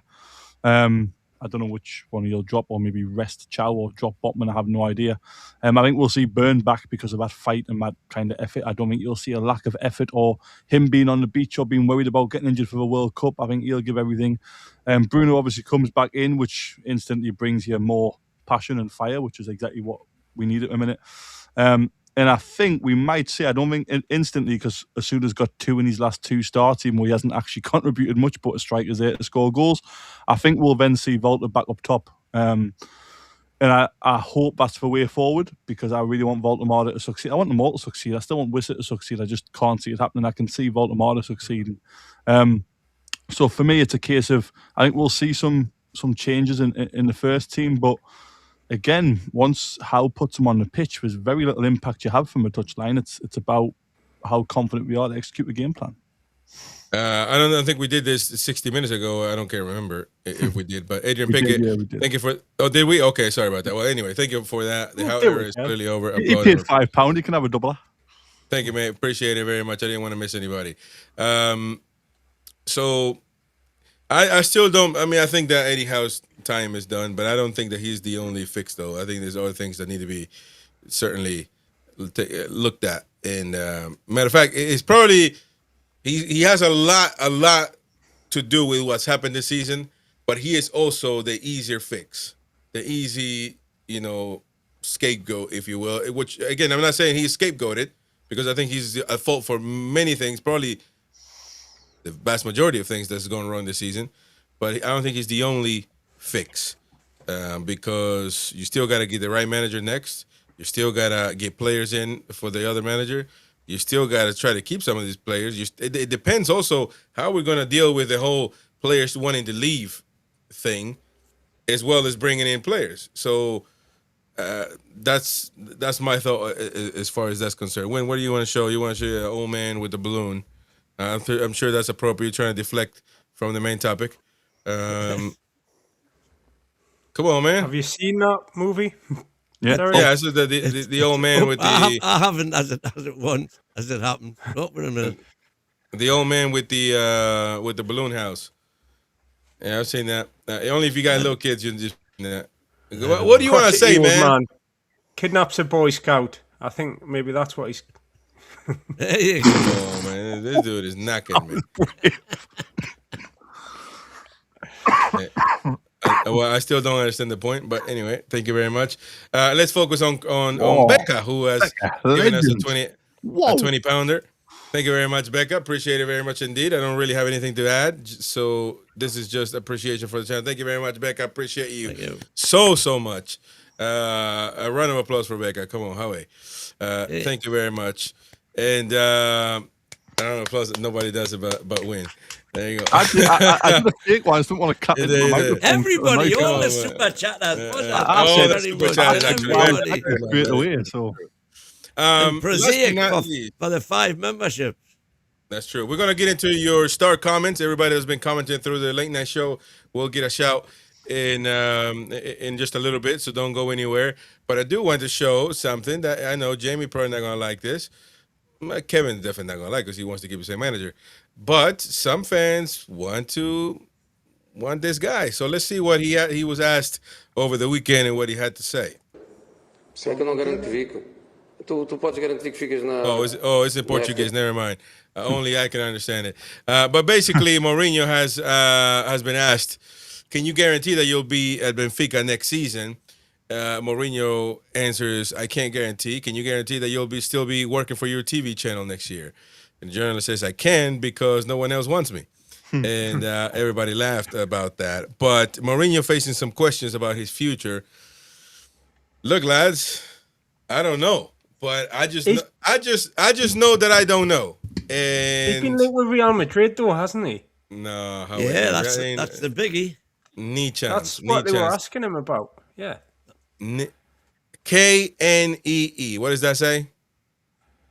Knee. Come on, Knee. Knee. Knee. Knee. Yeah, exactly. You got two of them. Knee chance. Knee chance. I mean, there's no. The knee chance hasn't got a key. I know, Wyn. But that's the Ashington joke, fool. You didn't get it? When he goes to the doctor, he says, I got knee problems. And the doctor from Ashington says, all right, then what are you doing here? All right. So, man, come on, man. Anyways, so Mourinho. Real Madrid not in for him. He's already been there, done that. Florentino Perez don't want him. Trust me. He's a bit of a... Yeah. Now, would you take Mourinho next? Jamie, you're not a fan, are you? Come on, man. I think Mourinho's had his time. Do you not think that there'd be a massive buzz around the place? Probably so. There might be for a bit, yeah, but for a bit. You see? I mean, once you've been to Turkey, that's it. You're washed. He's been to Tottenham. He's been to Turkey. I agree. The only reason I say Mourinho is because he is a name who we could probably get. And if you're looking at any other name, which to me is the only way you're going to get an improvement on how, if you're looking for a name, he is the easiest one to get. Personally, I think Pip should just open the checkbook, go to Klopp and say, £20 million a year. There you go. Come here. Or anybody, Nagelsmann, you name it, but a top manager and not an Areola or a Glasner or another up-and-coming. So you agree with me when I said we need to get a proper manager, not Areola in there, and then you argue with me at the time. But anyway, so you flip-flop. Good to know. Good to know, man. No. So I am in agreement. We need to get a proper manager as opposed to. Saying Woody Woodpecker lost his beak, so he succeeds. There you go. King Kev, Mourinho. I love Mourinho. He's one of my favourite managers back in the day, but I kind of half agree with Jamie. I'm not sure if he's still at his peak powers. I'd love the romance of it. I'd love the whole Bobby Robson connection. I'd love the romance around Mourinho at St James's Park, even though he very rarely won there with a opposing team. I'd love the romance of it, but I don't know. I've got reservations about almost every manager. Like I said at the very start, we've seen what Howe can do, but you're not going to sack 22 players. So if we are going to move on, or maybe say Howe leaves or Howe steps down or whatever happens in the summer, then I have to talk about the next manager. I'd love to see like a fully established, right now, very successful manager come in like when Man City got Mancini. That felt like a real big statement. It was like it wasn't much of a gamble. It was like, whoa, that's big. Mourinho would be a statement for a little bit, but then I don't know if he's kind of old. It would then depend on results. Would come back in, yeah. Whereas, like, I mean, we're never going to get him, but someone like an Ancelotti would be unbelievable. Or one thing about Mourinho, Newcastle will be literally the talk of the town in the Premier League. I mean, he will have a go at people. Talk the town globally. That's if you think Howe's pause of 7 to 10 seconds was poor, the media will rip you apart if it doesn't go well. Oh, but Mourinho thrives on that. Mourinho thrives on that. Mourinho will have a go at Pep Guardiola, and then it's going to be Newcastle in the same stage as Man City, as these. He would have a go at Arteta with no problem. Yeah, but we want to be talked about in the same echelon of them as performances and success, not. But what he did at the time with Inter Milan, where everybody was as big as Inter Milan was, and he went to Barcelona, got him eliminated, and started going around. Talking to the Barcelona fans. Honestly, I love Mourinho because when he was at Madrid and when he was at Chelsea, I love him. So he would be doing the same thing. He would be doing the same thing at Newcastle. I'd hope so, if it goes successful and it goes well. But I don't know. He has antics. He hasn't been as successful in the last. Come on. 3-4 years. He was at Rome. He was watched. He won a cup at Rome. Yeah, Conference League. We worship Howe for a Carabao Cup. He won the Carabao Cup of Europe. The League Come Cup, on, man. For me, is a better competition than the Carabao ever. Yeah, nah. We can't Nah, go see, Liverpool no, in the no, no, final. you're taking the piss Conference now. League is like we're in the total. Yeah, you're taking the piss now, man. Done. That's all the Conference League is. Nah. Europa Look, League is legitimate. Europa League's very good competition. Champions League is the elite, unbelievable. And then in terms Let me of ask you something. I think domestically, both domestic English trophies are better than the conference. UEFA Conference League. It's full of farmers, man. I'd get a game for half a Conference League. What do you team mean, in man? Romania. Nah, come on, man. We had to beat Nah, Liverpool, you're taking Arsenal, and Chelsea to win that league. Yeah, that's Man City won it but that's what happened. Astana, somebody else. Carabao will probably win at some point. Beat That's them what 3-1. happened in that particular Carabao Cup. But that doesn't mean that that's it's always going to go. Yeah, and this year it was Man City and Arsenal. Every year. Yeah. You've got those teams in there. You've got a load of crap in the Conference League. I'd still love to win it though. Exactly. So what are you talking about? So you're telling me that if Mourinho comes here and wins the Conference League, well, that's going to be what? Is he not going to get the sand? Is he not going to get his picture on the Sandman?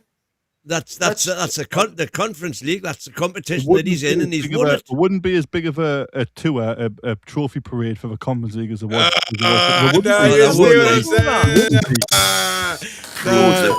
You wouldn't get 350,000 people celebrating the UEFA Conference League. Are you kidding me? You wouldn't. Of course it's not a big competition.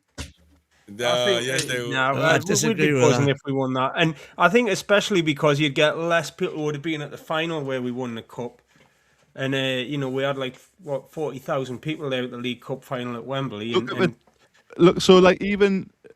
Palace in it now. Palace are favourites and expected. Crystal Palace are expected to win the Conference League. Crystal Palace, who have won one major trophy last season in their entire history, are expected to win the UEFA Conference. It's not, which by the way, is glorified Intertotal Cup, which has been drawn out to make UEFA more money. It's not a massive competition. In the semi-final, and their country is just a minefield at the minute. So One definite thing is Newcastle would be literally the talking point of the week. I mean, because he would have a go at referees. If you have a look, he's at Benfica now, right? I've just pulled up the Portuguese Premier League. Well, but they're still second. They're 7 points behind Porto at the top. Yeah. So I'd like to be second. That's a stupid stat. He hasn't been there full season. You were having to go at Bayern Munich before, saying that, they haven't done nothing and they've won. I'm not. No. I never said that. See that? No, that's distorting my words. I didn't say that. I said they weren't having because of their standards, man. Comments in, if you remember, because of their standards, they weren't doing as well as people expect them to. That's it. But look, listen. You literally would for Chris Badmouth and Bayern Munich there. Oh no! I respect Bayern Munich. I respect proper clubs, man. I want to be one. Eventually. But trust me, maybe this is a bridge to because he'll only last 2 years, bro, if that really. I mean, he'll probably 1 or 2 years, and then you can look. Mourinho goes and competes for trophies wherever he goes, man, and he doesn't have to do the Ange Postecoglou thing. I'm just saying, It's just who we are, man. I'm looking at the top scorers of the Conference League, and I can't actually tell if they're the names of the players. So, you see what I'm saying? There's a Samsung Sport. A Samsung Sport player has 8 goals. I've heard of him. Lech Poznan. 5th is a player who plays for Noah. Who's Noah? Is that a team? Man, we played USG. Nobody knew who it was until we played them, man. I'm not saying that we haven't played minnows in the I think you'll find that Noah are on a bit of an upward arc. Noah, right? And the next one is Fiorentina, big club. I give you that. Athens, Lech Poznan, Rayo Vallecano. Rayo Vallecano is top scorer. 14th top scorer. But it is the 3rd European League Cup, man. How are you, man? It's not a proper competition now. No, you see, no. That's exactly what people say about the Carabao Cup. I don't want to hear that. I don't want to see. I don't hear that. Proper competition with years of history and years of moments and whatever. Shamrock Rovers players in the top scorers list on the Conference League. He must have played about 7 qualifying rounds. I can't believe Cam, you speaking like that, man. That is just. I'm all for. I mean, that was right. I'm all for being sensible, and I try and be quite balanced. But nobody can tell me that the Conference League is a big competition. It's a European competition, man. The League Cup is big. It's like when who won it last year and sang they were champions of Europe. Copa del Rey is bigger than the Carabao Cup. No doubt about that. Copa del Rey bigger than the Carabao? Yeah, because it's like the FA Cup of Spain. Probably is. I probably agree with Copa del Rey is bigger, but the Copa del Rey is also bigger than the Conference. The Conference League is horrendous. Who's watched the Conference League game this season? Who's tuned in on a Thursday night and thought, I'm looking forward to this? He's got me there. Nobody. Nobody. We're always on this, but I've watched them well. He's got us there. Win. Nobody has thought, I'm going to tune in tonight on a Thursday to watch the Conference League between, hang on, let's go back to the teams, between Samsung Sport and Noah. I'm going to watch that game tonight. I cannot wait. I'm racing home to get to that. That's great. I'm shocked of you, man. I wasn't expecting that. We got a lot. I remember that game. The drink. We got a lot of comments, folks. Let's get to the comments here and see what people are saying. We got a lot of them actually. Now there's Chris. Be gentle and win. It's like when he goes to the masseuse and the happy ending doesn't happen. No, he falls asleep, man. He doesn't. They love him. Those girls love him because he falls asleep before anything. So they get their money and nothing happens. So and that's it. Donna Thomas. He was sending a message without saying anything. He is very measured in press conferences and wouldn't mess up, says Donna. Brian Penny, you can never speak for others. When it comes to, I think, the Eddie Howe thing, yeah, but come on. I mean, if that's the case, then managers would never say anything, right? But anyway, Gary Simister says, I'm not sure Eddie's ready to give up to me. He looks hurt. It's the players throwing him under the bus. They should be ashamed of themselves. Gavin Fuller, he looks cooked. A rebuild could actually make him. Make him. He needs a break from football. Make him ill. Okay. Yeah. Christopher there says, Chris, don't forget Shearer has a relationship with our CEO. He helped him settle in. Adds, I got to stop thinking of the past. We are in the now. He is simply not good enough to take us farther. Stephen Howe, expect a lot of excuses. Oh, no, he says, expect a lot of excuses from Kevin as to why Howe should be given more time and how he wasn't to blame for last summer. Just think we were 100 years ago. I've criticised Howe lots on this channel, but I've also backed him. I like to think I'm quite balanced. I try and look for reasons rather than just blindly jump on the manager. There you go. He definitely wasn't to blame for the summer.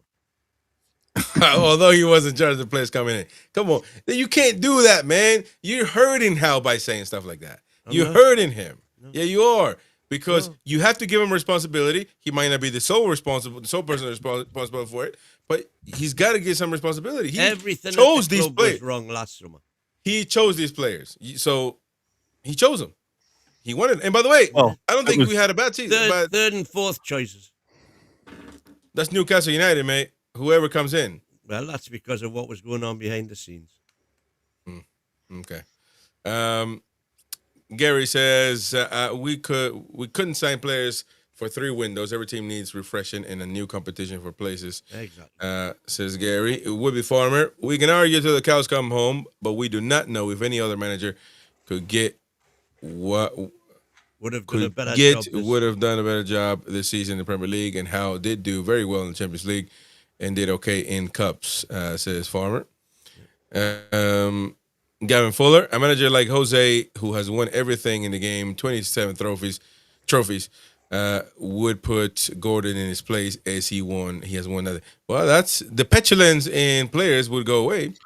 Well, or he would just not play them. What of yours, you can't. Football players are brats now, aren't they? That's the problem. You can't. It's not like I think Mourinho said it himself when he was manager of Chelsea. He was managing men like Terry and Lampard, and now he manages brats who get their own way no matter what. Because, like we've said on this show, right? You would rather sack one player or one person like the manager, because you're not going to sack 22 footballers.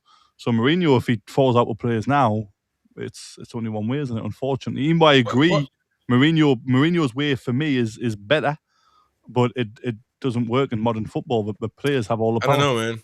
I think if he were to, castigate Gordon, for example, I don't think people will be crying for him to come back. I think is what, if for example, if you have an Alan Shearer and you don't like him, like at the time it happened, remember in the 90s, and you bench him, then people will have a go at you.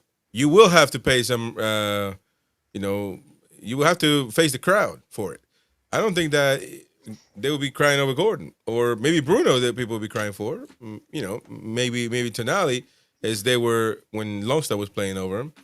But I will be inconsolable if Bruno goes. Yeah. There you go.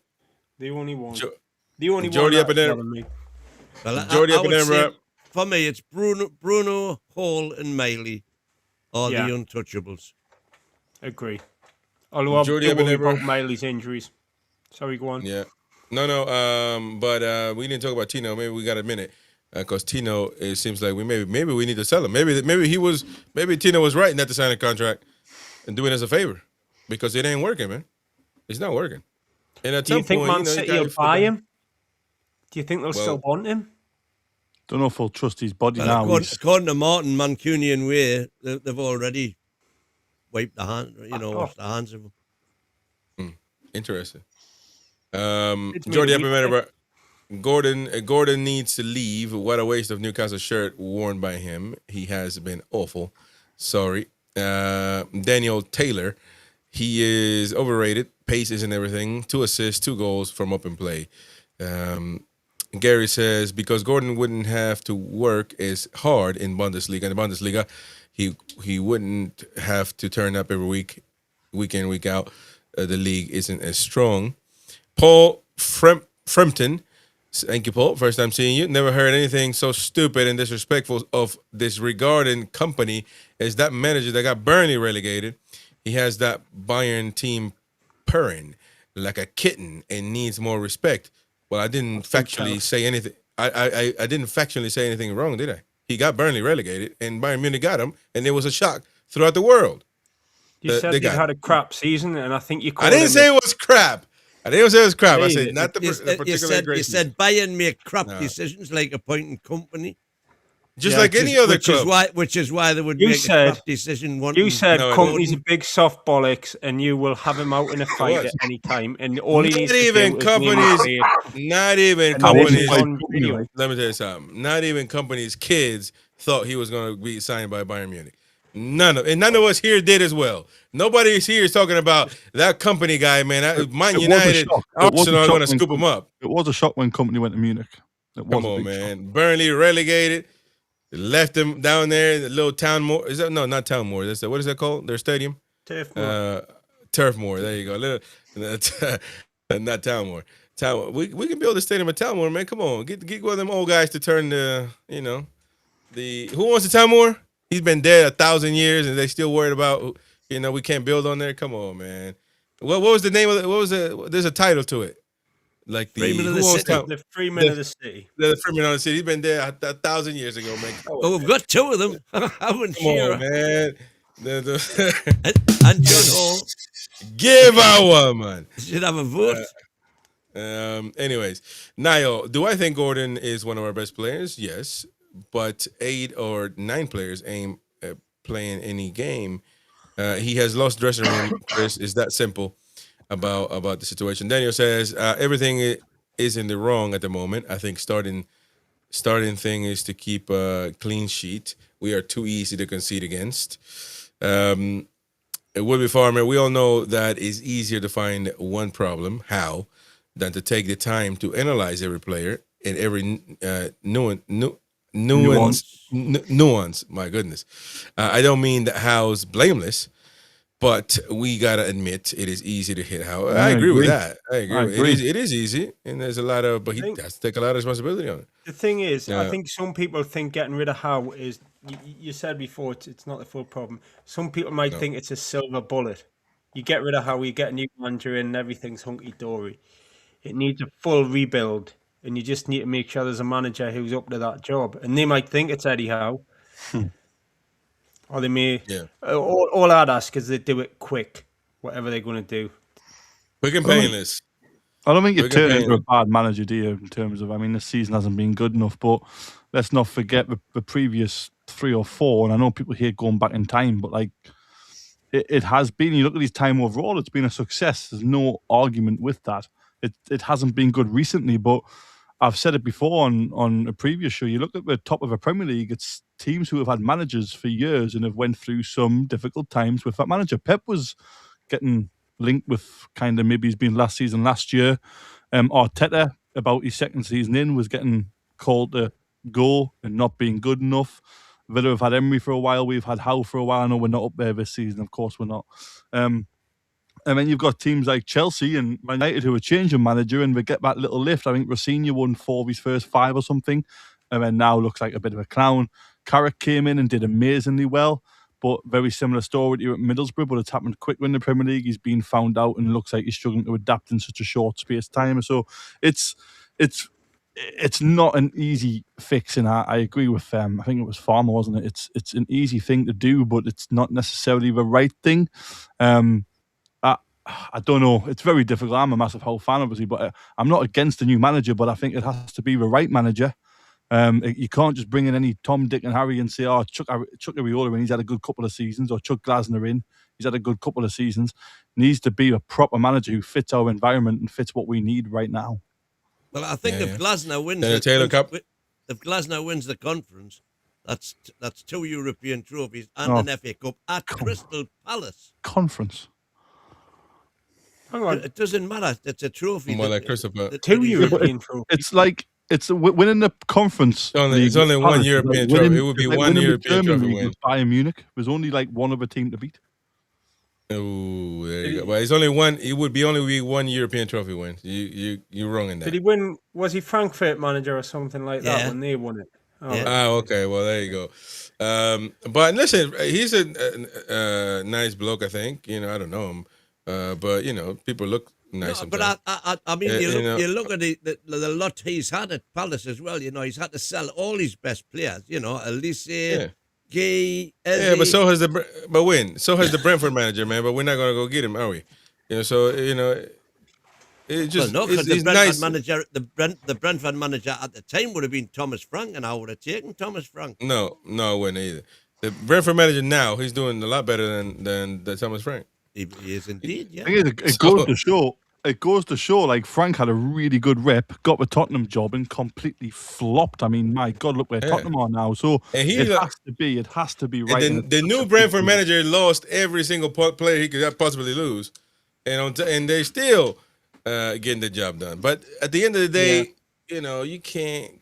Come on, Newcastle United, you just got to have some other type of standards, man. Come on. No, listen, Glasner is a nice manager, but. He's knackered, man. He's not gonna. He's where he's at. You see what I'm saying? Manu McNamara saying. So say how do you say he wants? Well, that's not Manu McNamara. That's Toon Assassin, man. MJ. How will Kev manage? We will have to do wellness checks daily. If Howe decides to leave, I'll be a lot more relaxed because I'll be like, you know what? He's done it himself. He leaves as a legend. That's all I want. It's the disrespect I don't like. I just want him. If he does go, I'm fine with him going. If he goes, I want it to be on good terms, and then it needs to be a right manager, which is what I was just saying there. Like Glasner, Frank had a mint reputation. We would have took Frank, not everybody, but a lot of people would have took Frank. And actually, turns out the environment was so good at Brentford, but it looks like he couldn't really fail. I mean, he could have, because he could have got relegated, but the environment's obviously very good there. The environment at Newcastle for the last 3 or 4 years above Howe has been absolutely disastrous. People leaving, people coming, Gardner leave. Interviews at training camps when he's linked with the England job. It was just, we just need a bit of settle, and it's not going to happen at Newcastle. It never does. It's like a goldfish bowl, isn't it? We just need some sort of calmness above Howe, calmness with this is the decision, get over it. We need to pull in the right direction, in the same direction. We need a happy clap, happy manager. Happy clap. Happy manager. Happy manager. I'll read it for you. We need a happy manager and players for us clappers. There you go. And a new pair of reading glasses for you. Lee says, how much can we spend before selling players? If we make 200 million from selling Gordon, Tino, and a couple of players like Murphy, hopefully we can spend over 2. We should be able to spend now. So if we sell those players, we should be able to. We've got 150 million. already. Yeah. Plus You're going to whatever spend it more if you're not in Europe as well, because you're not bound by the squad cost ratio. That We are teams that next. We are competing in next European season because I know it comes into England, but it's slightly different again, isn't it? It's like a percentage. So we'll slightly have different. Yeah, 85%. we'll be past the 400 million then, so that still makes it 70% is still 280 million that we could Yeah, spend. but that's cost though. That's wages, I think, as well on top of. No, So it's it's not. revenue. Yeah, it's going to Well, be everything is it's gonna be revenue, fool. difficult. Again, but the rules will never change. The rules will never change to suit Newcastle United. The rules will only change to suit the Big Six. I say Yeah, big, but big at five. some point we gotta stop talking about that, 70% though, of revenue. Because At some again, point we it's gotta- squad cost some point ratio we gotta- comes in, and you're thinking, oh, God. 85% when you're not in Europe. Yeah. But Kev's right. It counts wages as well. But you can go over by 30% Yeah. one time and they'll just fine you. Like Chelsea. Then you've got to get in order. Which Yeah. So you could put a rocket under it with those rules this summer. It's just who do you let do the spending. There you go. Sean says we would have 2 good seasons with Jose, then it would go sideways. Sapir, Jose is a big name and would attract players. Good Fact. seasons. Chris, We've Moses had big. three. We've had 3 good you're going to seasons. learn to Complaining. say his name if he's going to be Newcastle manager. It'll be Jose. Jose. That's how you say his name. No, Jose Mourinho. No, No, that's not how Jose you in say Spanish, Jose in No. Portuguese. It's Jose. No, it's Jose, man. It's trust me. Jose. No. Jose. That's- Someone comment. I call- Someone let us Jose. know. I call him what his mama call him. Jose. I mean Jose. Jose, exactly. Jose would attract players. Fact, he would attract players. That's fact as well. And Mourinho, and he probably would enter. He would probably get players to stay. Trust me. Do you guys underestimate that power, man? That's something that we could use on our behalf. I agree. If we, Mourinho has had his time. Come on, Jamie. If he signed when the owners took over, you would have Jose tattoo by now. Says, there you go. You probably would. I don't know if he would have won a cup though. Maybe. Wins everywhere he goes. Jose still has a lot more to give. Would offer a hell of a lot more than Eddie. The more that Eddie, there we go. You'd see more on the sidelines and more I think game over management. 4 years. I think over 4 years he wouldn't offer more than Eddie now. I think 10 years ago he 100% would, but not now. From idiot fans, there would be a buzz. He's a dinosaur. He destroys clubs. He was a name 10, 15 years ago. Most players can't remember when he was good. He was last good really at Roma, which wasn't that long ago, by the way. And if I'm not mistaken, was that just the Conference League? Okay, maybe it was, but I thought it was the Europa League. No, conference. No, conference. Sorry, Intertotal Cup is the old. No, it wasn't the Intertotal. No. Did he get into the Europa final? I'm You might be right. pretty sure. Yeah, no, hold on. I'm pretty sure they played Sevilla in the Europa. Yeah, we lost. We lost on penalties to Sevilla. Oh, is that right? Yeah, but they got to a final. That was the first So that's European the- Cup final Mourinho lost, to be fair. I like Mourinho, I do, but I just think that, yes, he would I'm have a not showing pull. it. Of course he would. No, I do like Mourinho. He would have a pull. I think he would have a pull, definitely. But this thing about players, he's upset so many players, and players are very different now. It's not like you criticise a player in public now, which I think is sometimes can be a good thing, but in modern football, it never ends well. It's always the manager who goes before a player. Super chats there. We gotta keep it. Kevin in jail for that comment. Wake up, man. What comment? What? Which one? The Jose one. What The is it? Jose I like Mourinho. I think Mourinho's class, but I just think you look since. I'll give you Roma. He did relatively well at Roma. Yeah, that was when they but backed him. Fenerbahce, he was. I mean, look at how Tottenham got to a final. To be fair to him, but again, exactly they sacked him. So I mean, that's when people bring the Tottenham example of sacking managers. I'm like, what? They're yeah, idiots. but you got to look at a long-term business plan in terms of when you're sacking them. Like Man United, he did well. Europa League second and a League Cup, so he did really well at Man United, which was 10 years ago. But they still got rid of him because something again isn't right. I think he's not a man. He's not a man to last anywhere a long time. That's it's not a for long sure. term. We got another 2 super years. chat there. Yeah, super chat from Waza Wyn. Yeah, We can read I that don't one. know. I've got no idea what it's about. 2 girls in the chat. Let's just. You see girls there. Let's just move on. But thank you very much, Waz. I appreciate it. Very much indeed. Jose would attract players, and that's what we need. Let's be honest on that point. Kevin Fuller, I would look forward to Jose calling out the horrendous refereeing. Scooby, after years of counter attack, and then 5 at the back, Bruce, why return to a defensive style that Mourinho would bring? Yeah, but it's not the same though. It's not the same though, man. Come on, man. Bruce is knackered, man. Can't compare Bruce to Mourinho. Like Jose will be the new Messiah, says Lee. Well, would you look at that? Those are the comments, folks, of tonight. Thank you very much to all the super chatters who've been many throughout since we've been live. At 12:30 UK. Persake, thank you for gifting 5. Oh, you get 5 memberships, man. Persake, man, that's unbelievable. Thank you very much for doing that. Was many super chats there. But monkeys, I feel weird saying this because what is that? Is that? I'm just gonna say monkey. What is the putin part? What is putin part? What is that? What part of the monkey is that? Comes out when you spit. Oh, okay. I didn't want to know if it was a bamboo. It might be the red part. Truls gifted a membership as well. Yes, Truls. Oh, thank you very much, Trolls. Thank you for the super chat as well. Monkeys. Thank you to many of you out there. I'm just trying to gloss over. Was I? Captain Bruno. Oh, no, he was giving one. There you go. Captain Bruno. Becca, a 20-pounder. Thank you very much, Becca. Adrian Pickett. Just brilliant, and I thank you all very much. Well, thank you very much. Unbelievable, amazing. Almost makes me want to cry. Can't believe nobody's going to bail me out of jail in the last minute here. Like, kind of makes me forget about the weekend.